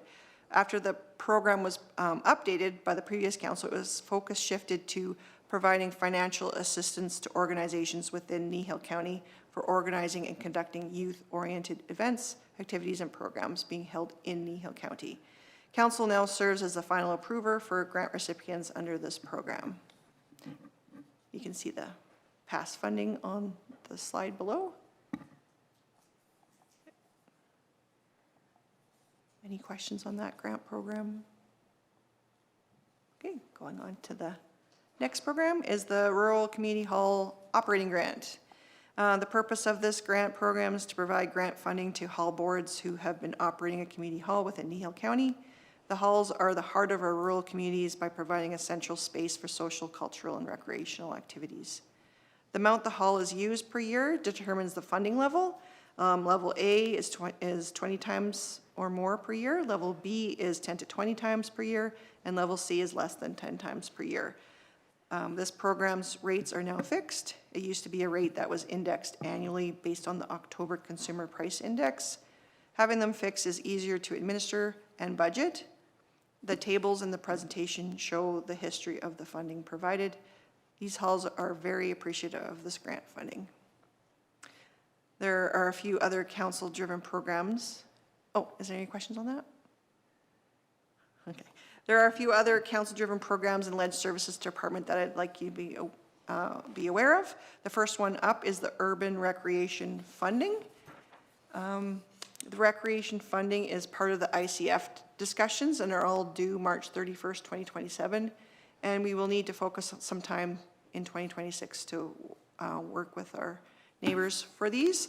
You'll see on the slides that Acme and Troche are highlighted in red. The reason for that is that those agreements were done back in October with the past council, and those agreements are good until December 31st, 2029. The next program I'd like you to make aware of is the Doctor Recruitment and Retention Committee. In September 2022, the Kneehill Regional Partnership reformatted this committee. Previously, the committee reported to the Kneehill Regional Partnership. Under the new structure, it now operates as a standalone committee. Kneehill County is the managing partner for this committee. The agreement stipulates that each municipality will pay $2 per capita each year to run the program. However, in July 2024, Kneehill County, Linden, Acme, Troche, and Three Hills created the Medical Clinic Rent Stabilization Program. You'll notice that the carbon is not mentioned in this group as they didn't see the advantage of taking part of this, as most of the residents go to Drumheller for medical attention. It is a pilot program for 3 years. The program has all 5 municipalities partnering to provide a 3-year rent stabilization program for the Kneehill Medical Clinic. This program sees the participating municipalities contribute a total of $90,000 annually to cover the clinic's base rent, thus easing the financial overhead of the clinic's physicians. Kneehill County's contribution to this program is around $50,807 per year. With this program in effect, the Doctor Recruitment and Retention Committee will not meet until the pilot program has completed. There are still a couple of outstanding incentives to new doctors to still be paid out, and the committee wanted to drain all the money from this account, so at the end of 2027, there is a 0 funds in the account.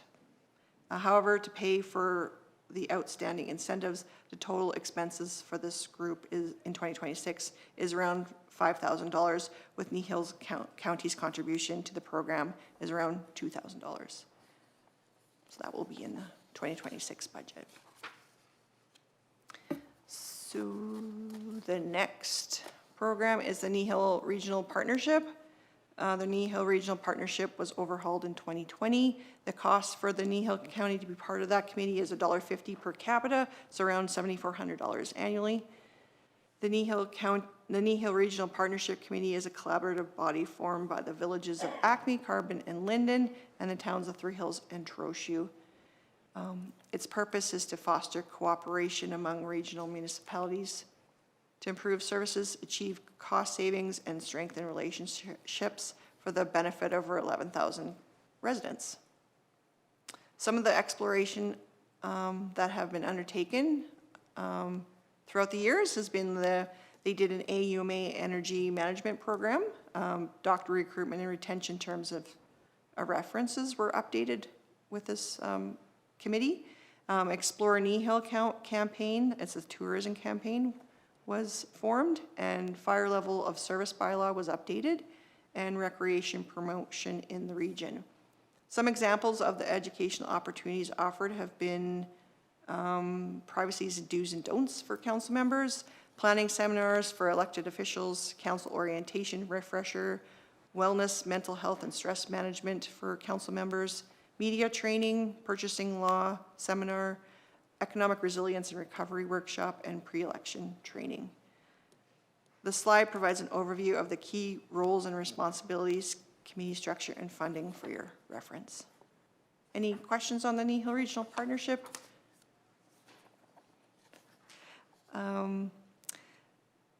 There are council-approved expenditures that are made through motions and agreements that I'd also like to go over. So one of them is the Torrington Arena funding.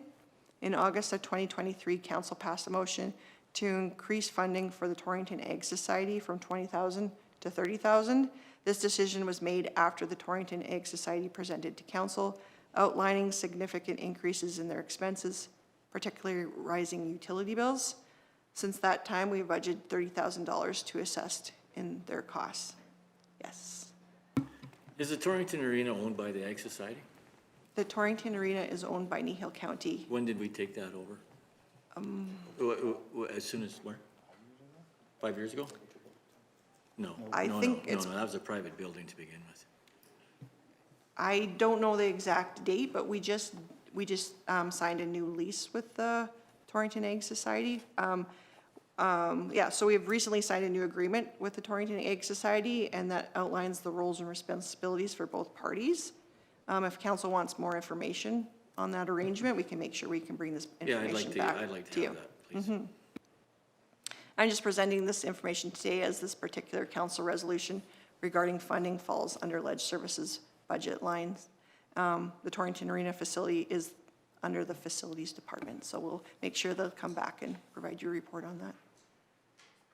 The next one is the Three Hills Airport. The airport is in the boundaries of Kneehill County, and the town manages the Three Hills Airport. So back in 2017, the town and county created an agreement so everyone knows what each other's responsibilities are. Prior to this, there was an airport committee, and it was a kind of a weird setup as it involved Prairie as a voting member. They disbanded this committee and created the 2017 agreement, which states that the county pays the town $25,000 each year to cover the county's share in maintaining the airport. However, that agreement expired December 31st, 2021, and a new agreement still needs to be worked on. The next one is STARS. We heard previously from STARS.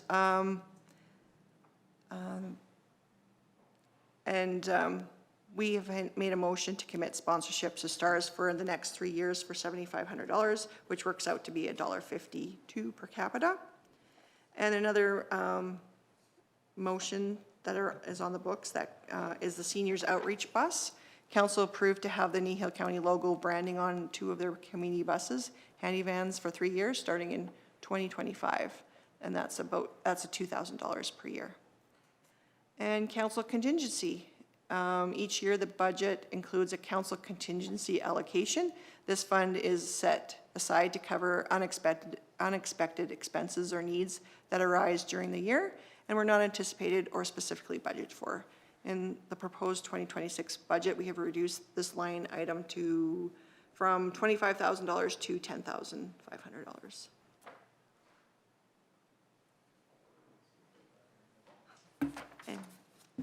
CEO Cochran. Thank you. Through the reef to all of council, we have great folks watching in the background and found out that we took over the Torrington Arena in 1964. The same year as Swabble Dam.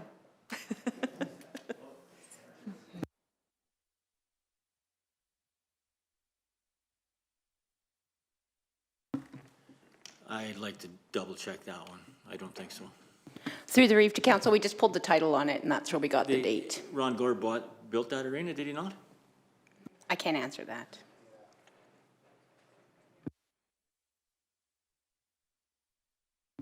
I just didn't realize that we owned it. Yeah. I thought the Ag Society owned it, and I don't, They used to. I don't know why we want it. Yeah, through the reef to council, we own the building and they lease it from us, and we have a shared responsibility for maintenance.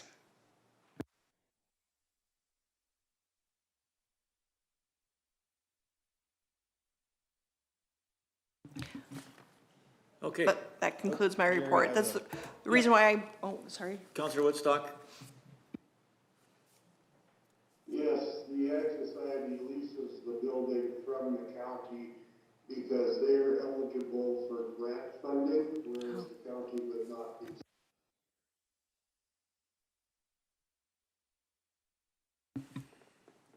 Thank you. Is that all you have? That concludes my report, yes. You get to go sit back in your other chair now? No, I got about 6 other reports to come. All right. Okay, then. Yeah. You just needed it, right?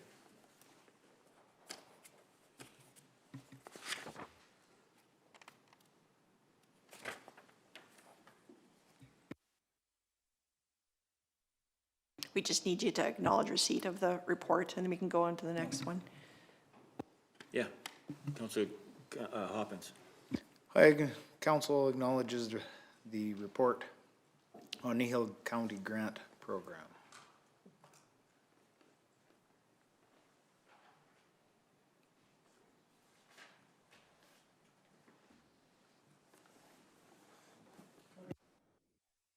Seven point two. Right. Council promotional clothing allowance. So this item is on the agenda today as it was asked by council to put it on. Currently in our council compensation and expense reimbursement policy 3-1, there is a promotional clothing provision that states that as a council is elected for a 4-year term, each councillor may at any time during this term receive up to $600 of county merchandise.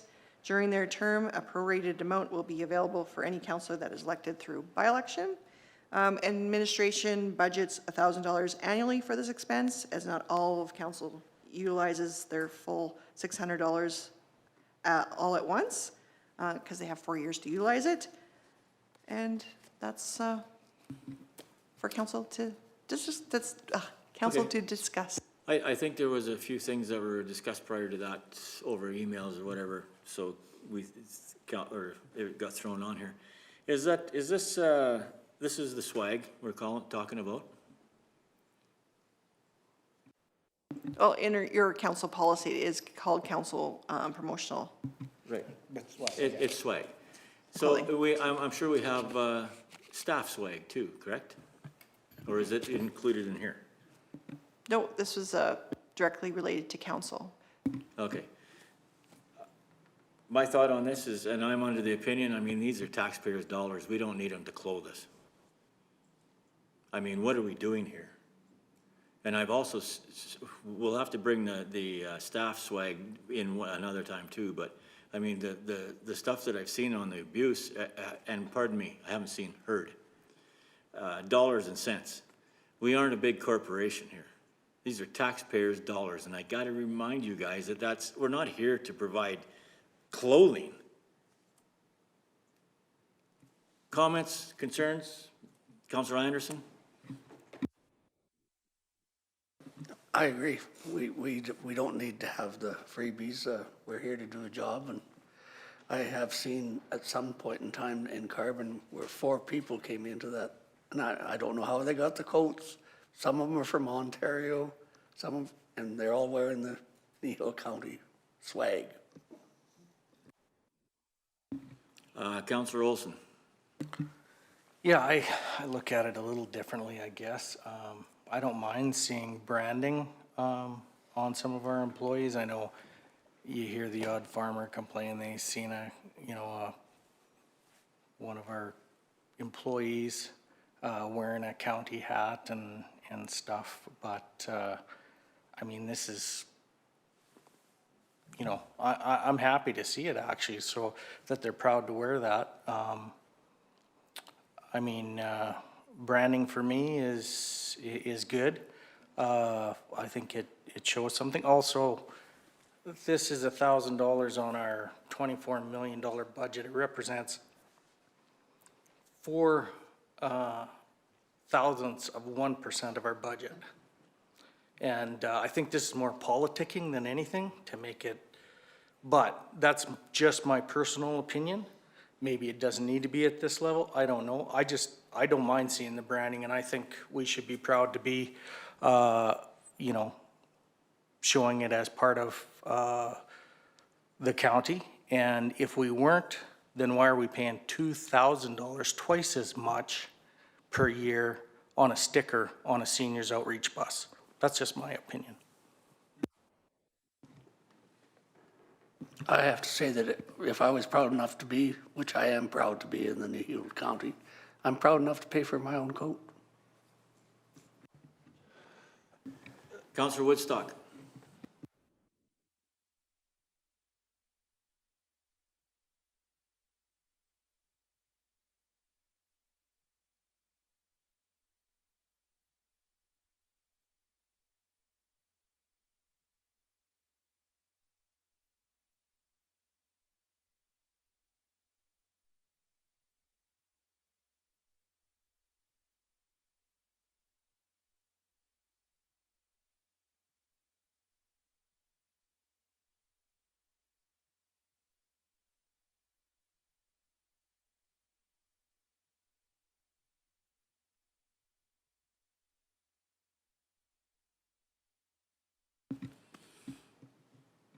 Councillor Cunningham. So, and I just want to make sure we're clear, we're talking council, we're not talking staff at this particular policy, right? So last term I did utilize it. There was a little bit of confusion on how it was to all unfold, but I think we got that ironed out.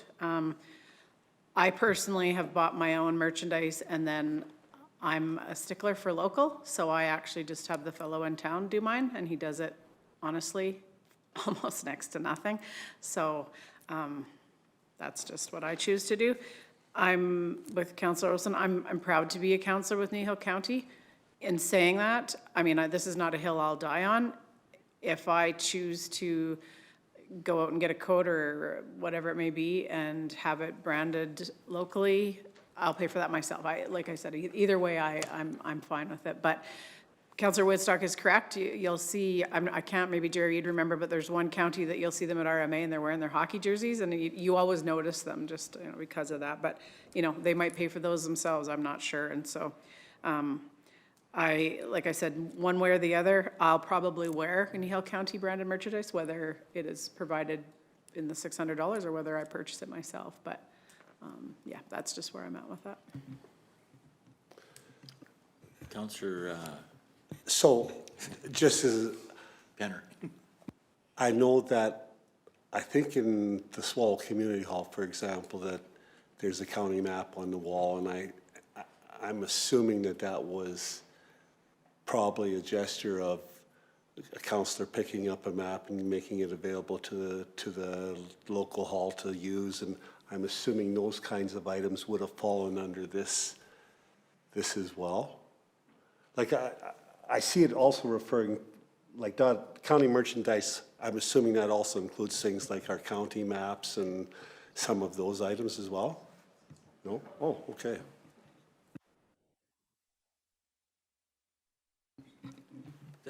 To me, oh, sorry. Go ahead.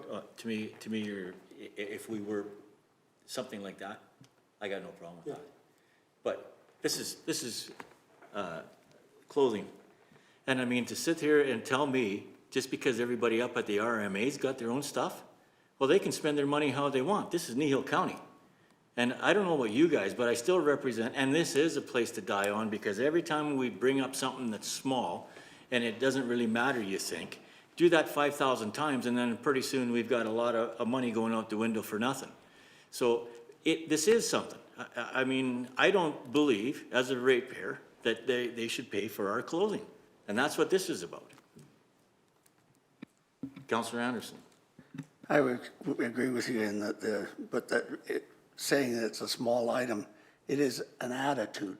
And it's the attitude that costs the money, not the clothing. Councillor Olson. So would that include, like, I noticed that certain members had Kneehill County bags here a little while ago, and now I don't see those anymore. Doesn't that fall into the swag category here?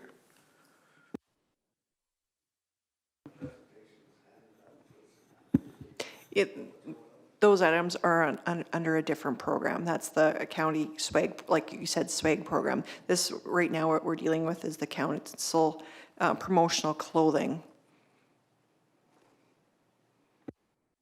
Okay, so there's other promotions for different items? Is that what we're saying? Yes, through the brief to all of council. So this, what we're dealing with today is we have a policy that council gets $600 for their 4-year term to buy promotional items, clothing branded Kneehill County. In addition to that, not in this report, because we'll bring it back with the budget for you to decide on what you want to do, but we have a swag program for staff. Staff get $150 per year to be branded Kneehill County, so they can choose whatever they want. We send it out for branding. Oftentimes, you'll see Yeti cups. Many people will get a coffee cup. There's other swag programs that are related to different programs. So like the peace officers, when they go out to schools, they bring things for the children. At the ag conference, they bring some things, but we're most definitely have reined that in next year's budget. So you'll see that. We didn't take the employee swag out because that'll be a decision by council to decide whether or not they want to remove that. But what we're discussing is just the $600 as part of the council policy that you get that clothing allowance per 4-year term. And that's just specifically for clothing, not like other items? It can be promotional items, so you get to choose. Okay, that's what I was, Yeah, so you can use it on a yearly basis, like $150 a year like employees do, or you can save it all up and buy yourself a nice jacket with the county label on it over the 4 years. So it's really dependent on how you see fit to use that. But it's similar to the staffing program, but you just get to build yours up. Staff have to use it or it's gone.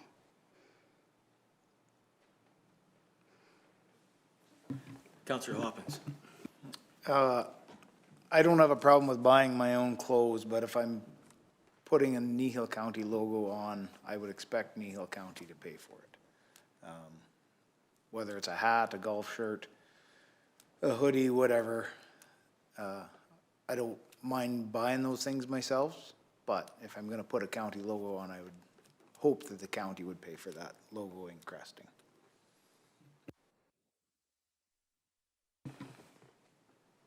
Any other discussion? Councillor Cunningham? Well, and just to speak from the last 4 years, for example, I know there was 2 coats that I had that I was no longer able to use. And so I gifted them to another councillor who hadn't used any of their budget. So, I mean, I can only speak for myself and the one councillor that I gifted the coats to, but like, I don't think there's any misuse. I mean, there's really not an avenue for misuse. I mean, it's $600, but, you know, for me, it's not an attitude of expectation. I don't expect the residents, the ratepayers to clothe me. But, you know, like, kind of like Deputy Reeve Hopkins said, I mean, we are representing the county and I'm happy to do that. I'm happy to do that whether I get the $600 or whether I take it out of my own pocket, so, yeah.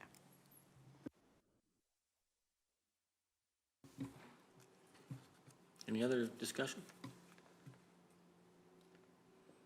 Well, I'll make a motion. I make a motion that we discontinue, pardon me, Councillor Woodstock.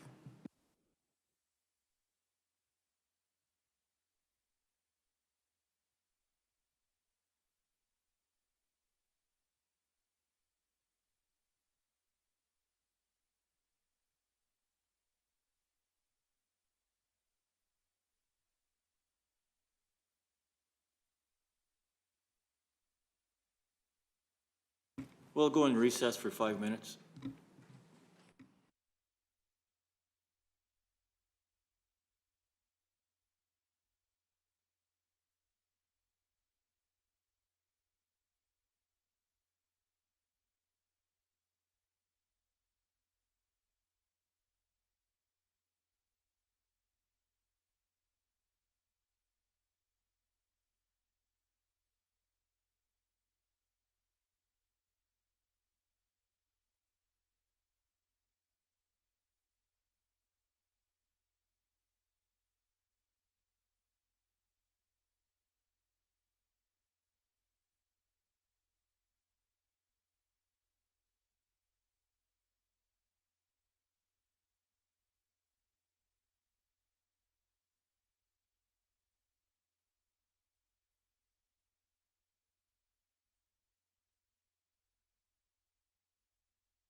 We're good?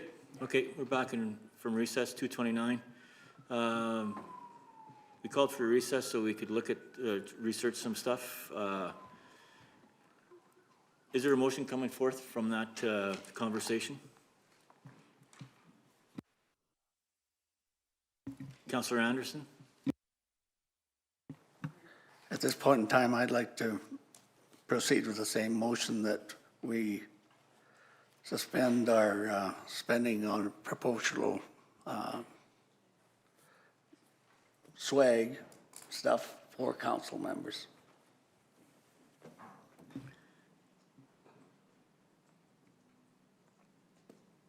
Any concerns, questions?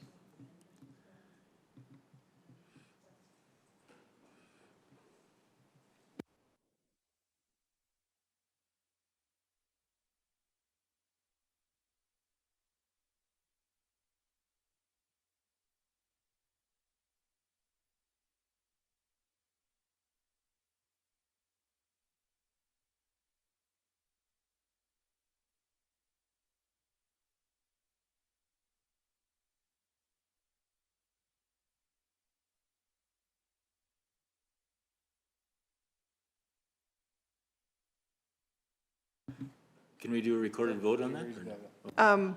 Oh, Councillor Woodstock?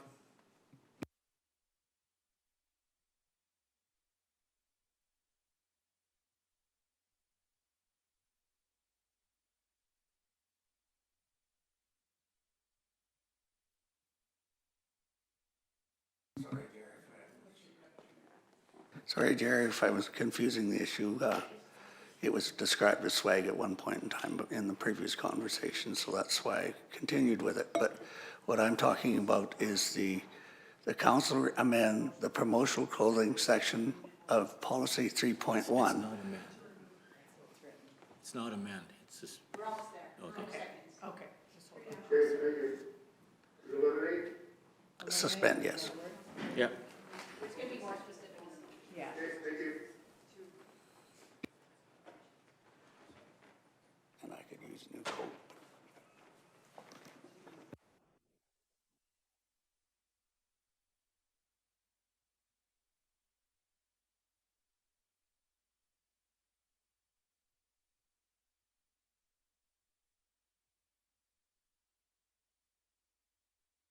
I'd like that to be a recorded motion.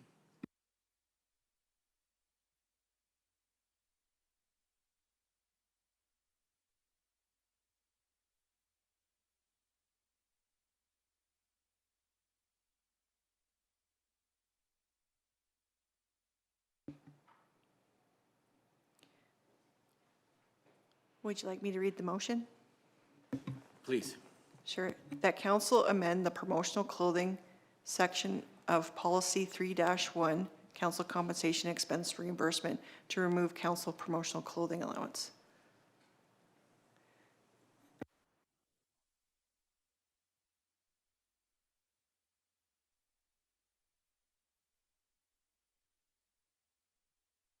Like, to me, when I hear how it's there might still be $600 to use for other things, but not clothing.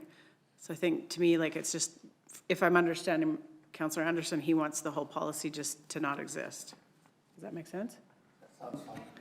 Well, if you remove the whole policy, you won't get paid because it's under the council. That part of the, where that is, comes from is part of 3-1, council compensation and expense reimbursement.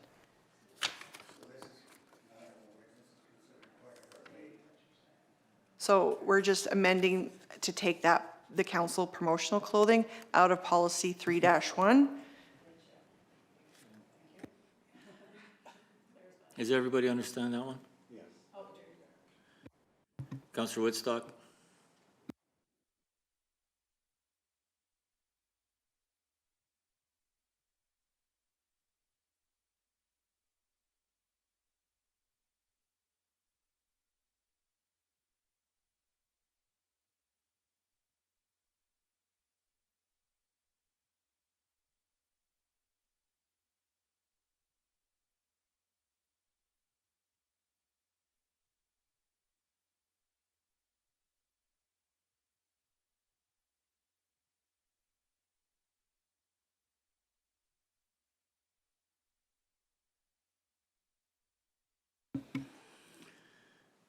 Okay, motion's on the table.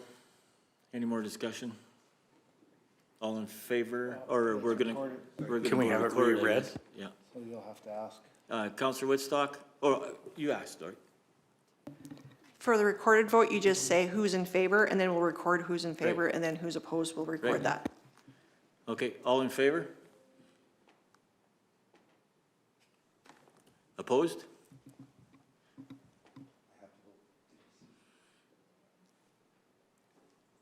Okay, motion defeated.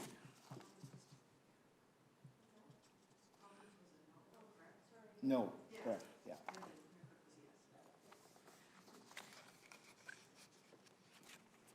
She can't see it.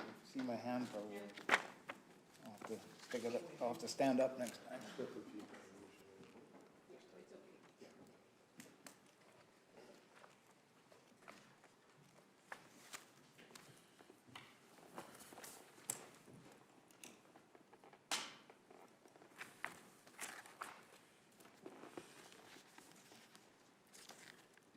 We good to go? Yeah, okay. Perfect. Let's Carry So- on. 7.3, Kneehill County Village of Linden Extension Agreement. Yeah, so the next on list is the Linden ICF Extension Agreement. The county currently has several agreements with the Village of Linden regarding services in accordance with our intermunicipal collaboration framework agreement. The existence of those agreements is something that is mandated by the province and were the result of negotiations with the village back in 2019. So a number of these agreements expired on December 2024. An extension agreement was agreed upon until September 30th, 2025. The reason for the first extension was that the province was going to announce in the spring of 2025 changes to the ICF program, and the county and the village both agreed that it was better to wait for these changes, so council approved the extension to September 30th, 2025. Administration received a request from the Village of Linden to create another extension agreement until December 31st, 2026. The Village Linden approved this extension document at their December 15th council meeting. All municipal collaboration frameworks, ICFs, with neighboring municipalities must be completed by March 31st, 2027, unless the municipalities share a common boundary and mutually agree that a framework is not required. We will need to set some time in 2026 to get these agreements completed before the deadline. Council's options today is to authorize the Reeve and CEO to sign the extension agreement or request further information.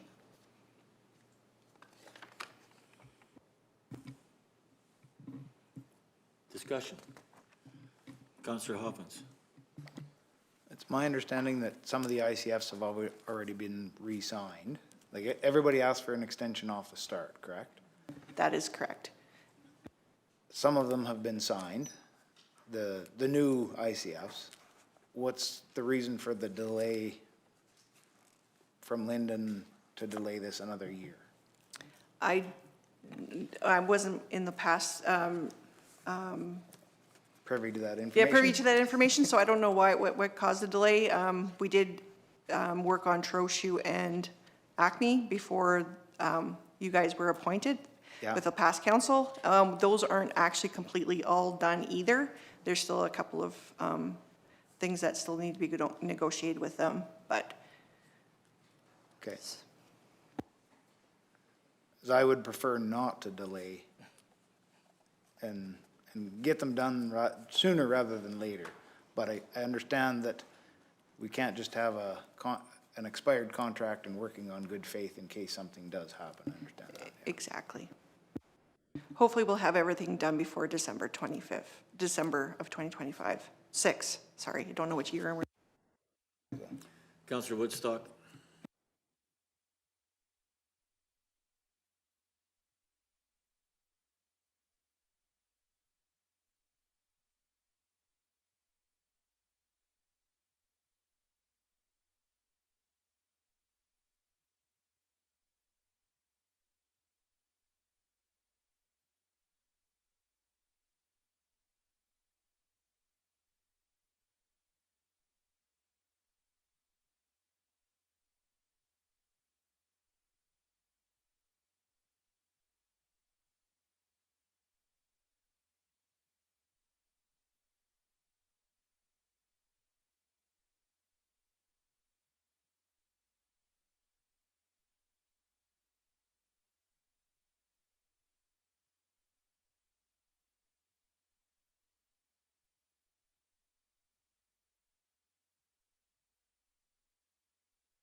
Counselor Olson? So, yeah, so I guess when I look at it, they're extending, and it has to be done, in 27. Can we not deal with one of these agreements, per month or something like that? Or like, is it just the council or is it CAO or interim CAO? Thank you for that question. That is on mine and CEO Cochran's work plan. We were just talking about that last week of organizing a plan.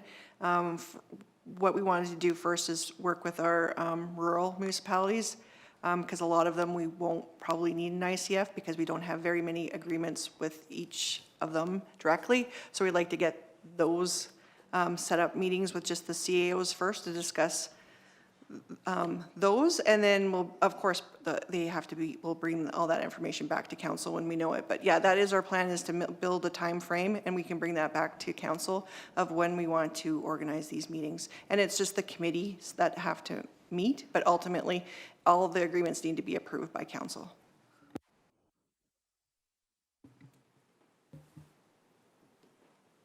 Any other discussion? Counselor Penner? Then I'd like to make the motion that council authorize Reeve and CAO to sign the Village of Linden, Kneehill County Extension Agreement with the existing terms and conditions expiring December 25th, 2026. Any further discussion? All in favor? Carried.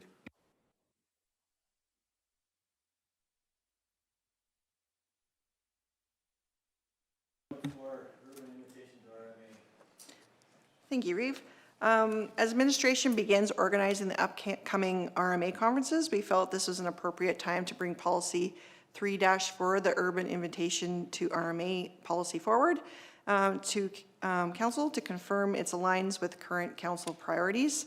The purpose of this policy was to build relationships and develop understandings of issues facing rural municipalities with the urban municipalities that operate within Kneehill County.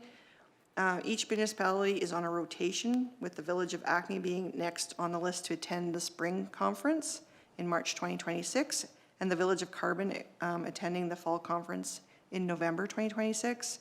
Kneehill County covers the cost of registration, hotel accommodations, and substance in accordance with county policies. Mileage and per diems remain the responsibility of the invited guest. The cost of the program, historically, the spring conference has been less costly than the fall due to fewer days involved. On average, the spring conference costs approximately $1,675, while the fall conference averages around $2,000.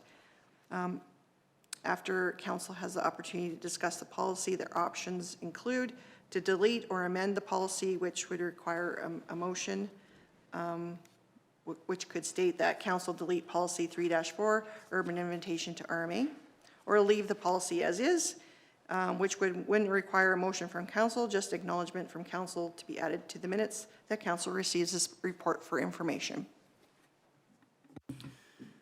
Thank you. Comments and concerns on this? One of them, I don't believe that we should be paying for these guys to come up to our convention.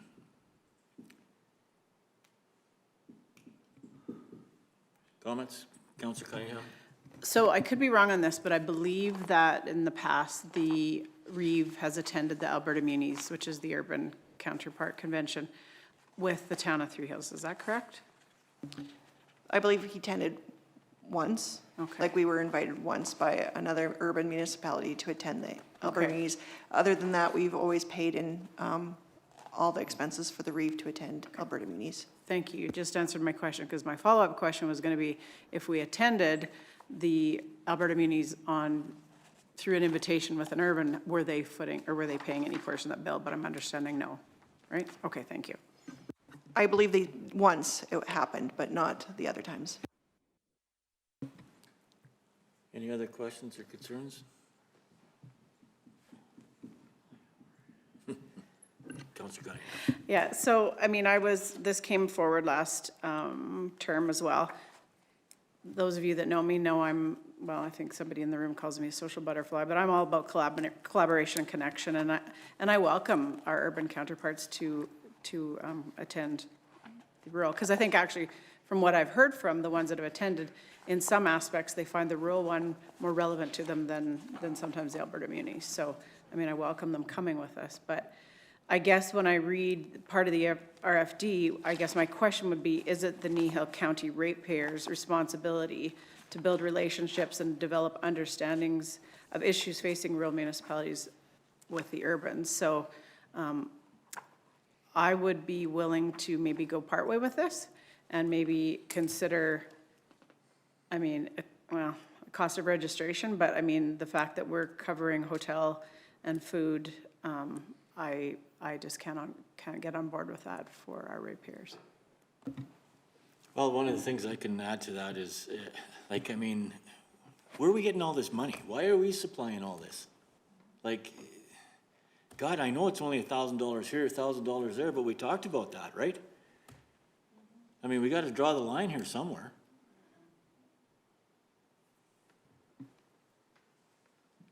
Councillor Olson.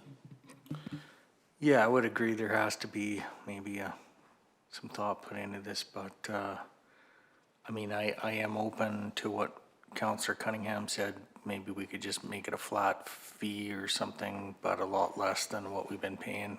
But I'm not opposed to the fact of just cutting this completely too. So that's just my input.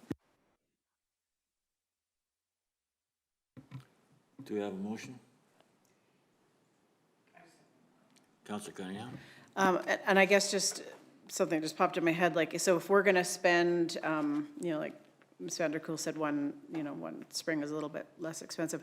If we're gonna spend that money, would that money be better suited to send another staff member? And would that be more beneficial to Kneehill County to have one of our staff attend the RMA as opposed to an urban counterpart? That's just a thought as well.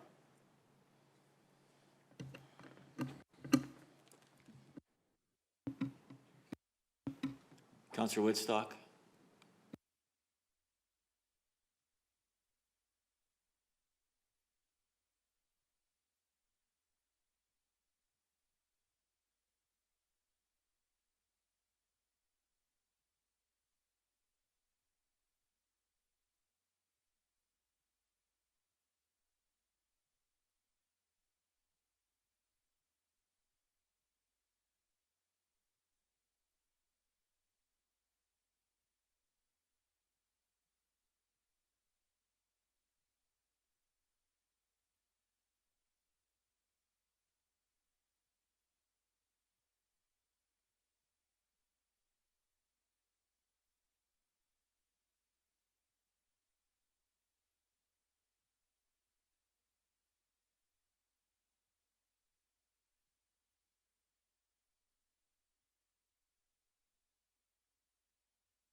Councillor Cunningham?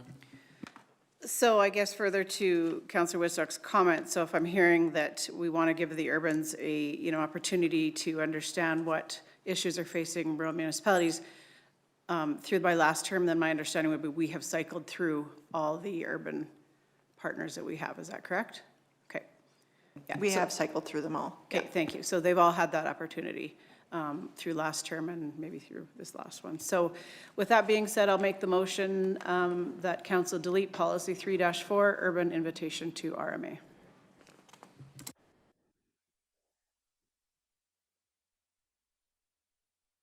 Oh, pardon me. Any further discussion? Councillor Olson? Would then we be not accepting invitations to Muni then as well? Just to, Well, and I mean, by us not inviting them, or let's say them not inviting us, that doesn't limit us from not attending either, right? I mean, I've actually considered attending Alberta Munis just on my own accord, because I find it interesting, and I would just pay for that myself.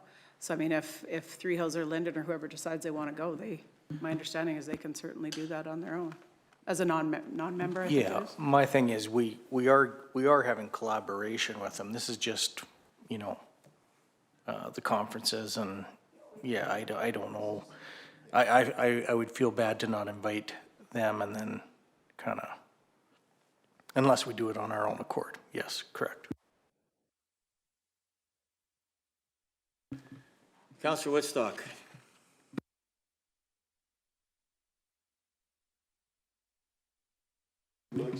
Your mic's off, Jerry, we can't hear you.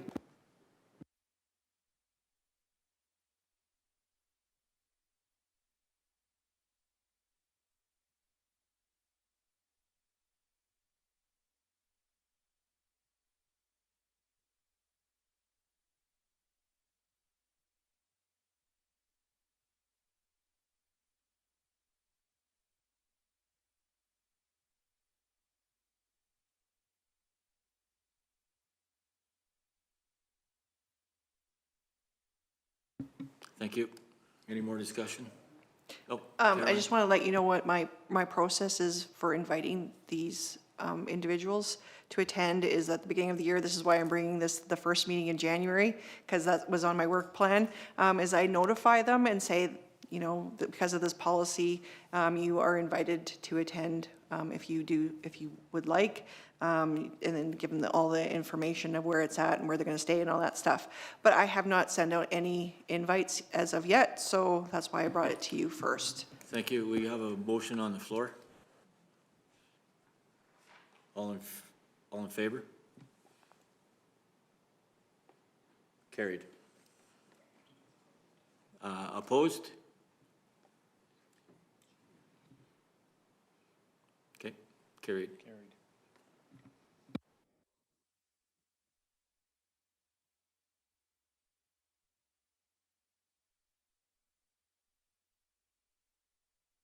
Yes, that's correct.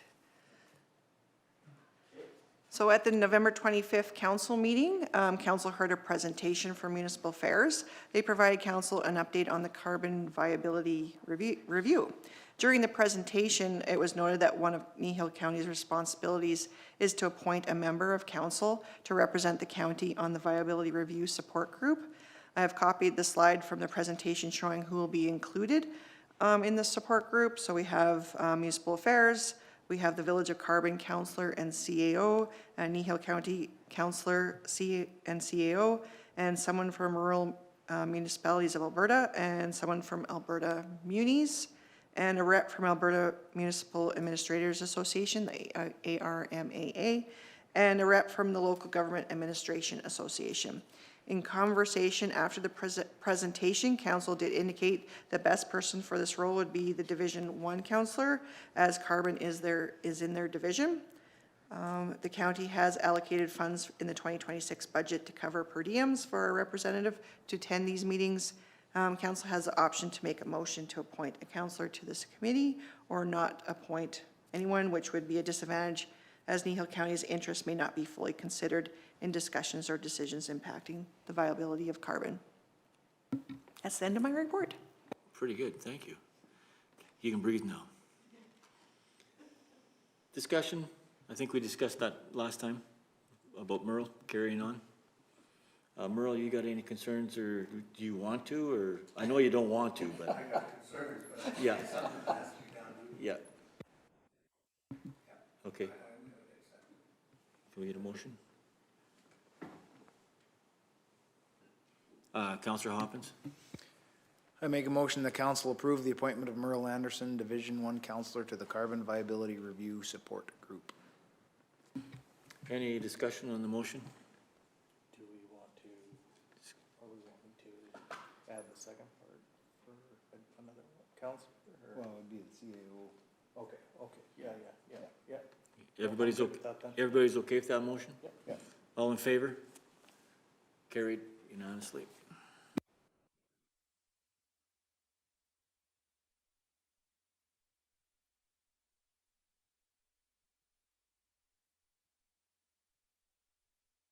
So this request comes in twice a year, right before RMA conferences. The RMA asks if municipalities want to meet at the upcoming RMA convention with the Minister of Municipal Affairs. We usually put in a request each time. Last fall, we put in a request and our topics were assessment model review, mature asset strategy, and Bill 50 council conduct. Unfortunately, we did not get selected to meet with the minister at that time. But if council wants to make a motion to request a meeting with the minister, we can do that. But if so, we also would need require specific topics associated and associated details to go along with it. I do believe we should meet or request a meeting. I mean, there's lots of things coming in ahead of us. Dissolution, number one. Number two would be, I'd like to discuss the Municipal Government Act and how it's one-sided and locked. There's lots we can talk about. So I think that council can look at each councillor can look into what they would like to discuss and maybe get some more ideas on this. But definitely, my opinion is anytime you get a chance to talk with a minister, we should take it. Any other discussion? Councillor Cunningham? Yeah, I agree with you, Reeve McCook, and Reeve McCook can attest to my attempt to engage with Minister Williams at RMA. I think I was able to get about 60 seconds, so anyhow. So I think the items that Reeve McCook has mentioned and that Ms. Vanderkoel has mentioned, they're still relevant. I pulled Minister Williams' mandate letter that the Premier gave to him, and there's definitely items in there. He did come to visit us in, I think it was August of 2025, Minister Williams, Tara Sawyer, with a few council members. The topic of Bill 50, when it received royal assent in May, and the clarification around that, I did mention that to him that night, and it's forthcoming. So I think that's still something on the table that I think all municipalities are really quite confused about. So we get 15 minutes and usually not a minute more. So I think we can find topics to fill that 50 minutes if he accepts our request. Councillor Woodstock?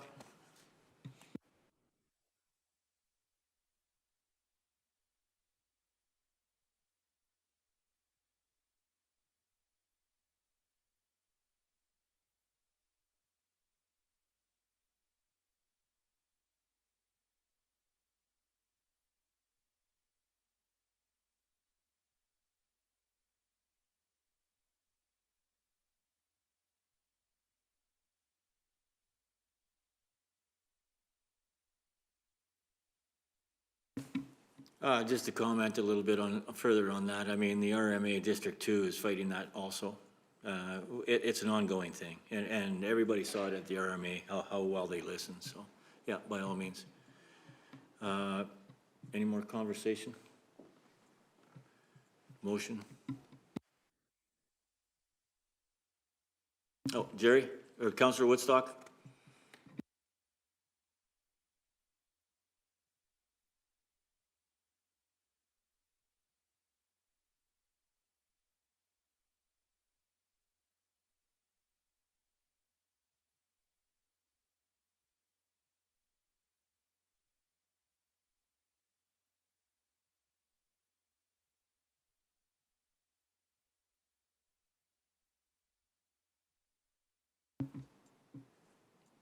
Other comments, concerns? Motion. Councillor Olson? I would make the motion then the council direct administration to request a meeting with the minister, accept the invitation for, sorry, it's gone. So, accept the meeting with the minister. Yeah, Minister Williams. Thank you.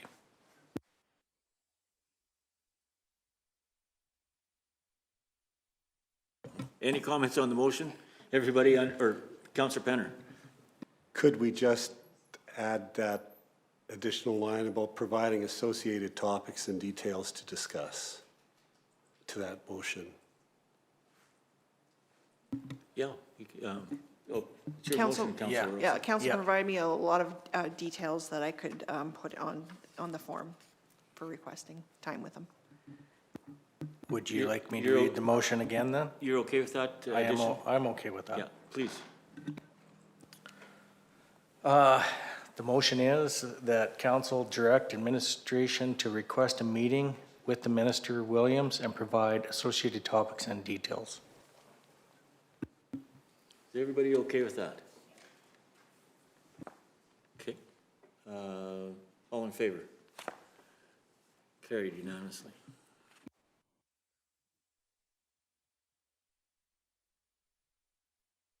7.7, Mountain View and Neighbours Women in Business Award Committee. I think this is where, what did you guys want for this committee for lunch? Did you want Mexican, or did you want, like, that's all the emails that I've got.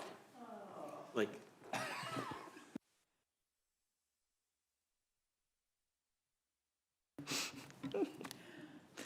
Okay, you we're know ready? you know what I'm talking about, don't you? So administration was asked to bring this agenda item to council. Last year, Councillor Cunningham served as Kneehill County's representative on the Mountain View and Neighbours Women in Business Awards Committee. At the January 28th, 2025 council meeting, council passed the following motion that council appoint Councillor Cunningham to the Mountain View and Neighbours Women in Business Award Committee for 2025. Members of this committee also include representatives from Clearwater County and Mountain View County, as well as towns and village representatives and surrounding area chamber representatives. The overall purpose of this committee is to celebrate International Women's Day, recognize successful women in business, public service, and community leaders who live and work in Clearwater, Mountain View, and Kneehill counties, and towns and villages located in these counties. Councillor Cunningham has expressed interest in continuing as Kneehill County's rep on the Mountain View and Neighbours Women in Business Awards Committee. To enable this, council must pass a motion appointing Councillor Cunningham to the committee. This motion would authorize her participation as Kneehill County's rep and ensure eligibility for her per diem compensation for her time. So council has the options today to appoint Councillor Cunningham, appoint another rep, or receive for information. Councillor Olson. I just have one question. Is there a Mountain View and Neighbours Men in Business Awards Committee? So I'm guessing, is that directed to me? I nominated you to be chair of that committee, so more information coming forward, yeah. Thanks, Councillor Cunningham. You're welcome. Oh, and by the way, could you send an email to see what we want for dinner? We need to get Rima Cook off the email list for this, but I'll try to be fast because I know we're getting on in time, but just a quick little history. A couple of years ago, I attended this event on my own accord through just being a business owner, chamber member. At that time, we had a lot of women that were nominated, not only within Kneehill County, but other our urban partners. We also, at that time, had a staff member from Kneehill County that was nominated. Don't quote me on, I think it was Women in Influence. So I felt, I was happy to be there, but I felt that Kneehill County was missing a seat at the table there. So last year, I believe Reeve Albers from Mountain View County asked Reeve King if he would sit on the committee, and he felt that I would be would represent the committee in a better way. Anyhow, he just asked me if I would. And so of course it came to council. So just so you know, and yes, I'm not a men versus women thing. I'm happy to support a men's group at any time. Just so you know, the categories are women in agriculture, women in energy, women in business, women in not-for-profit, women of influence, and this year, which I feel goes along with our current strat plan, and I think probably everybody around the table would agree, we want to engage our youth in Kneehill County. So we have a Rising Young Woman Award, and it's entrepreneurship, innovation, and community spirit, however that looks. So that's exciting. So I was asked last year, I did 2 radio interviews, so I cannot do that unless I have the permission of council to speak on behalf of Kneehill County. So that's kind of why I'm here today. And yes, they are looking towards a Mexican-themed lunch, just so you're aware. Councillor Olson? I would make the motion that council appoint Councillor Cunningham to the Mountain View and Neighbours Women in Business Award Committee for 2026. Any comments or concerns on the motion? All in favor? Carried unanimously.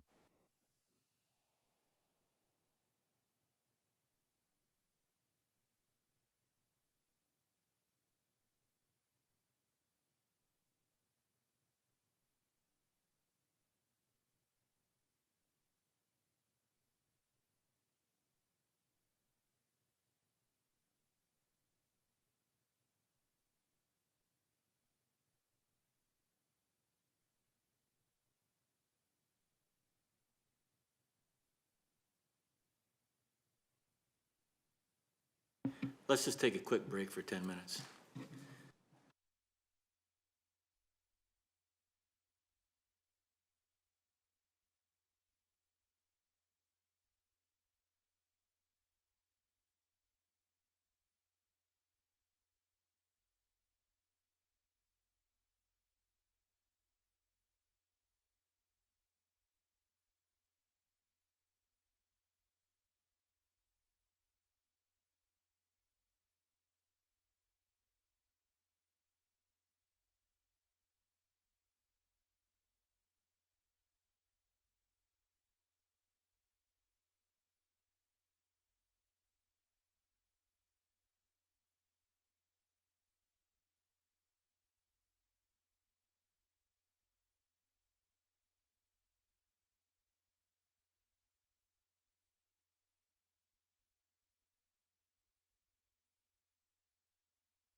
Okay, we're back in session here, 3:17.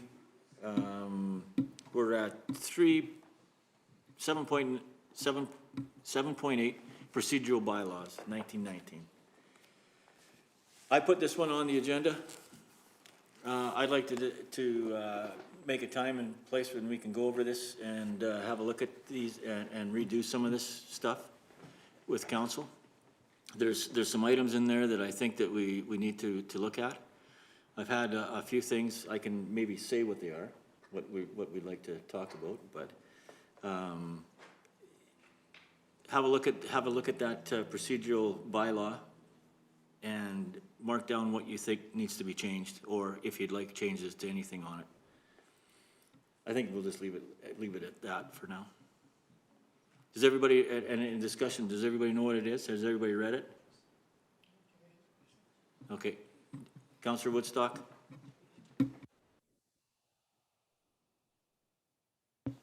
Sorry, just a question. Was this an addition to the agenda? Or what, I don't see it here. Yes, it was. Oh, okay. I'm sorry, I missed that. Oh, that might have been the time that I couldn't connect. I'm sorry. Okay,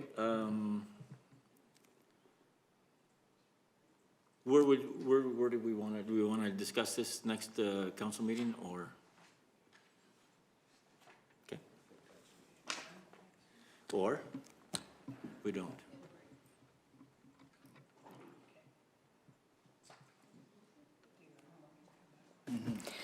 Yep. Yes, through the Reeve, January 27th meeting is completely done and ready to go and very busy. So would it be amendable to you to bring it to the first February meeting? Yeah, it seems like we just haven't got time to do a lot of this stuff, and this is what I need that changed for. We're restricted here on how our agendas are set up and et cetera. So I wanted to get this done as quick as we could, or sooner than later. Carolyn? This would be actually a great thing to bring to our committee of the whole, I can't talk, I've talked too much, to our next committee of the whole meeting, as the policies is a great avenue for this, for discussion at this venue. And when's that? The middle of February, oh, I don't have my calendar, 17th. Okay. Let's, okay. Councillor Cunningham? Just wait till they're done. Just wait till they're done, but kind of as Reeve McCook said, I mean, it gives people a little bit of time too to go through I'm sure you've all read it 4 or 5 times, but no, it gives you time to look through it, and then maybe even if you have time to look at other municipalities and see how they have their procedural bylaw set up, something you like changed, added, deleted, whatever. So with that being said, I will make the motion that council direct administration to bring back bylaw 1919, procedural bylaw, to the February 17th, 2026 committee of the whole meeting for review.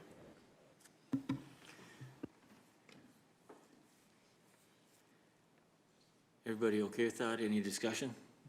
Councillor Hoppins, no? You good? Okay. Pre-vote. All in favor? Carried.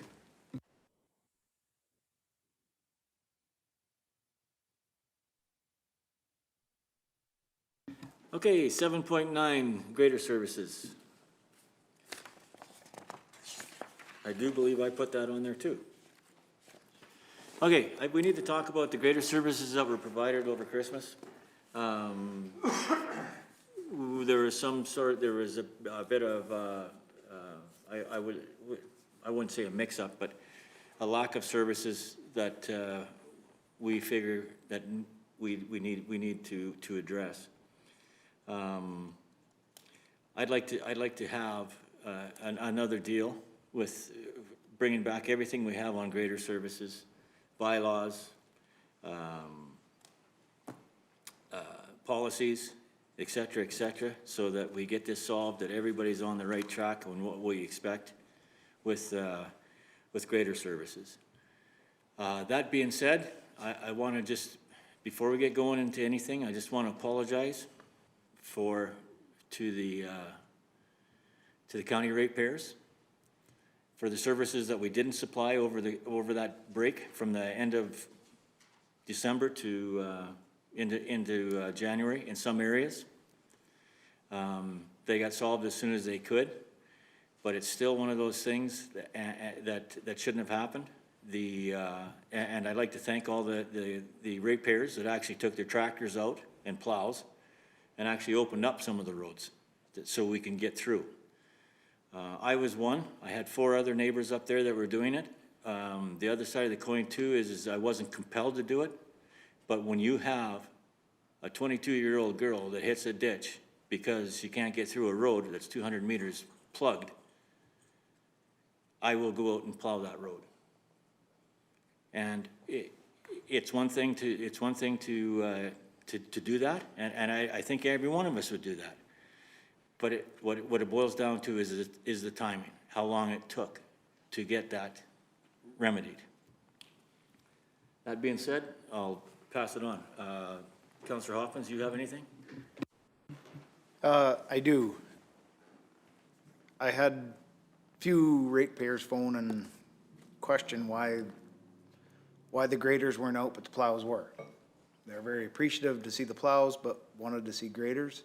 I said I'd look into it. And then on the Wednesday, last Wednesday, the 7th, I was driving a school bus and left the rear entrance into Torrington, and that road, east-west road was blocked off and the lady had hit the ditch. Policy states I can't get off the bus to help her because that puts the children in jeopardy. So unfortunately I had to back 3/4 of a mile down the road back into Torrington and had to take the long way around to deliver the kids. So I'm concerned with why weren't the roads cleaned out a little sooner, and I need to give my ratepayers an answer, so. Councillor Olson. I as well had phone calls from ratepayers, one from person we talked to this morning, but also another one from an oil field employee, wondering why, things weren't getting cleared out for trucks to get in and out for them as well. I understand that these storms can come in quickly, but under the circumstances, with holidays and there's lots of family traffic and people needing to get to celebrations and, not maybe having the safest roads, I'd like to see some kind of change. I know everybody wants to work certain hours, but when it comes up to some of these things, I think we have to change our focus on what's most important here. I do want to work with staff to come up with a resolution and this council, but yeah, definitely some changes look like need to be made so we don't have this issue just not at Christmas time, but other times when freak storms come in. Thanks. Other concerns? I think I'll say one more before you get into it. I think what the problem is we do have policies that are out there and they don't reflect what our means and wants are. We have policies on, this council needs to get direction on what our services are to be and how they are going to be administered or whatever we need to provide. One of the things that has to happen here is graders are basically essential services. They are not A&W material. We don't work whenever we want to work. We work with the weather. That has to be changed. And believe me, I understand you guys, hands are tied, but this is the stuff that we're looking at. And we need to look at that. So when I say we need to sit down and go through this procedure and what we want or what we expect to see and what our ratepayers want as a service, I think that's more than we need to do, or that is what we need to do. I understand, Mike, where you're coming from. I will understand where you're coming from. I mean, we had people in place prior to this that like I said, the policies were different, the management or administration was different. But, I mean, one of the things that we fell down on, and it's big time, is the lack of people that are supposed to be there when this stuff happens. And I mean, that's just one of those things where when you get a 3-day blow, it's gonna happen, right? So we gotta be prepared for that. And that being said, I think we can move on. I think you've talked to everybody about meeting with everybody and stuff like that. I think that'll be great. They can give you your direction, I'll give you my direction. I'm pretty sure that everybody knows where that's gonna be, and everybody should have the same direction. And it's good. We're starting a new deal here. And, I mean, so what we say here, take it to heart, but don't take it personally, because we're gonna work with you to get this solved. And that's our main goal. And, we've seen a lot. Like, I mean, I've been here 35, 36 years, and stuff happens, but we can't have this stuff happen. Any other comments or concerns? Merle, your area was pretty good.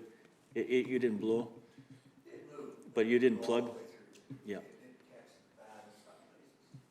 Yeah. Mr. Penner, did yours blow too?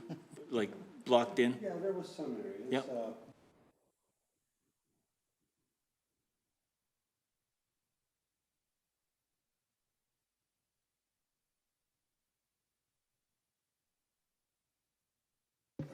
We'll get a chance to talk about it today, and going forward, we'll come up with some answers for these issues when they arise. That's by all means, and that's what we're here for. And the other side of the coin too is, we will help you as ratepayers on the road. That's a given. Okay, Michael. Thank you very much.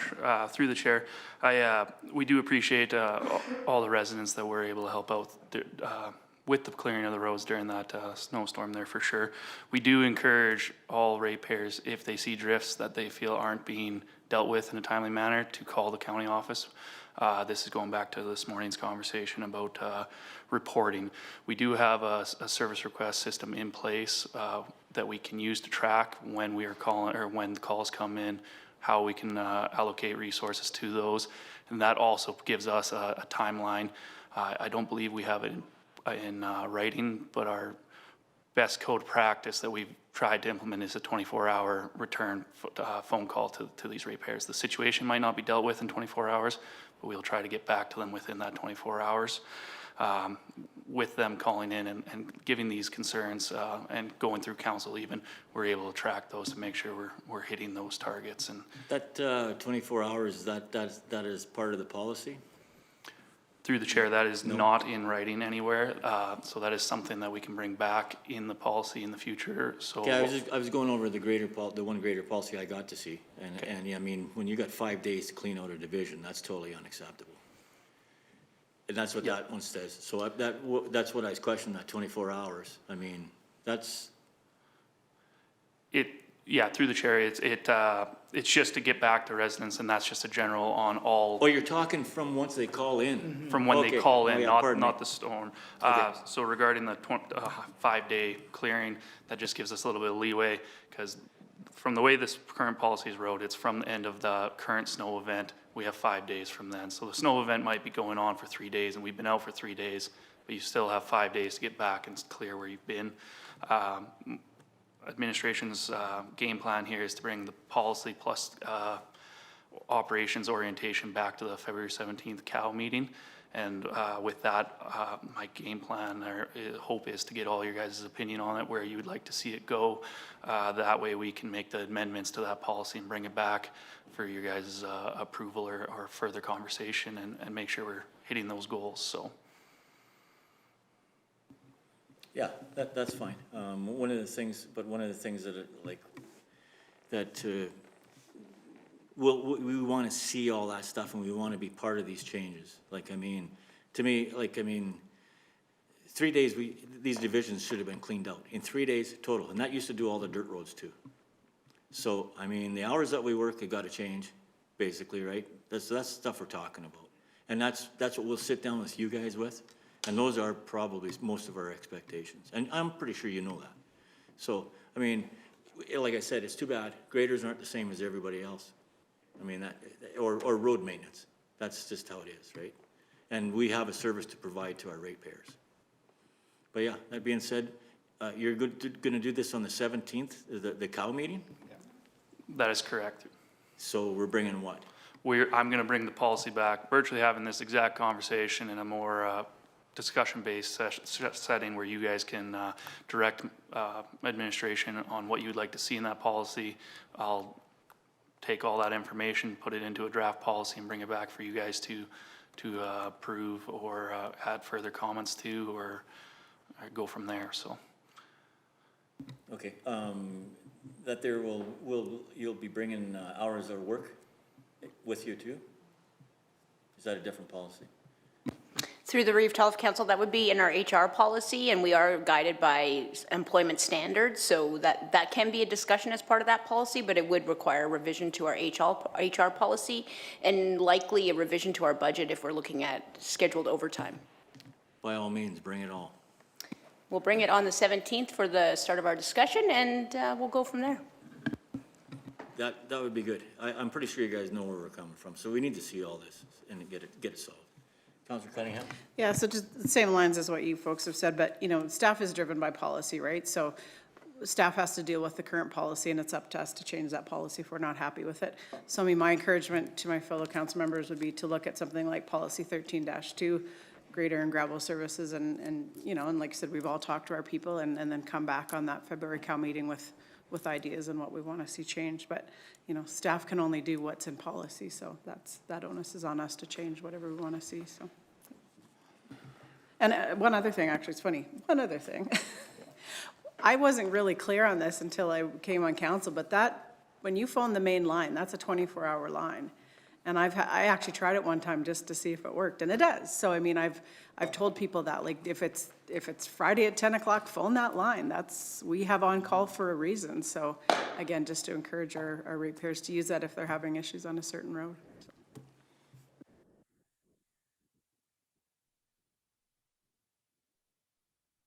I don't think we need a motion. This is just for information, is it not? Well, motion Or- actions it. Motion? Yep. Motion? Yep. So with that, I'll make the motion that Council Direct Administration to bring the transportation program policies to the February 17th, 2026 Committee of the Whole meeting for review. Comments or concerns on the motion? All in favor? Carried unanimously.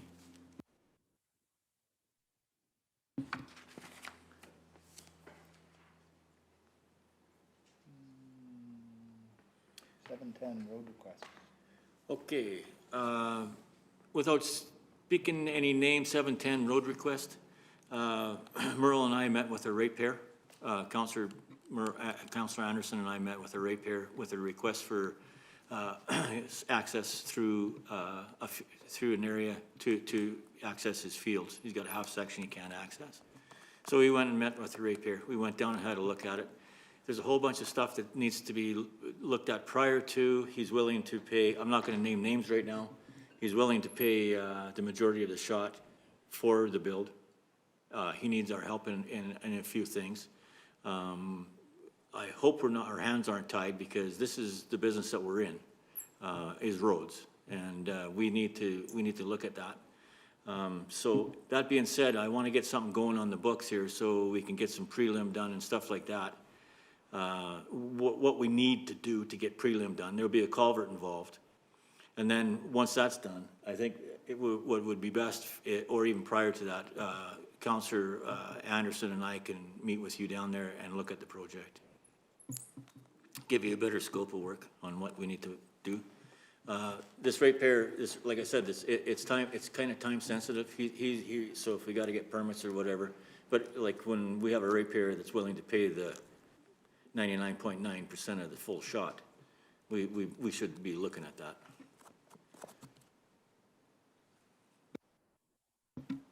That was basically just for information for everybody. Now, that being said, maybe you and I, next time we talk, we can discuss a little bit of that, and we can bring that back to council so council can make a decision on this. Basically, to do a prelim. Councillor. Wait a minute. CAO Cochran. Thank you. Through the Reeve, given that it's a planning file, we also need to engage planning because they'll likely need a development permit, and so we just wanted to not forget about the planning piece of the road. So Mike builds roads, but Barb plans the roads, so. Explain that to me. We're building the road and we need planning involved? Yes, because we would need to look at the parcel and whether, we need to look at all the pieces. I don't have all the details because you're just bringing this up, but we definitely need to connect with planning, and I can do that in the background. Yeah, I'd like to have that information because that's, why do we need all these different levels, is my thought. But neither here nor there. We never used to have a plan when we built roads. Is that a policy? Through the Reeve to all of council, when we do any development, we need to make sure that we have the proper development permits and we have the right easements and we have all of the setbacks proper. So yes, we would definitely need to involve planning in any development.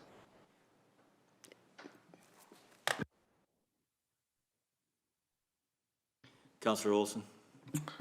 Yeah, with respect to the Reeve, yeah, I agree with the CAO that planning, but I don't want this to, I think planning can still work quickly, but I think it's a matter of liability concerns. So I think we just have to make sure that we're not creating something that would cause us a liability in the end. So just to have planning, but I don't think that they need to do a study and have all kinds of engineering and everything involved. I think it can still move quickly, but still be part of the planning. Is that correct? Through the Reeve to council, I can't say for sure because I don't know the file and I haven't looked at it, but obviously if it's something that council wants us to move quickly on, we will move quickly as we can based on any legislation we might be dealing with. I saw the thing, 25 years ago, we would have never done, all he's wanting is a trail in the grass line. The only reason he wants to even go down the county road allowance is he's been blocked from all accesses. Now, there's some places where the culvert is needed. It doesn't want to bring it up to an MD standard with a 32-foot top. It just wants to have a trail through a grassland is all it's about. It's years ago, people would have gone out and made their trail and nobody would have said anything, and I know that we can't do that anymore. But it's not that he's requesting a high-grade road through this thing. It's just, he needs it. He's been banned from going into his own road, own land. Yeah. We'll take it down and show you what we're talking about, Mike, and that you get a better understanding. Councillor Olson? Yeah, if that's the case, then Merle, then it's just an upgrade. Then we may not need planning, right? So. Through the Reeve to all of council, until I know the file, I can't speak to what we'll need. So we'd be happy to meet and go through the whole file and see exactly what we need. But I don't have the file in front of me, so I'm not really certain how to direct you properly. The only thing I'd request is that we do it fairly soon, because it's a fairly major trail that he has to cut through this grassland. And it's going to, like, they had the well-being to put the approach off the highway. Everything is there. It's just to get through this half a mile through a raw coulee is all it is. And that's, but we should work on it fairly soon.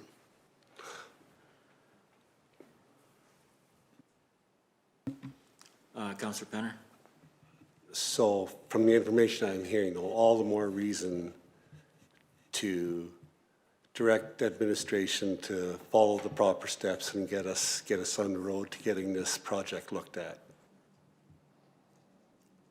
There is a process, and we should allow the process to take place.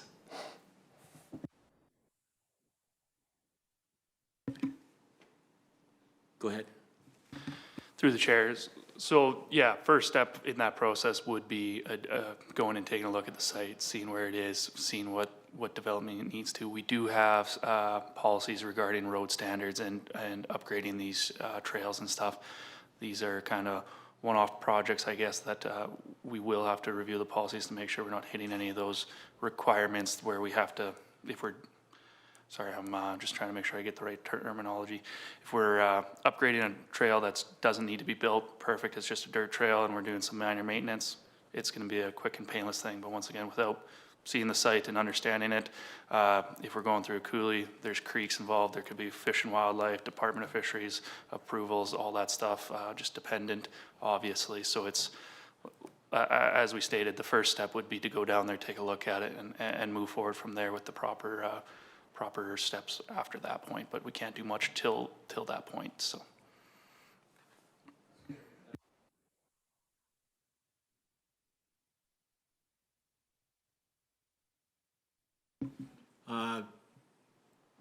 Mr. Anderson, motion to go and go down and have a look with Mike.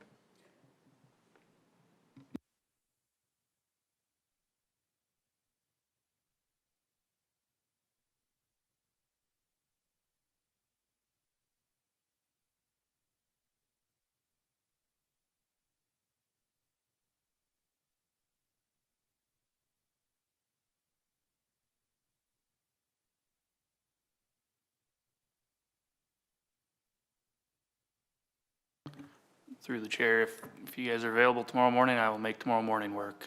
We can be down there as soon as that.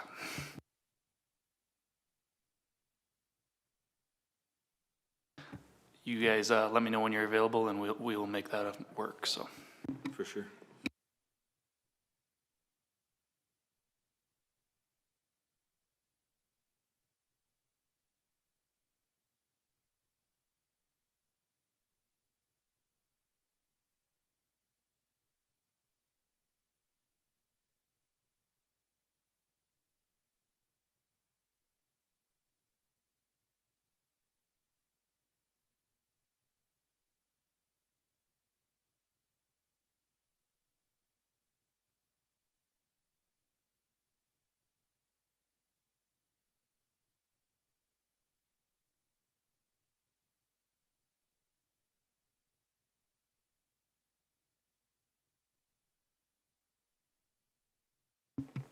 I don't think that's what the motion should read. The motion should direct administration, the public works superintendent to meet the landowner with Division 6 or Division 7 and Division 1 counselor.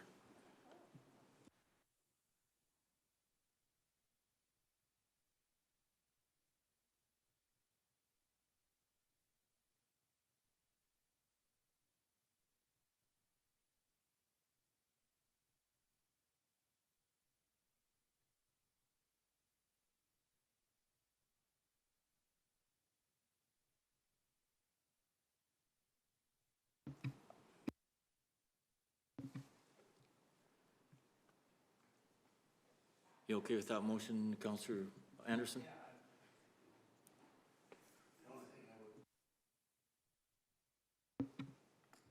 Okay.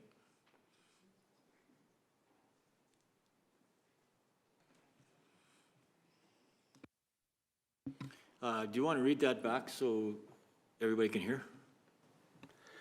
I move that the council direct the public works superintendent to meet with Division 1 and Division 7 councillors regarding a potential road project as soon as possible.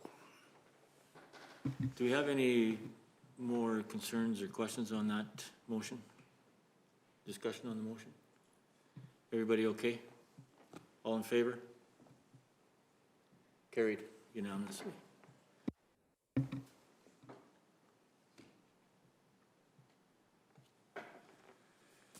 All right, where are we at now?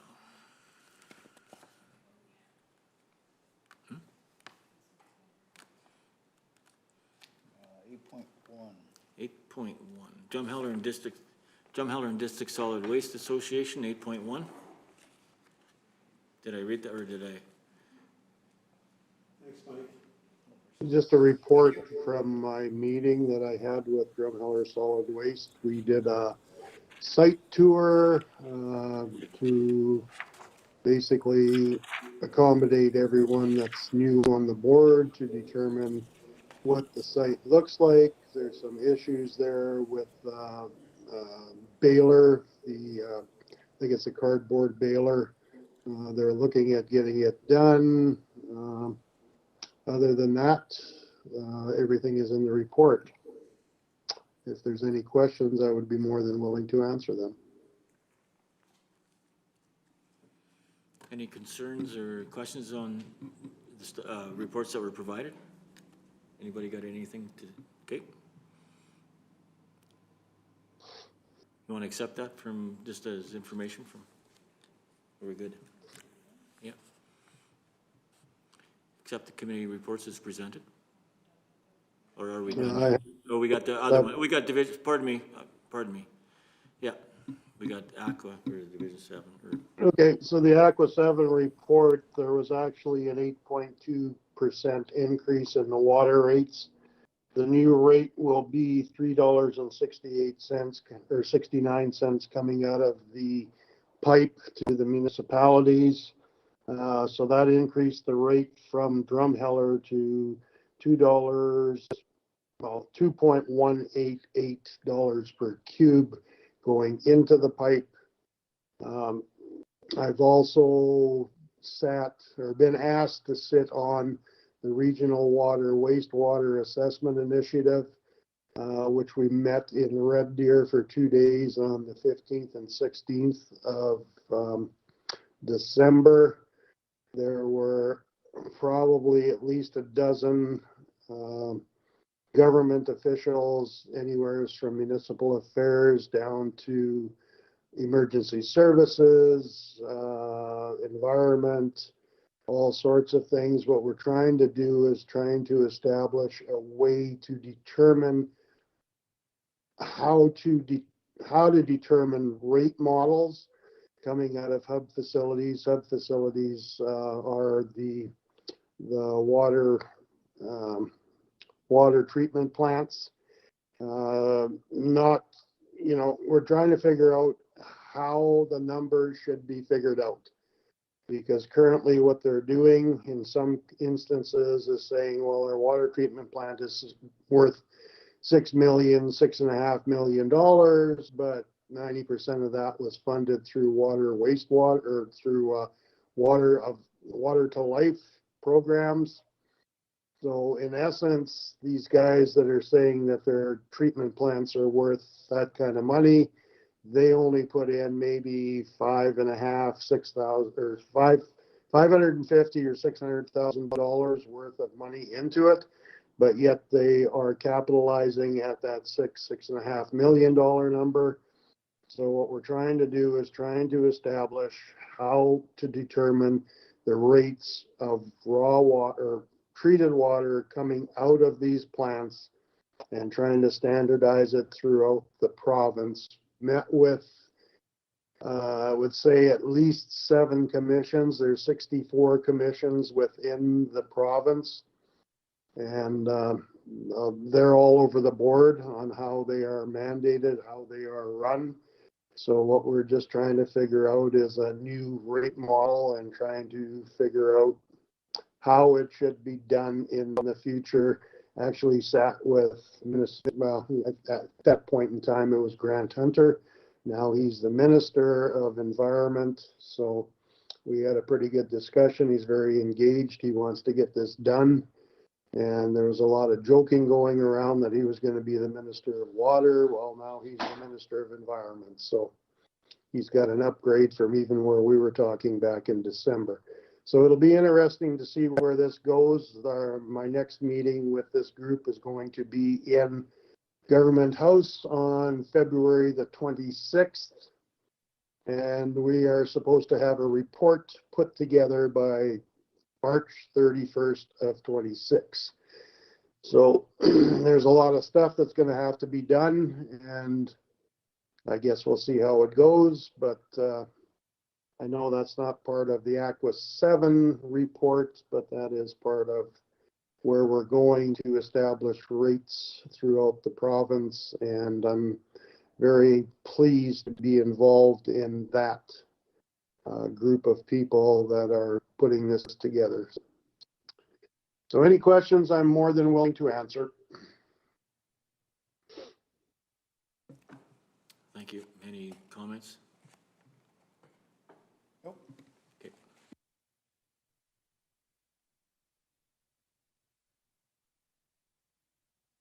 8.3, Division 5 update. Okay, I'll try to pedal fast here. I just wanted to say thanks to the staff. Maybe we should have committee reports, sorry.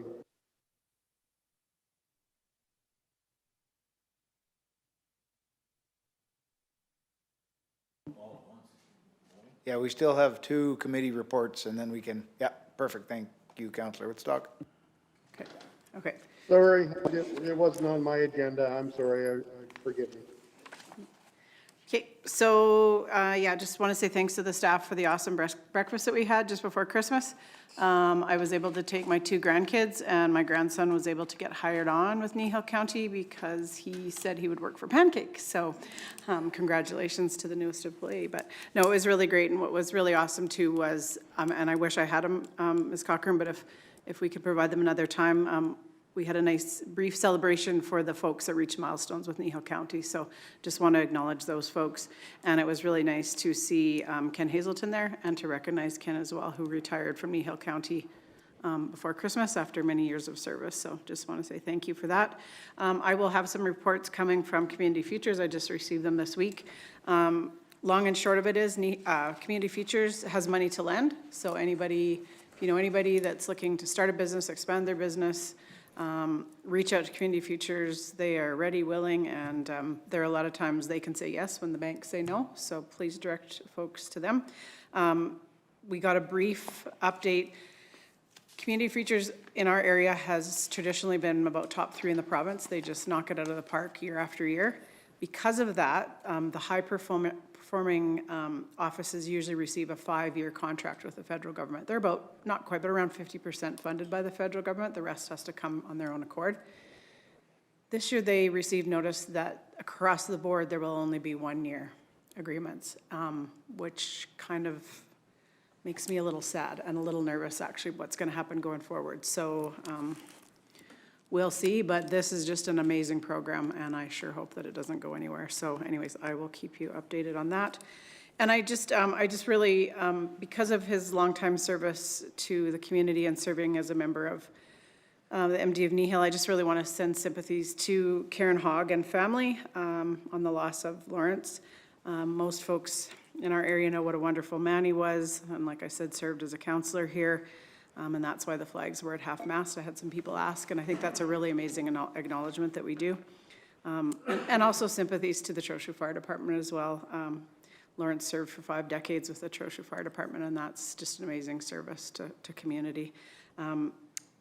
Ms. Cochran and I actually were able to sit beside each other at the service, and I was good until the fire chief from Trochu got up there and said his thing, and then this last alarm ceremony that you do, and the last, I guess it's last call from Red Deer Dispatch, everybody around was looking for Kleenexes. So it was just it was a beautiful service. It was a beautiful send-off to an amazing man, and what a commitment to his community and to the Trochu Fire Department. So again, just condolences to all the family and to the community and the fire department as well.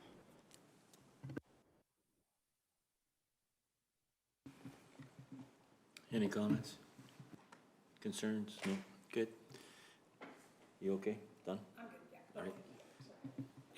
8.4, Trochu Housing Corporation update.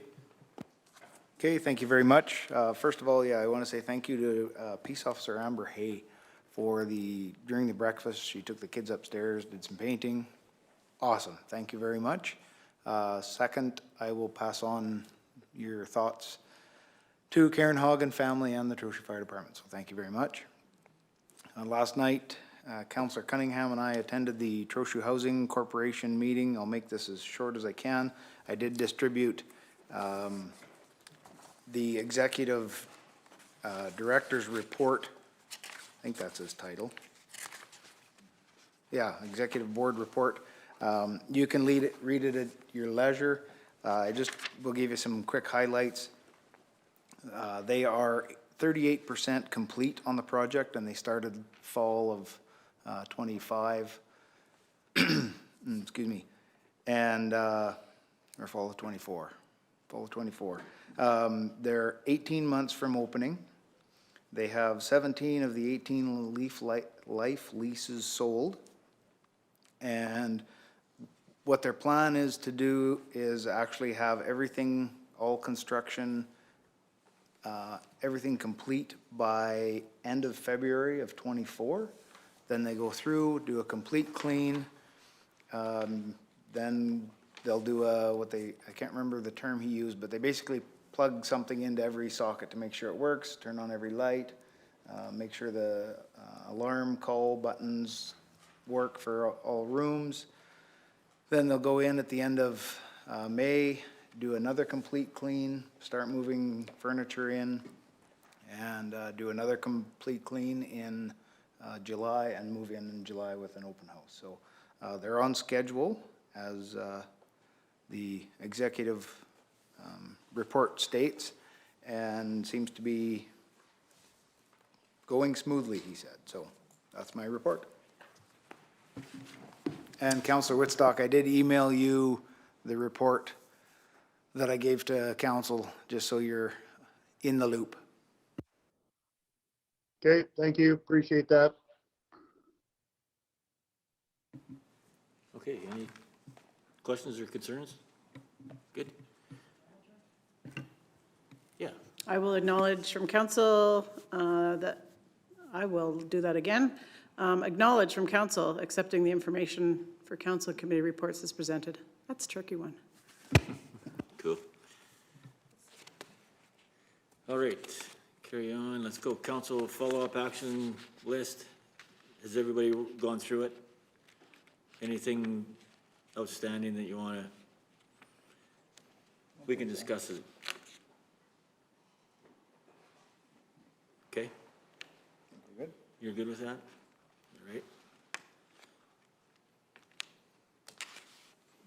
All right. 10, closed session. I think we just acknowledged it, didn't we? Or did we? Are we also going to acknowledge the gravel presentation this morning? Delegation from Bauer? Oh, right. We're going to go back to that. Oh, did we not have, we didn't have a section for that, did we?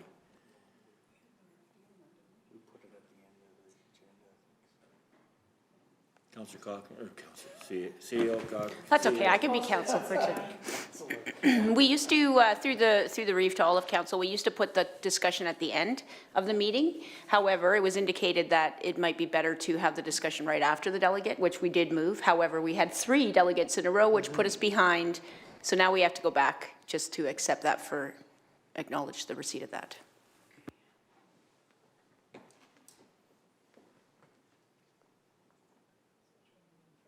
Which one do you want to do first? Kurt? We acknowledged Kurt, did we not? No. Okay. It's not a motion, we just need acknowledgement, right? Well, depends what we do with, Oh, pardon me. I guess there was a couple things in there with Kurt. One of them we had to, what we're gonna do, like repeal a bylaw or get rid of the bylaw, right? Or do whatever you wanted there. And then he had some concerns that we're just gonna accept as information, right? Councillor. Through the brief to council, the motions are up on the screen there. If you were looking to rescind the bylaw, the motions are here to repeal it. Or we could move it to the next council meeting if you prefer to deal with it at a later date, but there's an option for you to repeal the bylaw here. I'd like to do it right now, but in conversation with some of the councillors, they may need some other time. They may need some time to look at this again and think what they're thinking, like Councillor Olson. Yeah, no, I believe we agreed to discuss it a little bit more, and maybe we could, can we move it to the Cal meeting as well, and then come up with, so that the next meetings we can just make the motions, and we don't need to spend a ton of time, but just a little more discussion. As long as they're not getting charged their administration yet. Yeah, no, I Yeah, don't. okay. I got no problem with that. Oh, sorry, Councillor Hoppins? yeah, I do have, I thought maybe the next meeting, but the committee of the whole would work. I do have some questions that I think administration maybe has to find some information on, so I don't think we have time today looking at the clock, so committee of the whole would work for me. Everybody kind of in agreement with that? Do we need a motion on that? Councillor Cunningham? So I'll make the motion that Council direct administration to bring bylaw 1911 aggregate levy to the February 17th, 2026 Committee of the Whole meeting. Any comments or concerns on the motion? Everybody's okay with the motion? All in favor? Carried.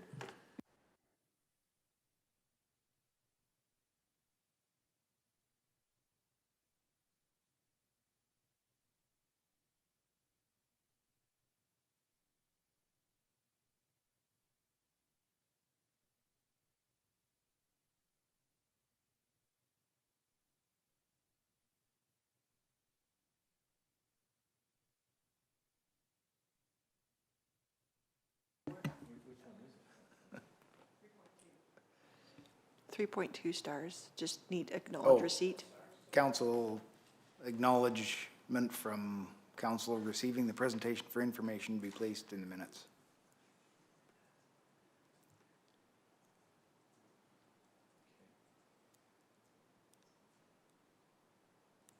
Perfect. Councillor Olson? No, I had nothing. I was just agreeing, yeah. Oh, I thought you were gonna do the acknowledgement on 3.3. Yeah, I can approve that. So the chair, sorry, I was forgetting. Council acknowledged receipt of the MNP presentation.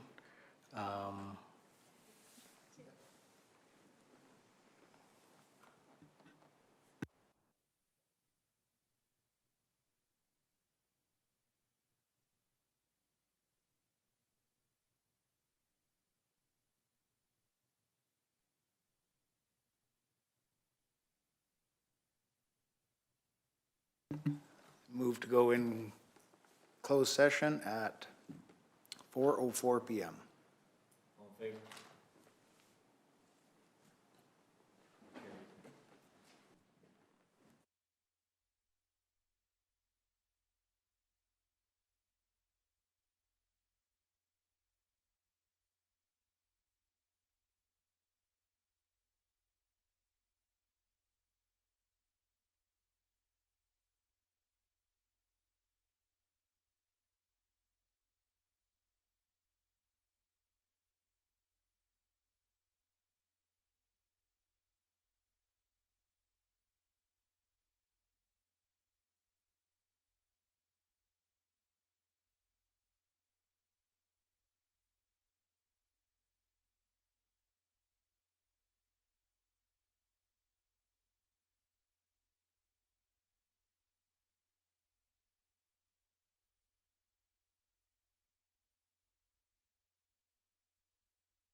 To give the opportunity for the gallery to come back in, for staff to come back in, and then within a minute or so, you can move adjournment of the